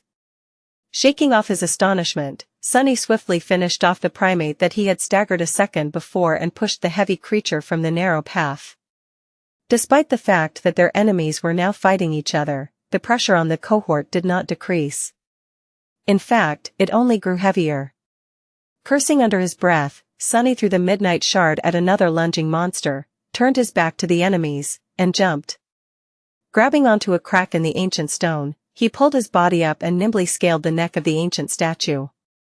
For several seconds that seemed to last an eternity, Sunny was completely defenseless against the potential attacks by the monstrous locusts. However, to his luck, Nephi's had chosen that exact moment to unleash her flames on the other side of the statue. A blinding flash of white drowned the skies for a second, confusing the reavers and buying him enough time to reach the stone platform. Climbing over its edge, Sunny rolled away and sprawled on the cold stone, trying to catch his breath. His body was in agony. The blood weave might have destroyed the flower growing in his lungs, but the damage was already done. Sunny had trouble breathing and felt bloody foam bubbling on his lips. Every time he inhaled, a sharp pain pierced his entire being. Not too terrible. Although troublesome, these wounds were not going to kill him. Sleepers healed better and faster than mundane humans, and Sunny in particular was also transformed by the drop of Weaver's ichor, making him much tougher and harder to kill than most. Sort of like a cockroach. As for the pain, he had been through worse and survived. As long as Sunny had adrenaline numbing it to some degree, he was capable of giving a fight still. Not that it would be pleasant. With a moan, Sunny picked himself up from the ground and looked around. Things were slowly turning from bad to worse. Kai was long out of arrows and had to resort to using his morbid ascended memory. Judging by how pale his face was, he had already missed a few shots, losing a lot of blood as the result. Cassie was still trying to maintain the powerful winds that slowed the attacking locusts down, but her face and hands were covered in blood. It seemed that even the powerful enchantment of her armor and the ardent protection of the quiet dancer were not enough to fully save her from harm. Effie was now fighting the flying abominations in melee, having only a fraction of a second to react every time they attacked her. Blood was streaming down her legs, her white chiton torn and soaked with it. Her bronze helmet was gone, lying shattered on the stones. Castor did not seem to be wounded, but his face was dark with exhaustion. Maintaining his incredible speed was taxing on both the mind and the body, so he would not be able to last much longer, either. The Stone Saint was the Stone Saint.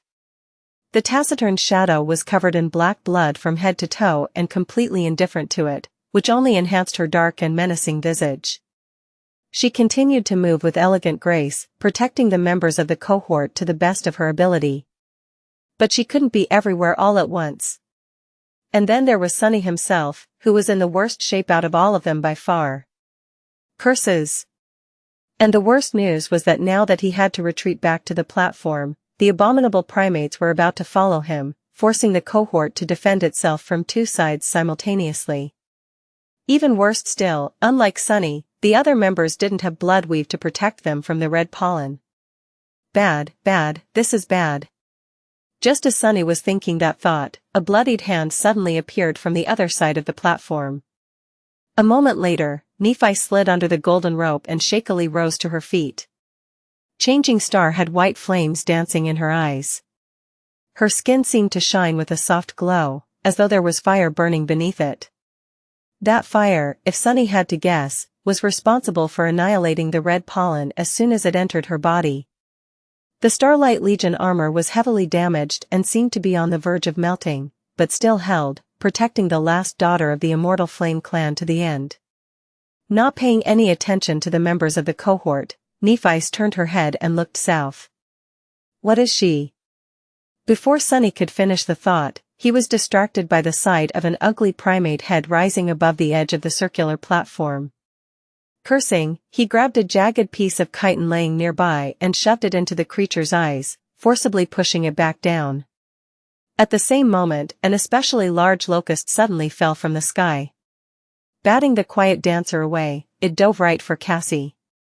Before anyone could react, its mandibles clicked. However, instead of soft flesh, all they caught was the hardwood of the enchanted staff. The blind girl had managed to defend herself at the last moment. The impact was still strong enough to throw her far back, nevertheless. Breaking the improvised barrier with her back, Cassie screamed, and slipped from the platform, plummeting down like a broken doll. No. The prowling thorn was damaged and restoring itself in the Soul Sea, and the golden rope was tied around the platform. He didn't know what to. As the sound of a bough clattering on the stone reached his ears, Sunny saw Kai diving down from the neck of the Colossus. Flying with incredible speed, he caught up with Cassie and grabbed her by the arm. The two of them froze in the air for a moment, absolutely defenseless against the approaching locusts.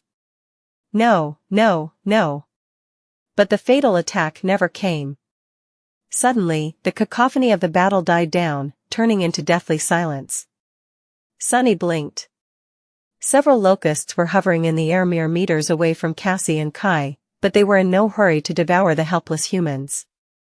In fact, they, too, seemed frozen. A moment later, the locusts suddenly turned around and dashed away. In fact, the whole swarm was swiftly retreating, flying away from the stone colossus with as much speed as the gluttonous abominations could muster. It was as if they were fleeing from something. Many of the locusts were carrying dead primates in their claws. It seemed as though the Reavers were the ultimate victors in this terrible battle against the monstrous apes. But Sunny was pretty sure that, soon, the whole tribe of these terrible creatures was going to have crimson blooms growing from the cracks in their chitin. Blood flowers were truly a horrifying enemy. Who knew what they would be capable of after subjugating a whole swarm of flying abominations? The more pressing question, however, was, what were the locusts running from? Sunny looked down, only to realize that the giant primates were also retreating, rushing down the body of the ancient statue in something that almost resembled panic. Then, finally, he turned and looked south, following the line of Changing Star's gaze. His face paled. Out there, directly in the path of the walking statue, an inconceivably vast wall of furious darkness had devoured the whole world. It was swiftly moving in their direction, bolts of lightning illuminating the raging depths of clouds almost every second. The storm was approaching. Chapter 237 Wall of Darkness. Kai landed on the stone platform, gently placing Cassie down. The blind girl was deathly pale and visibly hurt, but her life didn't seem to be in danger. The archer smiled reassuringly and gripped her shoulder. Then, just like the rest of them, he turned his head and silently looked south. A wall of impenetrable, furious darkness was approaching from there, devouring vast spans of the labyrinth with each second. To Sunny, it felt like an endless ocean of deranged shadows was rushing to drown them. The pressure he felt was almost as bad as that of the ominous crimson spire. The colossus was marching toward the darkness, completely indifferent to its menacing oppression. The wind rustled Sunny's hair. In the stunned silence, Effie suddenly fell to her knees with a pained groan. Her hands were pressed against the breach in her archaic cuirass, bright blood streaming from beneath them. That sound brought everyone back to reality.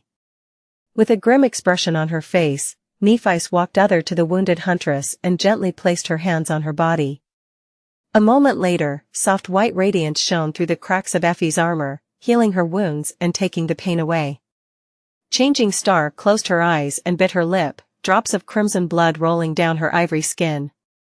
To take away her companion's suffering, she had to endure a much more harrowing torture. Sunny coughed, bloody foam flying from his lips, and weakly lowered himself to the ground. He didn't feel too well. The wall of darkness was growing closer with every moment. The wind was picking up, whistling in the cracks of the ancient statue. It brought the smell of the sea with it. Sunny grimaced and commanded the stone saint to walk over and stand above him. "What are we going to do now?" Kai shivered, glanced at the raging wall of clouds, and said, "Climb lower? The lightning is bound to be drawn to the neck of this giant." Sunny shook his head. "We can't. The sea is going to rise, so most of the statue will be submerged underwater.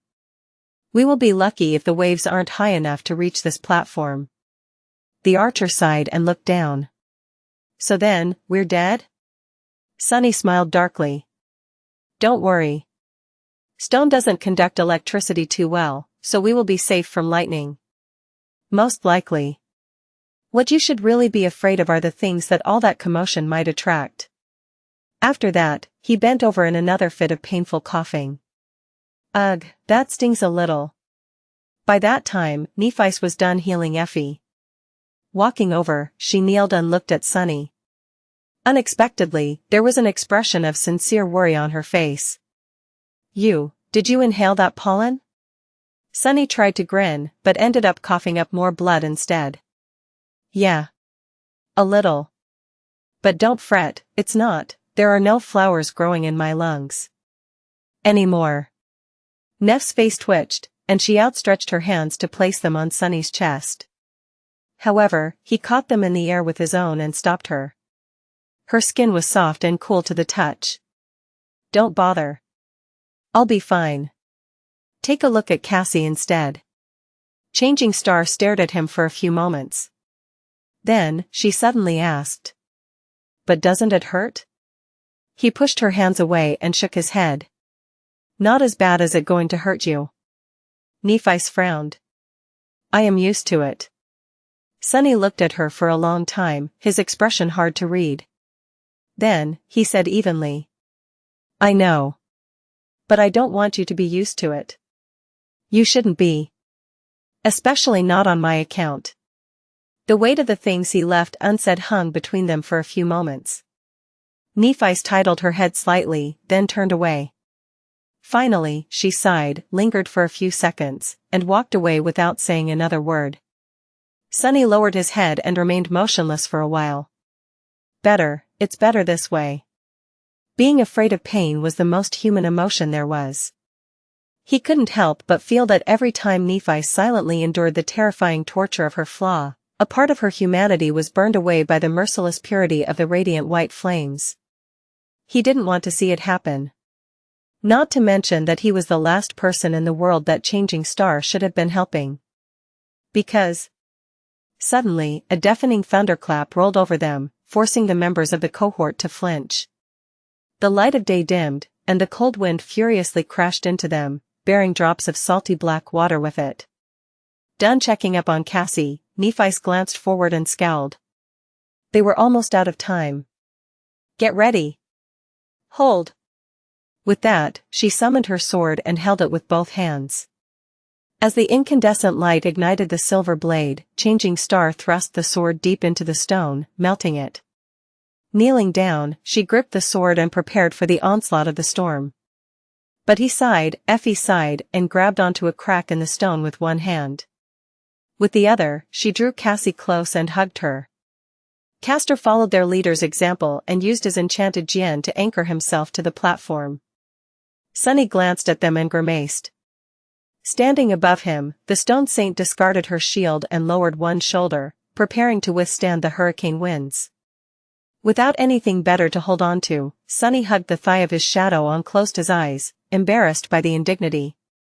Before he could really revel in it, though, something plopped on the ground near him. Opening one eye, Sunny was surprised to see Kai. What? What are you doing here? The archer smiled with embarrassment and coughed. Well, you see. I don't have a sword that can cut stone or Herculean strength. So, mind if I hold on to the other thigh of your beautiful stone companion? Sunny glared at him for a couple of seconds and then scoffed.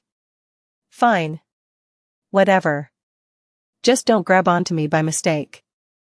As the endless wall of darkness approached, the headless colossus steadily walked forward and then dove straight into the furious embrace of the harrowing storm. Chapter 238 Into the Storm. A stray drop of rain fell on Sunny's cheek. The howling of the wind grew louder.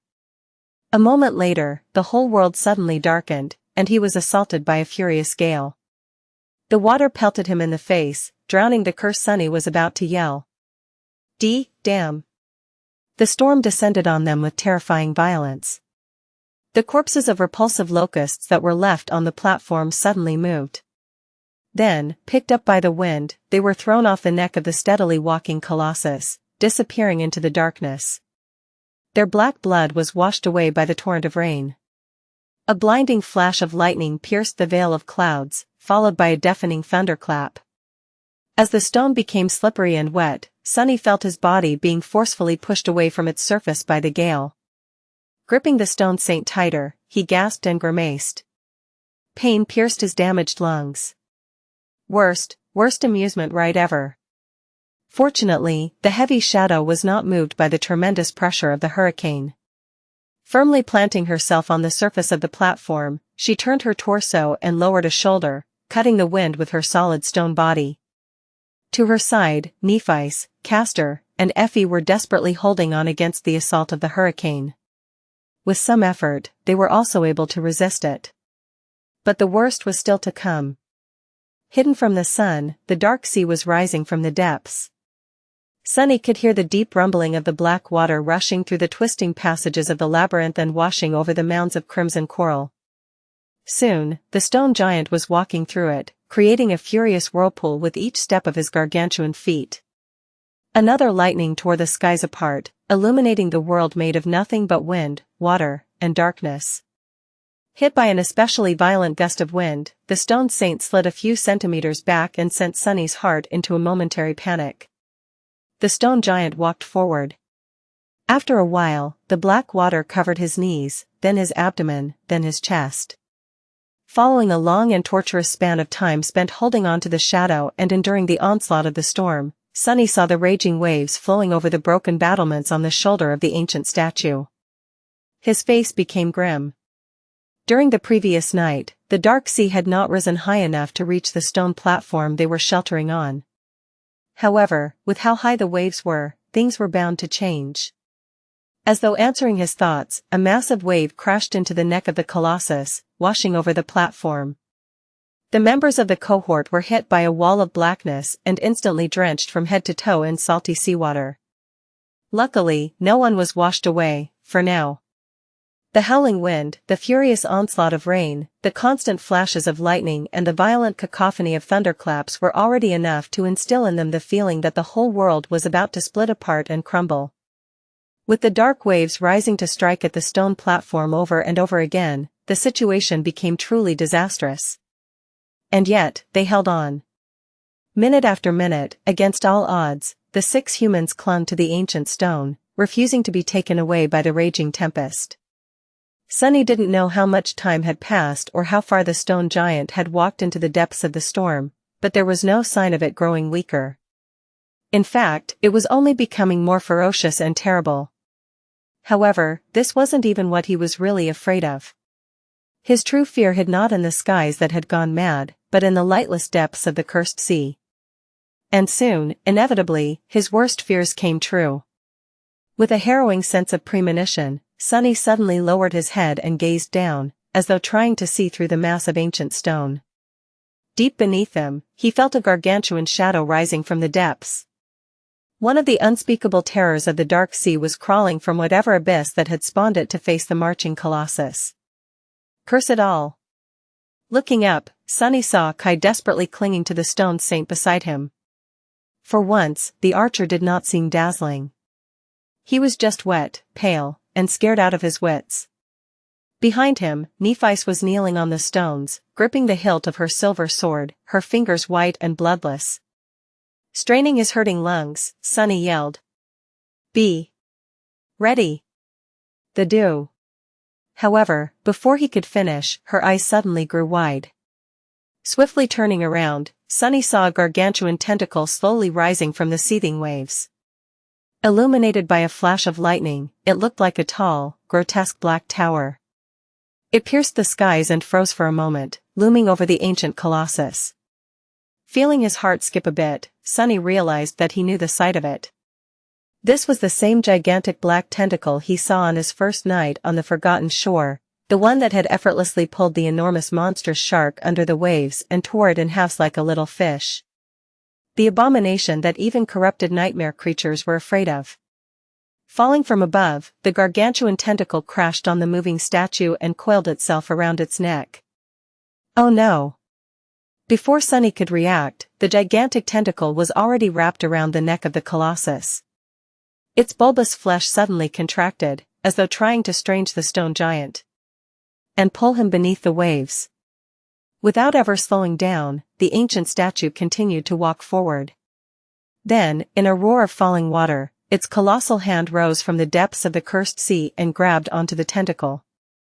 Grasping it in his stone fist, the colossus lingered for a moment, and easily tore the tentacle apart. Sunny's eyes widened. One part of the gigantic black tentacle convulsed and slid off the neck of the ancient colossus, falling into the raging waves. The other part stubbornly tried to coil around his arm, but was pushed away by the stone palm and disappeared back into the depths of the cursed sea. For a few moments, the black water was silent. Oh, gods! And then, the whole surface of it suddenly exploded into the skies. Chapter 239 Clash of Titans. The surface of the cursed sea seethed and boiled, then exploded into the skies. Following the disappearance of the gargantuan tentacle, 6 others appeared from beneath the black waves. They rose and loomed above the marching colossus like twisted mountains, blocking the clamor of the storm for a fleeting moment. Sunny gritted his teeth and stared at the terrible image, trying to comprehend the scale of the approaching battle. How were tiny humans supposed to survive the fight between titans? A second later, the tentacles collapsed from the skies to assail the stone giant. Because of their size, it seemed as if they were moving in slow motion. However, Sunny knew that it was just an illusion. 4 of the arms of the unseen Leviathan submerged back under the water to coil around the legs and the torso of the colossus, while 2 remaining ones slithered toward his hand. The ancient statue continued to walk south, seemingly unperturbed by the furious assault of the terrifying dweller of the depths. It batted one of the tentacles away, and allowed the other to wrap around its wrist. Hold fast. Sunny didn't register whose shout that was, but followed the advice and grabbed onto the stone saint even tighter. Curse it all! In the furious roar of thunder and blinding lightning, the stone giant suddenly staggered and slightly careened to the side. The tentacle that was coiled around his wrist had tensed, trying to pull the hand down. The power hiding in its black, oily, bulbous flesh was so harrowing that several cracks appeared on the surface of the ancient stone. It almost looked as though the wrist of the colossus was going to snap and explode into a torrent of shards. Instead, the giant turned his palm and grasped the tentacle, then squeezed it in an obliterating grip. The tentacle was trying to crush the ancient stone while being crushed in the fist of the stone giant in return. For a few moments, it wasn't clear which creature was more devastatingly powerful. But then the fingers of the colossus slowly submerged into the black flash, sending rivers of dark, fetid blood spilling down into the sea. Soon, the tentacle was torn to shreds and had to retreat. However, the other 5 were already attacking the colossus from below.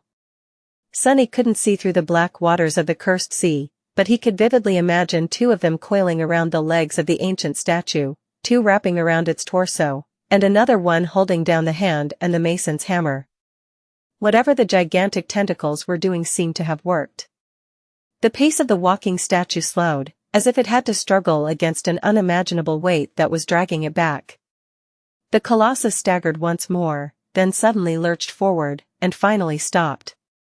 Not good. Through the soles of his feet, Sunny could feel the vibrations running through the ancient stone. The giant was trembling, as if straining to move his colossal body with all his strength. The circular platform they were hiding on slowly began to slope to the side, allowing even more waves to wash over it. The furious storm grew even stronger, as though celebrating the battle between 2 enormous creatures. The hurricane wind crushed into the cohort, pelting them with rain and seawater. The thunderclaps merged into one continuous, deafening roar, and the flashes of lightning were surrounding them like a net woven from celestial flame. Suddenly, the ancient statue shuddered and changed its angle. It was almost as if the colossus was bending his waist and leaning forward. Sunny's eyes widened. He instinctively understood what was about to happen. He wasn't the only one. As the stone saint followed his command and fell to her knees to thrust a hand into a crack in the stone, Nephi screamed. "We're going under. Hold your breaths. Here we go again." In the next second, the colossus leaned forward and dove under the turbulent surface of the waves. Sunny barely had time to inhale deeply. Then, the cohort was once again in the cold embrace of the cursed sea. Only, unlike the previous day when they had to cross the canyon, this time they were being pulled deep into the void of darkness instead of across it. Feeling a powerful current rush past him, Sunny held on for his dear life and waited. If he was right about what the colossus was doing, they still had a chance to survive. As the pressure of the black water grew heavier and the cold of the lightless void seeped into his bones, the circular platform suddenly stopped and swayed lightly. Despite being submerged deep underwater, Sunny could hear a loud, indescribable sound spreading through the vast expanse of the cursed sea. Gods, gods. Even though he knew that the gods were dead, he couldn't help but call out to them. But all that answered him was silence. Then, finally, the body of the colossus swayed once more, and suddenly began to move up. With the same speed that they were pulled into the depths, the cohort was now being lifted from the darkness of the cursed sea back into the furious embrace of the storm. Sunny was barely conscious by the time the shoulders of the colossus broke the surface of the water and the circular platform appeared above the waves. Glancing around, he counted the members of the cohort and made sure that no one was washed away during this harrowing dive. Then, he steeled himself and turned his head to peer forward. The ancient giant had not been pulled into the black water by the unseen horror of the depths. Instead, once the gigantic tentacles had proven to be a nuisance, he had simply leaned forward, and scooped the abyssal creature from the bottom of the sea. And now the colossus was holding it in his hand, rising the leviathan into the raging skies. Even knowing that gazing upon the true appearance of the horror of the depths was not the safest of ideas, Sunny couldn't help but look. What he saw made him shiver. Chapter 240 Shadow Slave. Held in the ancient statue's hand was a gargantuan skull that looked almost like that of a human, but simultaneously vastly different. Apart from the size, the shape of it was all wrong. If Sunny had to describe what exactly was different about it, he would have trouble putting it into words, but everything about the skull screamed of wrongness, malignity, and evil. The vile aura it radiated was almost palpable to the touch. Sunny suddenly felt nauseous and weak, as if just looking at the gargantuan skull was seeping the life out of him. This sensation was somewhat similar to that he had experienced when trying to read the runes describing the unknown, only magnified by 1,000 times. The most prominent and obvious difference, though, was that the gargantuan skull had 3 eye sockets instead of 2, the third one situated above the other ones, right in the middle of its forehead. Its canines were also more prominent and heavy than that of a human. The lower jaw of the skull was missing, and it was from there that the 7 gigantic tentacles protruded. Surprisingly, looking at the tentacles themselves did not have the same sickening effect on Sunny. With a sense of dark astonishment, he realized that the horror of the depths was using the terrible skull as a shell, hiding inside of it like a weak and vulnerable sea creature would, only, of course, nothing weak or vulnerable would have ever survived the corruption of these ancient bones. In fact, he could see the black oily flash bulging from the dark chasms of the skull's 3 cavernous eye sockets. In a flash of lightning, Sunny noticed that the tentacles were moving, coiling themselves around the arm of the stone colossus. 3 of them were heavily damaged, but the remaining 4 were still full of unimaginable power. Their combined strength was more than enough to shatter the ancient stone.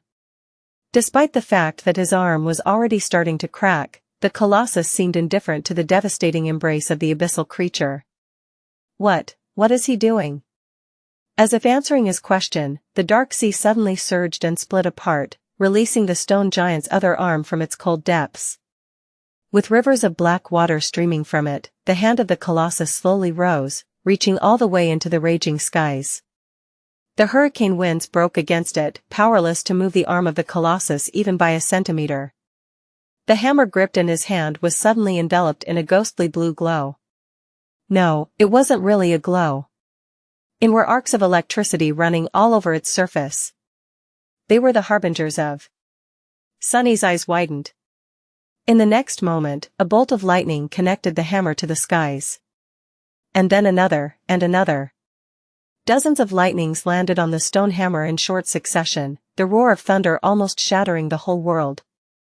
Enveloped in the raging shroud of electricity, the ancient stone heated and turned incandescently bright, emanating a furious orange glow. For a moment, everything was still. And then, with the same calm indifference, the colossus brought his burning hammer down and delivered a devastating blow to the abhorrent skull. The beak of the hammer easily shattered the ancient bone and sank deep into the flesh of the horror hiding within. Sunny stared, paralyzed by awe. But in the next moment, he was thrown back by a terrible, ear-piercing, cacophonous wail. That wail was like nothing that a living being should ever have been able to produce, and much louder than even the deafening thunder tearing the raging skies. It came from the dweller of the depth, whose body was deeply wounded by the stone colossus. Peering at it, Sunny saw a vast wave of dark blood gush from the terrible wound delivered to the abyssal creature. No, not blood. It was something different. What flowed from the body of the horror of the depths was nothing but pure darkness. And the wall of it was heading right for them. Suddenly, Sunny was overwhelmed by a sense of mortal danger. What? To the rest of the cohort, the darkness spilling from the terror's body must have looked no different from the tenebrous mass of storm clouds that surrounded them, the black surface of the sea, or even the fetid blood of the giant locusts that they had slain earlier. But Sunny, who could see through any shadow, knew instantly that it was not the same. Because his gaze could not penetrate the lightless, undulating surface of it at all. Somehow, he was certain that if that darkness touched their bodies, all of them would be done for, doomed to a fate 100 times worse than death. The kind of fate he couldn't even conceive of, let alone imagine. Twisting his body, Sunny opened his mouth and screamed as loud as he could. Neff. Light. There was no more than a second left before the wave of darkness washed over them. If Changing Star was late even by a moment or wasted time thinking over his words and deciding whether she should listen to him. But she didn't. As soon as Nephice heard the unreserved panic in Sunny's voice, she instantly summoned her flames and channeled them into her sword.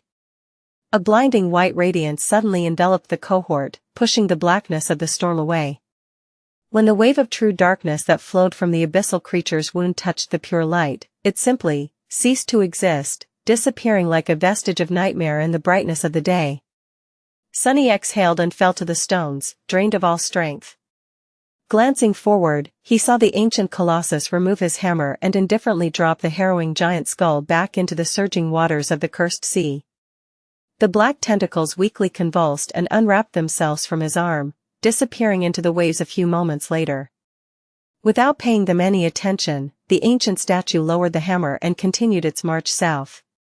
It was as if nothing had happened.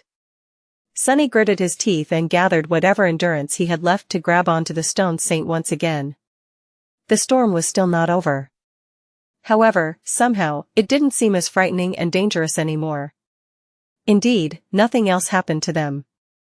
Hours later, the raging winds grew weaker, and the torrent of rain slowly turned into a light drizzle. The veil of tenebrous clouds was slowly torn apart, and the rays of sunshine shone through the tears. The storm was over. Lying on the cold stone surface, Sunny stared at the sky and grimaced. Comparatively safe my ass. Chapter 241 Halfway. As it turned out, the cohort had endured the fury of the heavens for almost an entire day. Before the storm had appeared, the night had still been far away, and now, it was already a new morning. The Colossus was steadily marching south, completely unshaken by his terrifying battle with the abyssal Leviathan. Sunny was growing more and more certain that the ancient statue, while brought to a semblance of life by some unknown power, was not truly sentient. The headless giant was more like an echo than a living thing, but then even echoes seemed to possess some remnants of a personality, at least his poor scavenger had one. Quiet Dancer often behaved like a prudish and cantankerous young woman, too, no matter how strange it was to describe a flying rapier in that way. Not to mention Shadows, who were much more alive than Sunny felt comfortable admitting. Compared to all of them, the Colossus seemed rather lifeless. Just what kind of a being was he? Sprawled on the ground, Sunny glanced sideways and observed the stone saint, who was standing indifferently at the edge of the platform. He wondered what this living statue thought of her strange colossal sibling.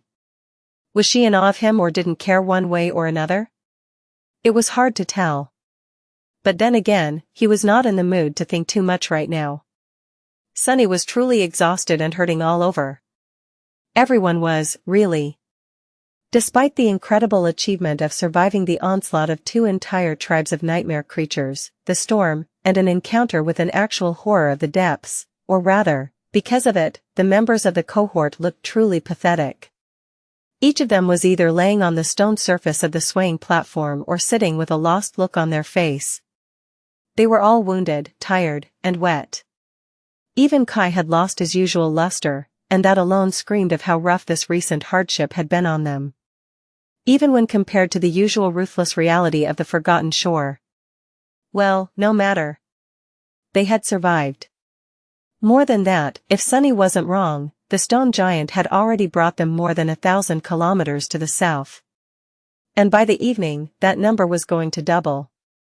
A quick way to travel across the labyrinth, indeed. In 2 days, they were going to traverse 10 times more ground than Sunny, Nephice and Cassie had managed in 2 months of their bloody journey to the Dark City. And they had only achieved that much thanks to the desperate decision to travel by boat. Not bad, even if they had to endure a few hours of pure torture and a couple of near-death moments. Plus, the speed wasn't the only benefit that riding atop the ancient Colossus had brought them. With a subtly satisfied expression, Sunny listened to his body and smiled. Even without summoning the runes, he knew that he was once again at the same level as he had been before creating the Shadow Saint, and even above it. But there was no harm in looking, right? As the shimmering runes appeared in the air in front of him, Sunny found the familiar cluster, and blinked. Shadow Fragments, 494/1000. This is, what? Although he knew that the battle against giant locusts and ghastly flowers brought him a bountiful harvest of fragments, he was still astonished to see just how many he had gained. In the short span of time after Cassie had warned them about the coming storm and before the wall of darkness appeared on the horizon, Sunny managed to reap more than 100 of them. 132, to be exact. Incredible. Most came from the blood flowers. In a direct confrontation, Sunny would have never been able to kill that many, but yesterday, all he had to do was cause their hosts to plummet to the ground and let gravity do the rest. Between those sent to their deaths by the prowling thorn and those he had cut down with the midnight shard, about 24 abominations had died by his hand. And another one by his blood, but Sunny didn't want to even think about that experience, ever again. Each of the ghastly flowers was an awakened monster, bringing him 4 fragments per kill. With the addition of a dozen or so locusts slain by the Stone Saint, Sunny ended up with this mind-boggling windfall. Not only did he return to his peak form, but he was now stronger by just shy of 100 shadow fragments. All in a day's work.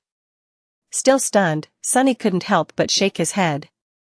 If this continued, he was going to come close to fully saturating his shadow core by the end of this expedition.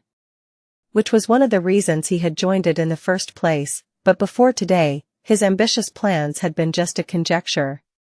Now, they were becoming reality. By accumulating 1,000 fragments and saturating his core, Sunny was also going to learn yet another secret of his divine aspect. What exactly was going to happen once the runes showed shadow fragments, 1,000/1,000? He was now almost halfway to finding out. But even that wasn't all. Looking at another cluster of runes, Sunny read.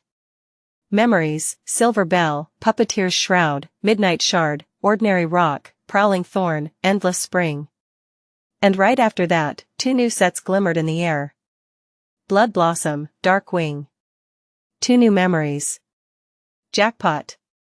The only thing that slightly ruined his exhilaration was the fact that, recently, Sunny was having trouble finding memories that were actually useful to him. Of course, the Stone Saint had a ferocious appetite and could consume anything that he wasn't going to incorporate into his arsenal. But simply feeding his spoils to the shadow, while rewarding in its own way, was not as pleasant as acquiring a new powerful tool. With a sense of cautious anticipation, Sunny concentrated on the new memories. Well, let's take a look. Maybe it's something useful after all. Chapter 242 New Toys. Sunny decided to take a look at the Dark Wing first. Let's see what my shadow brought me. He looked at the glimmering runes. Memory, Dark Wing.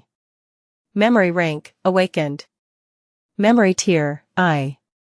Memory type, Garment. Memory description, this cloak is as light as a dragonfly's wing, and as durable. Sunny stared at the description, his eyes twitching. Cloak? Another damn cloak? And what does the spell mean, as durable as a bug's wing? Those aren't durable at all. Taking a deep breath, he calmed himself down and read at the runes again. Well, maybe it has an incredible enchantment. Memory enchantments, Glide. Enchantment description, allows one to levitate slightly above the ground and slowly move in any direction, or glide down softly from any height. Sunny frowned slightly, thinking about whether that memory could be useful. Then, he dove into the Soul Sea and summoned the sphere of light containing the Dark Wing to take a look at its spell weave. The descriptions provided by the spell were not always very informative. It was better to study the thing himself. At first glance, the ability to fly was nothing short of incredible. Amazing, even. Sunny had heard that there were memories that gave their owners literal wings, but never expected to encounter one before becoming an awakened, or even a master. However, their usefulness differed from case to case. There were questions of height, speed, and control. No memory could have given someone the ability to fly as fast and as unrestrained as Kai could. But some came close. However, as far as these memories went, Dark Wing turned out to be of the lowest standard. It seemed that it only allowed a person to levitate or hover a couple of meters above ground and move with a very, very modest speed. Sunny could achieve pretty much everything that such an ability provided with the help of the Prowling Thorn and its invisible string, and do it better, too. Of course, he couldn't fight while using the kunai to swing around on the string. In that regard, this new memory was better. However, after imagining himself fighting while using the Dark Wing to hover above ground or even worse glide in the sky, Sunny shuddered. The beautiful transparent cloak indeed looked like a pair of dragonfly's wings. It was extremely thin and brittle. The slightest strike would rip it apart, causing the wielder to plummet down. So, unless Sunny wanted to die, using this memory in a battle was out of the question. In short, it had little utility value compared to the Prowling Thorn and couldn't be used for aerial fights. Sunny glanced at the Stone Saint. Should I feed it to her? But after thinking about it for a couple more seconds, he shook his head. No, despite all its flaws, the Dark Wing was still a real boon. The ability to glide alone was priceless. With it, he did not need to be afraid of falling down from deadly heights. Like from the height of an ancient walking colossus, for example. I'm keeping it. The thing would only give his shadow one fragment, anyway. Looking up, Sunny noticed a transparent cloak that looked like a pair of dragonfly wings suddenly appear on Cassie's shoulders. The sunlight refracted through it, making the wings glimmer slightly with all the colors of the rainbow. With an expression of wonder on her face, the blind girl made the wings move. A moment later, they disappeared into a blur, and Cassie suddenly hovered a few centimeters above the ground. She giggled. So, the quiet dancer had earned her the same memory his shadow had earned him. This was good. While the weak levitation ability was mostly useless to Sunny, to the blind girl, it would be of tremendous help. The terrain of the Forgotten Shore was often uneven and treacherous, so being able to float above it was a true gift for someone who could not see. Sunny smiled softly and looked away. It's nice that she still knows how to laugh. A moment later, his expression darkened. Closing his eyes, Sunny sighed heavily and turned his attention to the second memory he had gotten. Don't think about it. Memory, Blood Blossom. Memory rank, Awakened. Memory tier, 2. Memory type, Charm. Sunny's heart skipped a bit. Charms were a rare type of memories that took the form of a small accessory, most often an amulet or a talisman. Unlike weapons, armor, and tools, they obviously had no practical value. However, charms made up for it by possessing unique and powerful enchantments. Among the elite awakened, these were the memories everyone hunted for the most. And now he got one. Please be good, please be good. Memory description: no matter how much blood was spilled, her hunger only grew. Sunny blinked. Creepy. Memory enchantments: Flower of Evil. Enchantment description: this beautiful charm imbues all memories and echoes of its wielder. As Sunny read the description, the runes suddenly changed right before his eyes. After a moment, a new one appeared between them. This beautiful charm imbues all memories, echoes, and shadows of its wielder with an unquenching thirst for blood. They receive an overall enhancement when used against a bleeding foe, and grow more powerful the more their prey bleeds. Not even paying attention to the way the spell changed the runes on the fly, Sunny froze. Aura: it's an aura enchantment. Aura enchantments were an extremely rare thing. Unlike the usual enchantments, they affected not only the wielder, but everything that fit their target criteria in a certain radius. No need to mention how precious such things were. And Sunny didn't just get an aura charm, but also one that provided a comprehensive augmentation to the power of all. His memories, echoes, and shadows, as long as his enemy bled. And the more they bled, the stronger that augmentation would grow. Beautiful. Sunny was so stunned that he accidentally whispered that word out loud. A moment later, he suddenly shuddered and quickly glanced around to make sure that Effie wasn't anywhere near him when he had said it. To his relief, the huntress was on the opposite side of the platform, working on the map of the Forgotten Shore.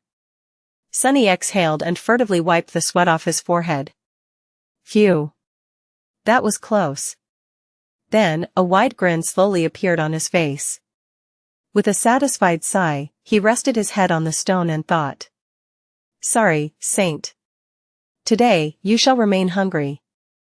Chapter 243 Fangs of a Dragon Plus, Turn Off Reset. Chapter 243 Fangs of a Dragon. By the middle of their second day of traveling through the labyrinth atop the ancient colossus, an ominous dark line appeared on the horizon. With every minute, it slowly grew closer. Pretty soon, Sunny was able to tell that they were headed toward a vast mountain chain. The mountains seemed to serve as a border between the Forgotten Shore and the rest of the Dream Realm. They were tall and jagged, piercing the skies like the fangs of a giant dragon. Their distant peaks were covered in pristine white snow and wrapped in a veil of mist that streamed into the ravines and onto the ridges below. This was the place where the first lord of the castle had disappeared all those years ago, as well as the goal of their own perilous journey. As the stone giant came closer to the mountains, Sunny finally understood just how tall, magnificent, and imposing they were. Even the Colossus himself looked like a tiny ant in front of these towering peaks. It was hard not to feel small and insignificant in their oppressive shadow. Slowly, the terrain of the labyrinth began to rise. The mounds of coral grew smaller, the distance between them increased, until finally there were as much black soil and stone outcroppings visible beneath as there were islands of vivid crimson. Finally, the blades of coral became scarce. It was as though the labyrinth was reluctant to approach the foothills of the misty mountains, or simply unable to. As the gargantuan statue approached the border of the crimson forest, its steps slowed. The colossus seemed to be struggling to move any further. His body was slightly bent, as if he was fighting against strong wind or some invisible force that was relentlessly pulling him back into the labyrinth. Even his prodigious might was not enough to defeat the pull of the ancient curse. Finally, the stone giant staggered and stopped. This was the moment they were waiting for. Castor, Effie, and Nephice were already climbing down, while Sunny, Cassie and Kai stood at the edge of the circular platform. Looking down, Sunny sighed and glanced at the charming archer. "If this doesn't work, you're going to catch me, right?" Kai raised his elegant eyebrows, then smiled at him dazzlingly. "Why, of course. It would be my pleasure." Sunny's eye twitched. Shaking his head, he summoned the dark wing and turned away. Immediately, a cloak in the shape of two transparent wings appeared on his back. If there was one thing calming Sunny down, it was that his shadow was already on the ground. He had sent it down in advance to scout out the landing zone and make sure that nothing was waiting for the members of the cohort below.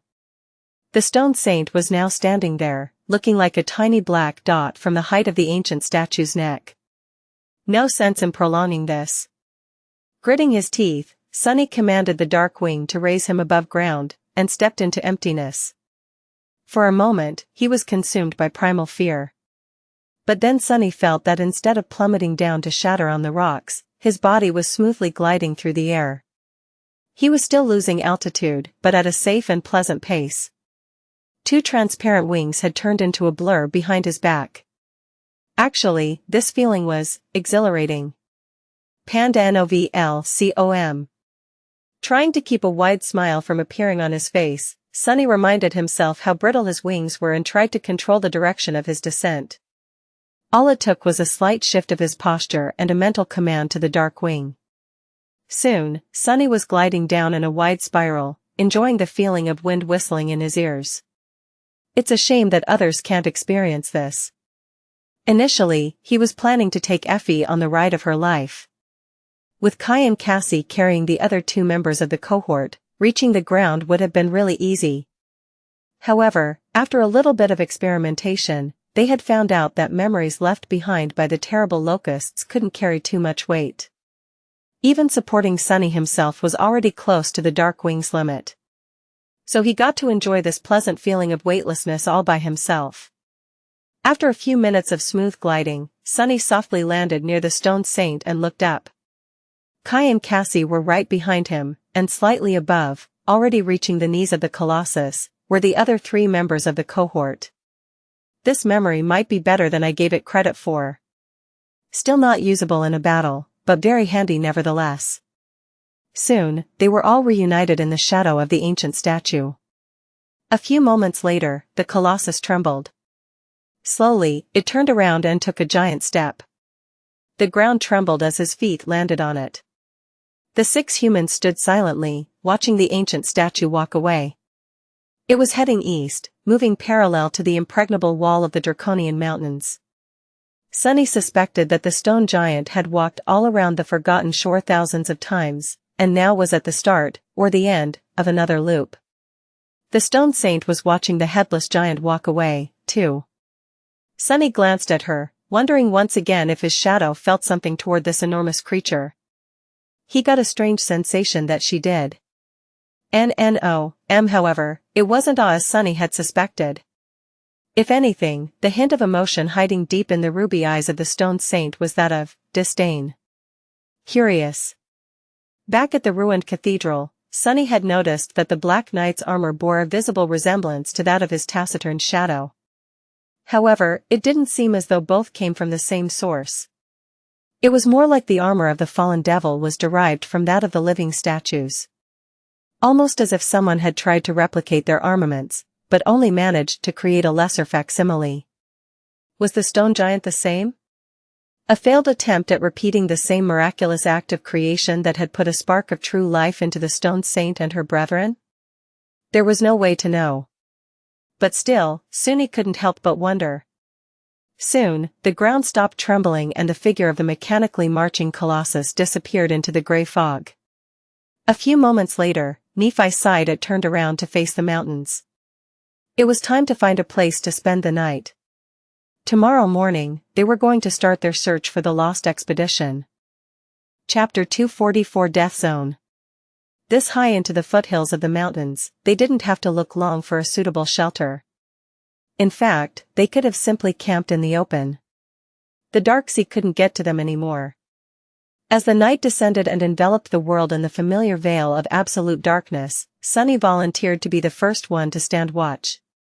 Gazing down the sloping surface of the rocky ground, he watched as the black water slowly rose from the distant crimson forest of the labyrinth. It crawled up the steep slope of the foothills, straining to devour as much of them as it could, but then stopped hundreds of meters away from the place where the cohort had made their camp and swayed gently, unable to move any further. Just like the headless colossus had not been able to. Looking at the powerless waves, Sunny finally allowed himself to believe that they were now outside of the forgotten shore. Or, more precisely, at the very edge of it. In any case, the cursed sea was no longer a threat to them. How strange. Sunny had grown accustomed to living in the constant fear of this transient abyss. Even in the dark city, he was constantly aware of its oppressive presence. No one was free of the frightening thoughts about what would happen if the seemingly unassailable wall of the city finally gave in and fell, opening the way to the flood of darkness. But now, they were safe from it. For now. With a sigh, Sunny summoned the blood blossom. An intricate pendant in the shape of a beautiful red flower soon appeared, hanging on a black thread around his neck. He admired it for a few short moments, and then hid the charm under his armor. It was better to be safe than sorry. Relaxing now was not the brightest of ideas. Yes, the dangers of the dark sea were now behind them. But he was ready to bet that actually escaping the clutches of the forgotten shore was not going to be that easy. And who said that the place beyond this desolate hell was any better? With his luck, it was only going to be worse. Consumed in thought, Sunny stared at the dark sea and waited. In the morning, the members of the cohort prepared to start the search. But before they could get to it, Nephi suddenly stopped them and peered at the towering peaks that loomed above in a veil of mist. There was a dark expression on her face. After a while, Changing Star suddenly kneeled and picked up a large rock. Straining her muscles, she crushed it in her fist and then looked at the shards with an inquisitive look. Finally, she threw the shattered pieces away and sighed. A few seconds later, Nephi spoke in a heavy tone. "I know where we are." What was that supposed to mean? Echoing his thought, Effie scoffed. "We all know where we are, princess. The southern edge of the forgotten shore, about 2,000 kilometers away from the dark city." No? Nephi shook her head and stood up. "I mean, I know where we are in the dream realm." Everyone froze. What did you just say?" The members of the cohort stared at her with their eyes opened wide. The words Changing Star had said hit them like a bolt of lightning. She pointed at the draconian peaks and said, her voice even "Pandanovlcom. We are north of the Hollow Mountains." "I am sure of it." Hollow Mountains? The name rang a bell, but Sunny couldn't quite put his finger on where exactly he had heard it. Glancing at the other members of the cohort, he noticed that everyone shared the same expression, except for Castor, who seemed to know something. His face grew pale. Nephi lingered for a few moments, and then explained. "Human sphere of influence in the dream realms is not very large, but it has been slowly expanding for the last 30 years. There are 3 great citadels, the most prosperous of which, Bastion, is ruled by the noble scions of the Valor clan. And numerous lesser ones." Then, she grimaced. For a time, the allies and vassals of Clan Valor used to conquer one lesser citadel after another, expanding human territory far into the north. But then their expansion in that direction stalled. Because they encountered hollow mountains. Oh, right. I think I heard that from Teacher Julius. The northern border of the human territory is a wild place. Sunny frowned. Are these hollow mountains very dangerous? Changing Star gritted her teeth. As dangerous as it gets. Actually, beyond that. The mountain chain stretches for thousands of kilometers, forming a whole region of its own. It is marked as a death zone. Even saints don't come back from there alive. Sunny shivered. Death zones were regions of the dream realm populated by nightmare creatures of the three highest ranks, great, cursed, and unholy. Since no human had survived the fourth nightmare yet, facing even the weakest of them was a death sentence to anyone below the saint rank, and even saints had only a slight chance of prevailing against a great creature, let alone a cursed one. Somehow, Sunny managed to become one of the few people alive to slay a great devil. But he had only survived that encounter by pure luck. If not for his weird trait of possessing a shadow core instead of a soul core, the unborn spawn of the vile thieving bird would have stolen his life force and killed him on the spot. And if Nephi's was right, the hollow mountains were populated by many creatures of that caliber and higher. Sunny sighed. So what you're telling us is that this place is even worse than the Forgotten Shore? Without having to say anything, Nephi simply nodded. He smiled. Figures. He had been right after all. Escaping the Forgotten Shore was simply impossible. The only way out lay in the cursed Crimson Spire, and that was where they were headed, whether he wanted to or not. With a dark expression on his face, Sunny stared at the jagged peaks of the hollow mountains and said, So, we are going there? Nephi lingered for a few moments, and then answered calmly. Let's hope not. We only need to get as far as the First Lord had gotten. That should be close to where we are right now. Sunny looked at her and nodded. In that case, let's not waste any time. The sooner we return into the labyrinth, the better. Gee. I never thought I would be impatient to return to that damned hellhole. You just never know what the future holds, huh? Chapter 245 Theater of Giants. Armed with the understanding of just how dangerous the beautiful mountains towering above them were, the cohort set out deeper into the foothills. Because they didn't know much about the area and what type of creatures populated it, they decided to stay together. While it would have been much easier to send Kai to take a look around from above, no one wanted to take this risk. As the result, the 6 humans moved in a tight group, much like they had on the narrow streets of the Dark City and in the labyrinth. However, the landscape around them was vastly different. There were no growths of crimson coral covering the ground, just grass and outcroppings of gray rock. It almost felt like they were back on Earth. Strangely, that made Sunny feel uncomfortable. Looking around, he could see far in every direction, with no walls of coral or ancient, ruined buildings obscuring his view. That made it harder for the nightmare creatures to ambush the cohort, but also impossible for the cohort to hide from anything that could have been watching. That is true, but where are all the monsters? Indeed, no matter how hard Sunny looked, he couldn't see any movement whatsoever. It was as if the entire area was completely dead. They were surrounded by complete silence, which was broken only when a member of the cohort made a sound. The picturesque scenery could have been peaceful, but felt eerie instead. Even Sunny's shadow seemed uncharacteristically listless. Full of unease, they continued to move forward. The plan was very simple. Because of Cassie's vision, they knew that the First Lord and his companions had traveled to the mountains the same way that they did, or at least followed the same route. That meant that both cohorts entered the foothills at approximately the same spot.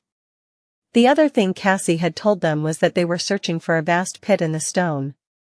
It was hard to miss something like that, so all they had to do was to move deeper into the foothills and look around. The ground beneath their feet gently sloped upward. As time passed, it grew more and more rocky, and the incline became rather steep. Soon, they were surrounded by tall boulders and had to walk on bare stone. At some point, Sunny looked back and was surprised to realize how high above the labyrinth they had climbed. by now, it was far away and below them, looking like a vast crimson sea. A strange sensation settled in his heart. With a bit of introspection, Sunny realized that it was something he had lost a long time ago. The feeling of being connected to the rest of humanity. Even though all of them understood that crossing the Hollow Mountains was an impossible task, simply knowing where they were in relation to the rest of the awakened made all the difference. They might have been just as stranded as they had been before, but at least they weren't lost anymore. What a nice, but useless thought. With a sigh, he turned around and hurried to catch up with the rest of the cohort. The sun was still high in the sky when they found the pit Cassie had described. It was situated in a valley just at the point where the foothills turned into proper mountains, and turned out to be something different from what everyone had imagined. Disturbingly, throughout the whole day, they had not met a single living thing. In any other circumstances, Sunny would have been glad because of this strange lack of nightmare creatures, but now it was just making him nervous. Standing at the edge of it, he looked down with a feeling of awe. Cut into the flesh of the mountains, a vast quarry lay below them. Despite its incredible scale, it was clearly made by humans. A road clinging to the slope of the circular pit led to the bottom of it, wide enough for 10 carriages to ride side by side. At the far end of the quarry, the gray slope of the mountain was cut and hollowed, creating something that resembled either colossal steps or seats of an amphitheater built for giants. Here and there, massive blocks of stone stood, as though ready to be transported back to the ancient city. Sunny studied the monolithic blocks of gray stone, then the size of the deep quarry. Something connected in his mind. So this is where the materials for the mighty wall of the Dark City had come from. He was certain of it. To think that the ancient inhabitants of the Forgotten Shore had transported all that stone from this far away, the thought of it was nothing short of humbling. Effie, meanwhile, was staring at something with a tense look on her face. Suddenly, she pointed to the center of the deep quarry and said, "Over there, look." Following her gaze, Sunny strained his eyes. For a couple of moments, he couldn't understand what the huntress was talking about, but then his heart skipped a bit. At the bottom of the quarry, there was a giant nightmare creature. The abomination was enormous, easily twice the size of the carapace demon, who had already been as tall as a house. It looked like a strange insect, somewhat resembling a weird mix of a rhinoceros beetle and a praying mantis, with a smooth carapace, massive horn, and deadly blades attached to the joints of its limbs. The whole creature seemed to be made out of stone and was the same color as the floor of the quarry. In fact, if not for Effie's warning, Sunny might have not even noticed it. That flesh, however, was broken and shattered, lying in piles on the ground. The giant stone demon was dead. And from the looks of it, it died by a human hand. Sunny turned to Nephice and hesitated for a moment. "What do you think?" "Those are sword cuts, aren't they?" Changing Star was silent for a bit, and then said in a dark tone. "It's hard to tell. We'll need to get closer to take a proper look." Chapter 246 Refutable Proof. Ready for the worst, the cohort summoned their weapons and slowly moved down the wide road that led to the bottom of the quarry. From reaching the foothills of the Hollow Mountains till now, they had not met a single nightmare creature, but that was not a reason to lower their guard. Walking on the ancient path, all of them couldn't help but steal glances at the corpse of the giant stone demon, as though expecting it to come back to life and attack them at any moment. If living on the Forgotten Shore had taught him anything, it was to always expect the worst. Some time later, Effie spoke. "See those deep fractures on the floor of the quarry? I think that this thing had burrowed from below. So watch your step." Remembering his encounter with the rolling stone, Sunny looked down with a sour expression. That clumsy creature was more funny than dangerous, but only because its teeth were vastly outclassed by the puppeteer's shroud. If something with more bite were to ambush them from below, who knew what was going to happen? With a simple thought, Sunny summoned the stone saint and ordered her to keep close. The taciturn monster stared at the tall peaks of the Hollow Mountains for a few moments, as though subtly affected by the sight of them. Then, she lowered her head and silently followed his command. After tense and exhausting half an hour of descending into the deep pit, the cohort finally got close to the remains of the giant stone insect. Cautiously stopping a few dozen meters away from it, they hesitated, not sure how to proceed. Finally, Nephi sighed and walked forward, approaching the shattered body of the dead demon. If that was what it had been, or was. As their leader came close enough to the carcass to touch it with her hand, all of them held their breaths. A few seconds went by, then a few more. Nothing jumped at Changing Star from below the stones. The giant creature had not moved, nor had it shown any signs of coming back to life. The demon just lay there, its body shattered and broken, terrifying even in death. And it indeed was truly, really dead. Glancing at the indifferent saint, Sunny let out a sigh of relief. Even though he was prepared for a tough battle, he hoped that this time, they would be able to avoid it. The members of the cohort had yet to fully recover from the harrowing journey atop the walking colossus, so they weren't in the best of shapes. Well, at least Sunny was not, partially because he had refused Neff's offer to vanquish his wounds with her purifying flame. They were healing fast thanks to the blood weave and the 500 shadow fragment, almost, that he had accumulated, but his body was yet to fully recover. Turning her head, Nephi looked at them and said, "Come closer." Encouraged by her words, the members of the cohort finally put their caution to rest and walked over to the dead creature. Of course, they were still prepared to instantly react in case something unexpected happened. The 6 of them spent a few minutes studying the remains to determine whether the terrible creature was killed by a human or something of its own kind. Sunny glanced at the tall mountains and spent a few seconds watching as the white mist rolled down from their peaks, flowing down the jagged slopes like a waterfall made of clouds. How beautiful. With a sigh, he turned away from the wall of mist that was still some distance away from the valley where the quarry was situated and concentrated on the corpse of the stone demon. Whatever had killed it was not something Sunny would wish to meet in a battle. The flesh of the creature was, indeed, made of stone. That had not stopped the fearsome attackers, however. The carapace of the giant granite abomination was shattered in many places, and melted in others. But mostly, it was cut and pierced. Apart from a few enormous wounds, there were numerous smaller ones, many of them looking as though they could have come from a sword, an axe, or a spear. And yet, he wasn't sure. Sunny was not really an expert in such things. However, he was an expert in all things having to do with greed and avarice. Instead of focusing on the nature of the damage done to the giant abomination, Sunny walked around and found its abdomen, which was damaged especially severely. With a reluctant sigh, he climbed atop the stone corpse, and then inside of it. The other members of the cohort stared at him with expressions ranging from surprise to revulsion. A couple of minutes later, Sunny climbed out of the dead demon and shook off stone dust from his armor and hair. Then, he glanced at his companions and frowned. "What?" Kai stared at him with a complicated expression, and then asked. "Sunny? Do you want to tell us something?" Sunny gave him a nod and grinned. "I do, actually. This thing was indeed killed by a human." The charming archer raised an eyebrow and asked in a dubious tone. "Really? How do you know?" Sunny jumped down and shrugged. "The soul shards are missing." A few moments later, an expression of understanding appeared on Kai's face. Indeed, most nightmare creatures had no use for the soul shards.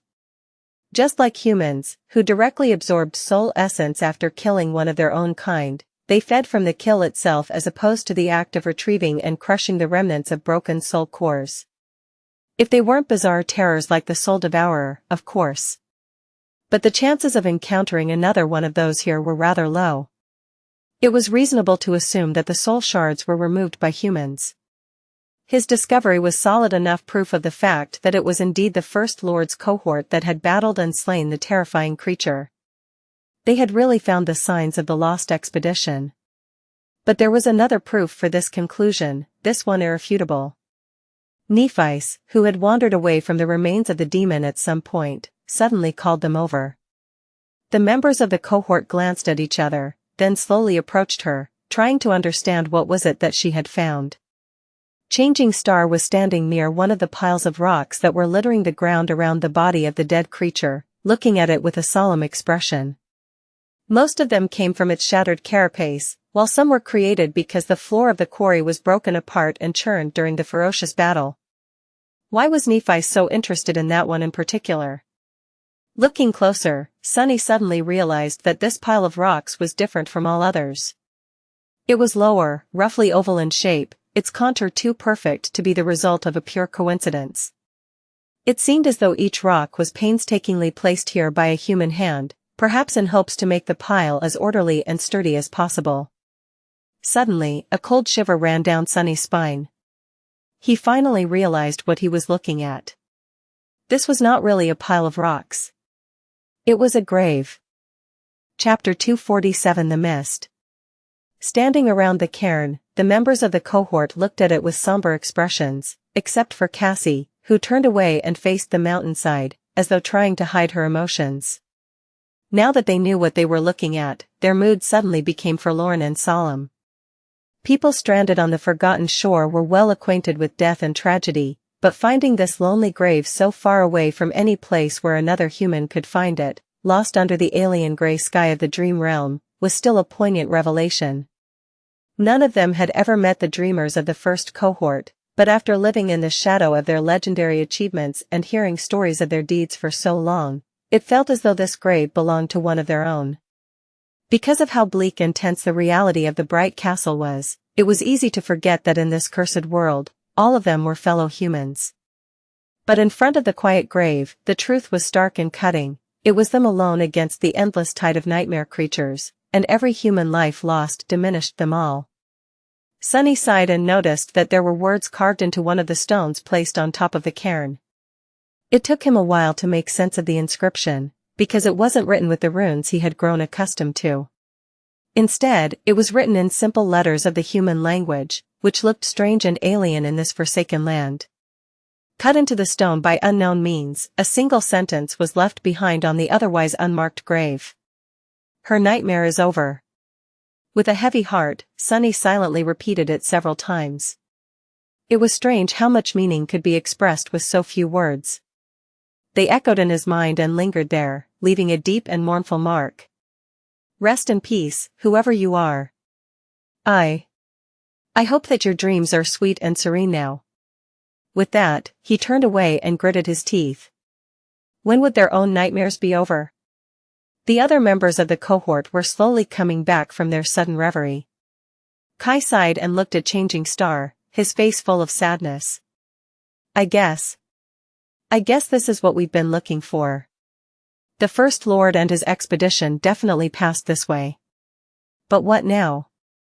Nephi threw a last glance at the grave and turned to face the charming archer. There should be an entrance to an old mine somewhere nearby. From what Cassie had seen, this is where they went. Sunny frowned. Something in what she said made him uneasy. But why?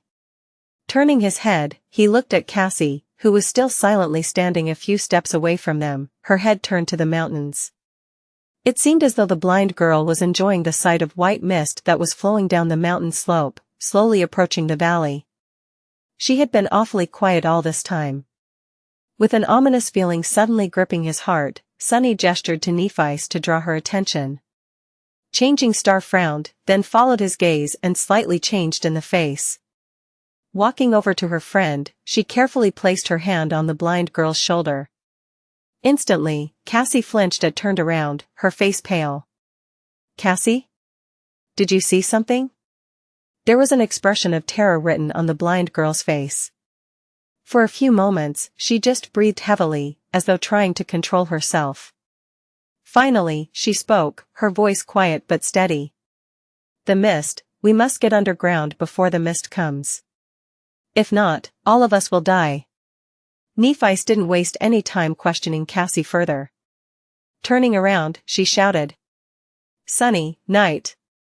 Find the entrance to the mine, quick. A moment later, Kai rose into the air and dashed toward the giant amphitheater on the opposite side of the quarry. Sunny did not hesitate, too, his shadow detached from his feet and glided away with startling speed. Despite the urgency of the situation, he remained calm. So, I guess there is a reason why we haven't met a single living creature in this place, after all. Sunny had expected something like this to happen from the very moment they entered the foothills of the Hollow Mountains. Even before learning about how dangerous these peaks were, he had already known that no land that the Crimson Coral was incapable of growing on could be safe. Caster, Effie. Prepare to move as soon as the scouts find anything. Glancing at the white wall of mist that was already starting to seep into the valley, Nephi lingered for a moment, then summoned her sword. Behind her, Cassie rose slightly above the ground and unsheathed the quiet dancer, holding the elegant rapier in her left hand. Two transparent wings turned into a blur behind her back. Looking at them, Sunny sighed and walked over to stand near the stone saint. His mind was preoccupied with perceiving the world through the shadow. Then, he closed his eyes to concentrate on his other senses. The shadow and Kai found the entrance to the mine almost simultaneously. A tall archway was cut right into the side of the mountain, with false columns carved into the rock around it. The mouth of the tunnel was dark and ominous. There was a twisting path leading away from the mine into the quarry. Sunny couldn't see where it exited the maze of stone blocks, but was sure that Kai would see it from above. Opening his eyes, he noticed that the wall of mist was now looming above them, mere seconds from falling down into the quarry, and said, "Follow me." With that, he ran toward the general direction of where the mine was situated. The others ran behind him, exerting as much speed as they could manage, except for Caster, of course. Halfway to the wall of the quarry, Kai landed near them and gestured to a barely visible opening between the stone steps. "There. Hurry." They entered the hidden path and ran as fast as they could, soon approaching the wide tunnel. At the very edge of darkness, Sunny stopped for a second and looked back at the swiftly approaching wall of mist. As he gazed into the milky fog, a cold and heavy feeling of dread suddenly grasped his heart. Not wasting any more time, he turned around and dove into the shadows. A few moments later, the mist swirled around the entrance of the tunnel and devoured the rest of the world. Chapter 248 Those Who Survived. Leaving the mouth of the tunnel and the swirling white mist behind, the cohort cautiously went further into the darkness. As they walked, they summoned the memories that produced light to illuminate the way. The tunnel leading into the mine was wide and spacious. Despite the ruthless flow of time, it had remained in perfect condition, just like the ancient wall that surrounded the dark city. The floor was inclined and led down, deep into the belly of the mountain. Sunny sighed, not happy with the idea that they had to travel further into this deadly region of the dream realm. Who knew what horrors lived in the darkness at the roots of the Hollow Mountains? The only thing that consoled him was that, with some luck, the cohort wouldn't have to go too far. They just had to find the remains of the doomed expedition that had disappeared somewhere down below. He wasn't entirely comfortable hoping that those people had died sooner rather than later, but they were dead either way. What Sunny cared about the most was for him and his companions to not follow suit. Walking at the back of the party, he glanced at the 5 people in front of him. How did Changing Star's cohort stacked against that of the First Lord? Were they weaker, stronger, or just about the same? His brow furrowed. Regarding Nephi herself, he doubted that the young man who had led a group of sleepers to conquer the bright castle could have been more powerful or driven than her, at least not at the start. However, he had much more time to accumulate power and resources before venturing into the Hollow Mountains to find his death. 15 years ago, when he had entered the dream realm and got stranded on the Forgotten Shore, things were much different from now. The immortal Flame clan was yet to fall, for one. In fact, it was not long after Broken Sword, Neff's father, had become the first human to conquer the third nightmare and achieve the rank of saint. Would the world be different if the First Lord managed to find the way out and return to reality? Yes, most likely. If the era of the nightmare spell had shown anything to humanity, it was that history was often changed by individuals, as opposed to events and invisible currents. The influence one extraordinary person could exert on history in a time of adversity was hard to deny. From everything that Sunny knew about the First Lord, a man like him could have done a lot to improve the position humanity was in. What a shame that he had perished in this godforsaken hell, the story of his incredible deeds known only to a handful of people as unfortunate as him. But how many were there of such brilliant youths, killed before their time by the nightmare spell? In the end, history was not written by the best, but by those who survived. Glancing at the people walking in front of him, Sunny couldn't help but think. How many of us will survive? Each member of the cohort was incredibly strong. Just like Nephi's was at least an equal to the First Lord, her companions were most likely equal to his. Because of Effie's light-hearted and carefree demeanor, it was easy to forget how fearsome of a warrior she was. The huntress had not survived 3 years of stalking monsters on the cursed streets of the Dark City alone by accident. Hundreds upon hundreds of vicious nightmare creatures fell by her hand. As much as Sunny hated to admit it, Castor was a true powerhouse among the sleepers, too. His incredible aspect ability, outstanding skill, cold intelligence, and the wide arsenal of inherited memories made him a deadly threat to anyone foolish enough to become his enemy. Kai was not as ferocious of a fighter as the core members of the cohort, but his ability to fly coupled with the mastery of the bow and the ascended arrow that Sunny had sold him made him a real menace in a battle, too. Cassie was not much of a fighter, but her gift was arguably more important than any combat aspect ability could ever be. Especially so on the Forgotten Shore, where inconceivable dangers lurked under each rock. And then there was Sunny himself. Sunny was, perhaps, the deadliest of them all. If he wanted to, he could have killed every member of the cohort twice over. With the exception of Nephi's himself, of course. If the two of them had to face each other in battle, he didn't count his chances too high. At least for now. As they walked deeper into the mine, there were more tunnels forking away from the main one. The cohort turned a few times, choosing the path that led further down underground. Soon, the walls surrounding them changed. More and more, they were decorated with the intricate stone carving that the inhabitants of the ancient city had loved so much. At first, these carvings were strictly decorative and mostly senseless, shaped into beautiful patterns of lines and simple images. But then, slowly, something about them changed. Sunny was, perhaps, the only one who paid attention to the carvings. Due to his passion for learning the history of this ancient civilization, he had spent a lot of time doing the same back in the Dark City, where there were a lot of similar things.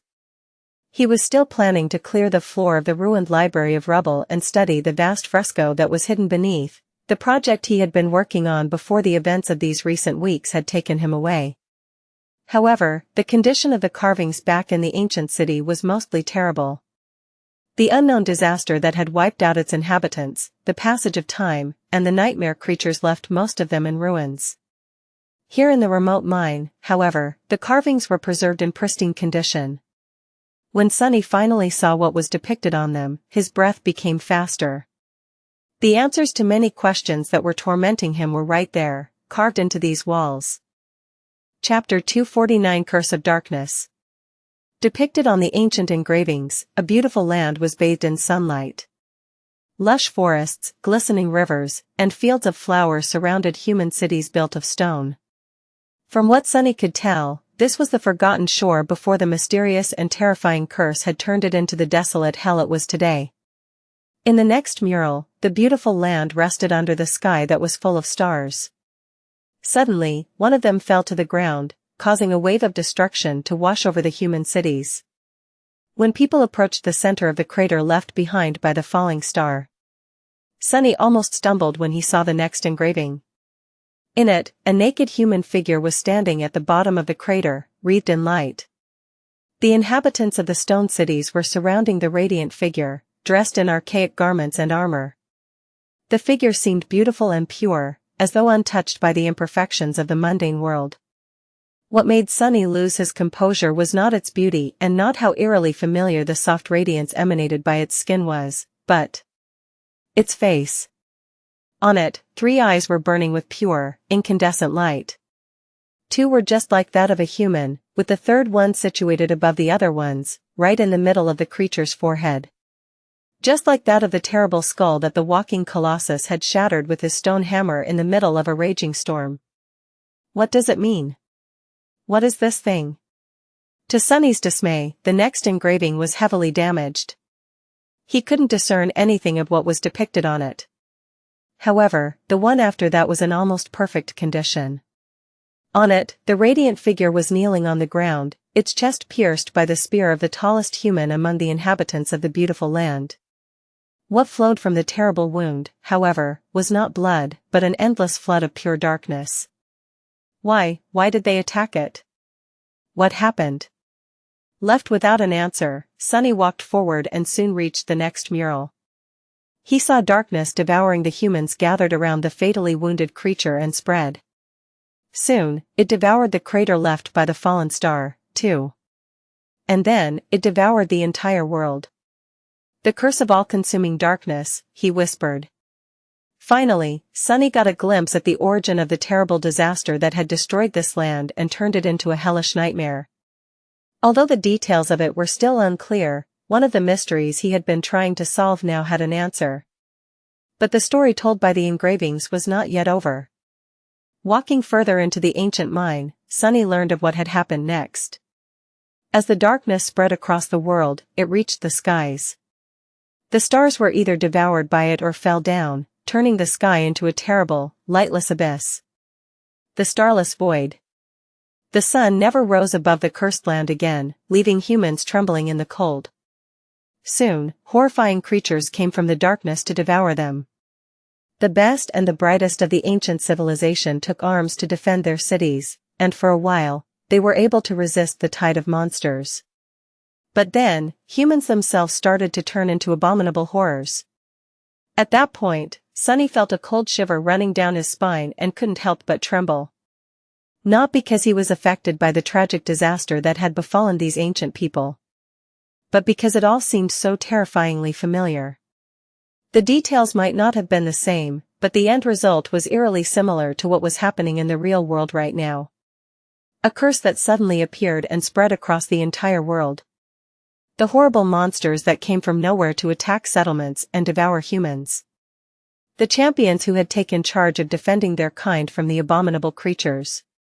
And the fact that some humans had begun turning into those creatures themselves.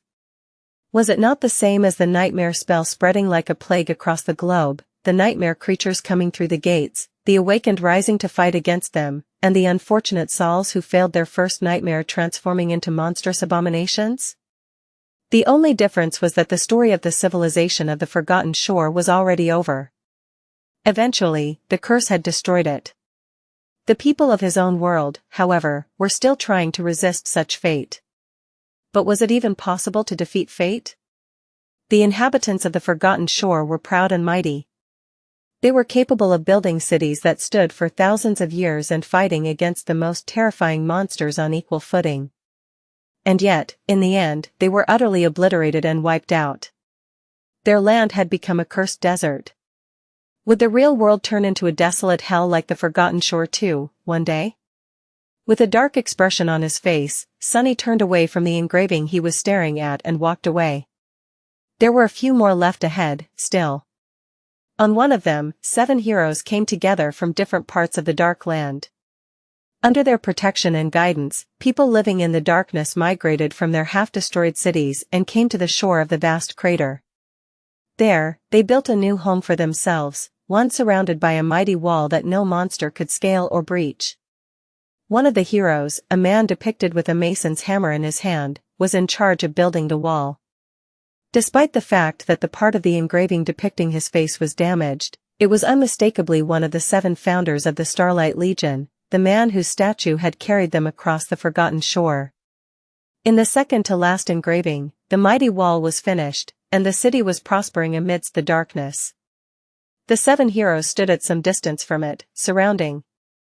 Sunny's eyes narrowed. The 7 heroes were surrounding an inconceivably tall tower. It loomed above them, connecting heaven and earth like the axis of the world. Despite its cyclopean height, the tower was still unfinished. The Crimson Spire. Only it was not crimson yet, as there were no growths of cursed coral covering its walls. On the last engraving, the tower was complete, and on top of it, a new sun was burning bright, bathing the land and the celebrating people in the light once again. The darkness was gone. Chapter 250 Defiant Oath.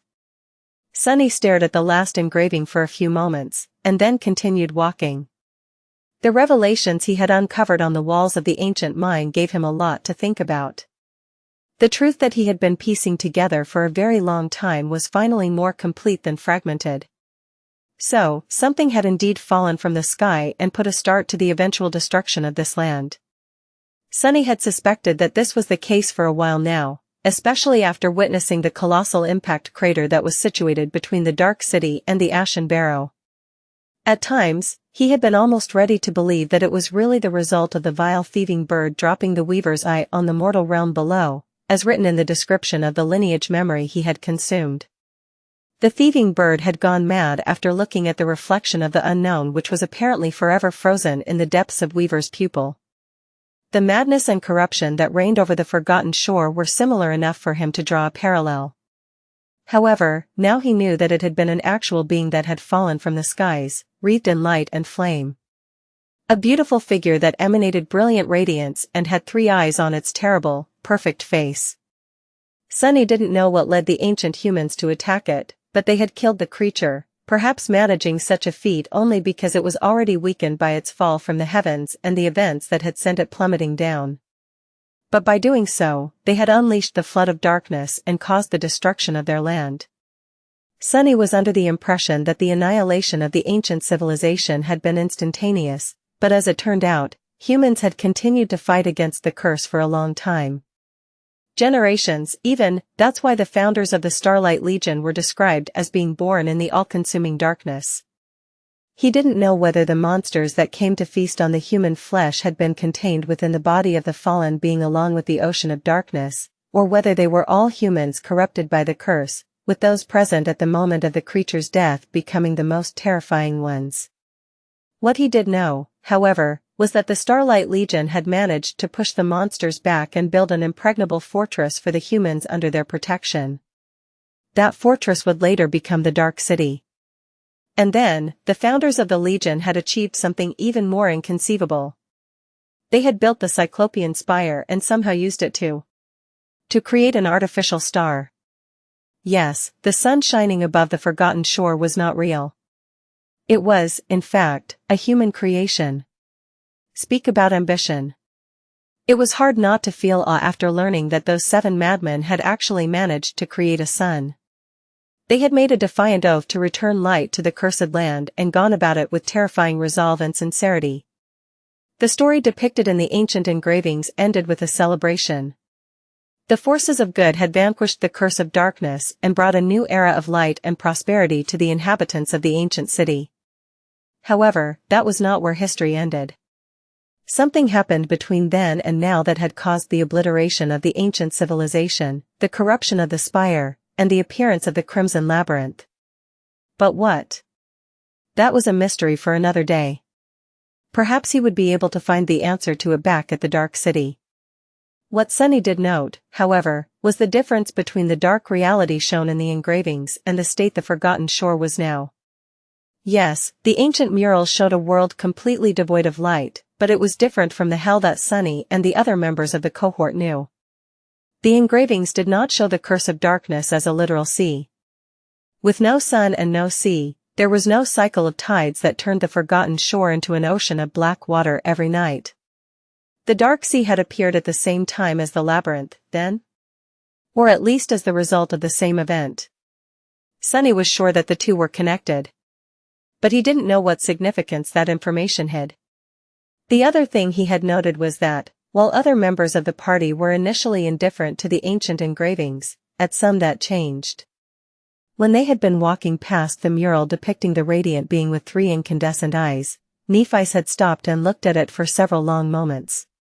Then, she turned her head away, lingered for a second, and continued walking. Sunny had not missed that detail. However, he couldn't even begin to guess what it meant. Some time later, they entered a wide circular hall. In the center of it, a dark chasm opened into the depths of the mountains, leading so far down that Sunny couldn't even see its bottom. It looked like the gates of the underworld. 1,000 years ago, there were wooden ladders and platforms leading down the main shaft of the mine, as well as a system of ropes and pulleys to lower the miners and lift containers full of precious ores up. Of course, all of that had rotten and collapsed a long time ago. With a sigh, Sunny glanced at Nephice and asked. We are climbing down, aren't we? Instead of answering, she simply summoned the golden rope and shrugged. He shook his head. Wait. At least give me some time to scout ahead and see if anything is waiting for us at the bottom of this thing. With that, he sent his shadow down the wall of the endless shaft. The shadow wasn't very ecstatic at the prospect of gliding down into the depths of the scary well, though. Giving Sunny a resentful glare, it sighed and dove down with visible reluctance. A few minutes later, the shadow reached as far down as the range of shadow control allowed. It was still not at the bottom of the mine, but at least there were no primordial horrors in its sight. Sunny summoned the Dark Wing and gave the members of the cohort a nod. We can proceed. Be ready, though. Who knows what might happen?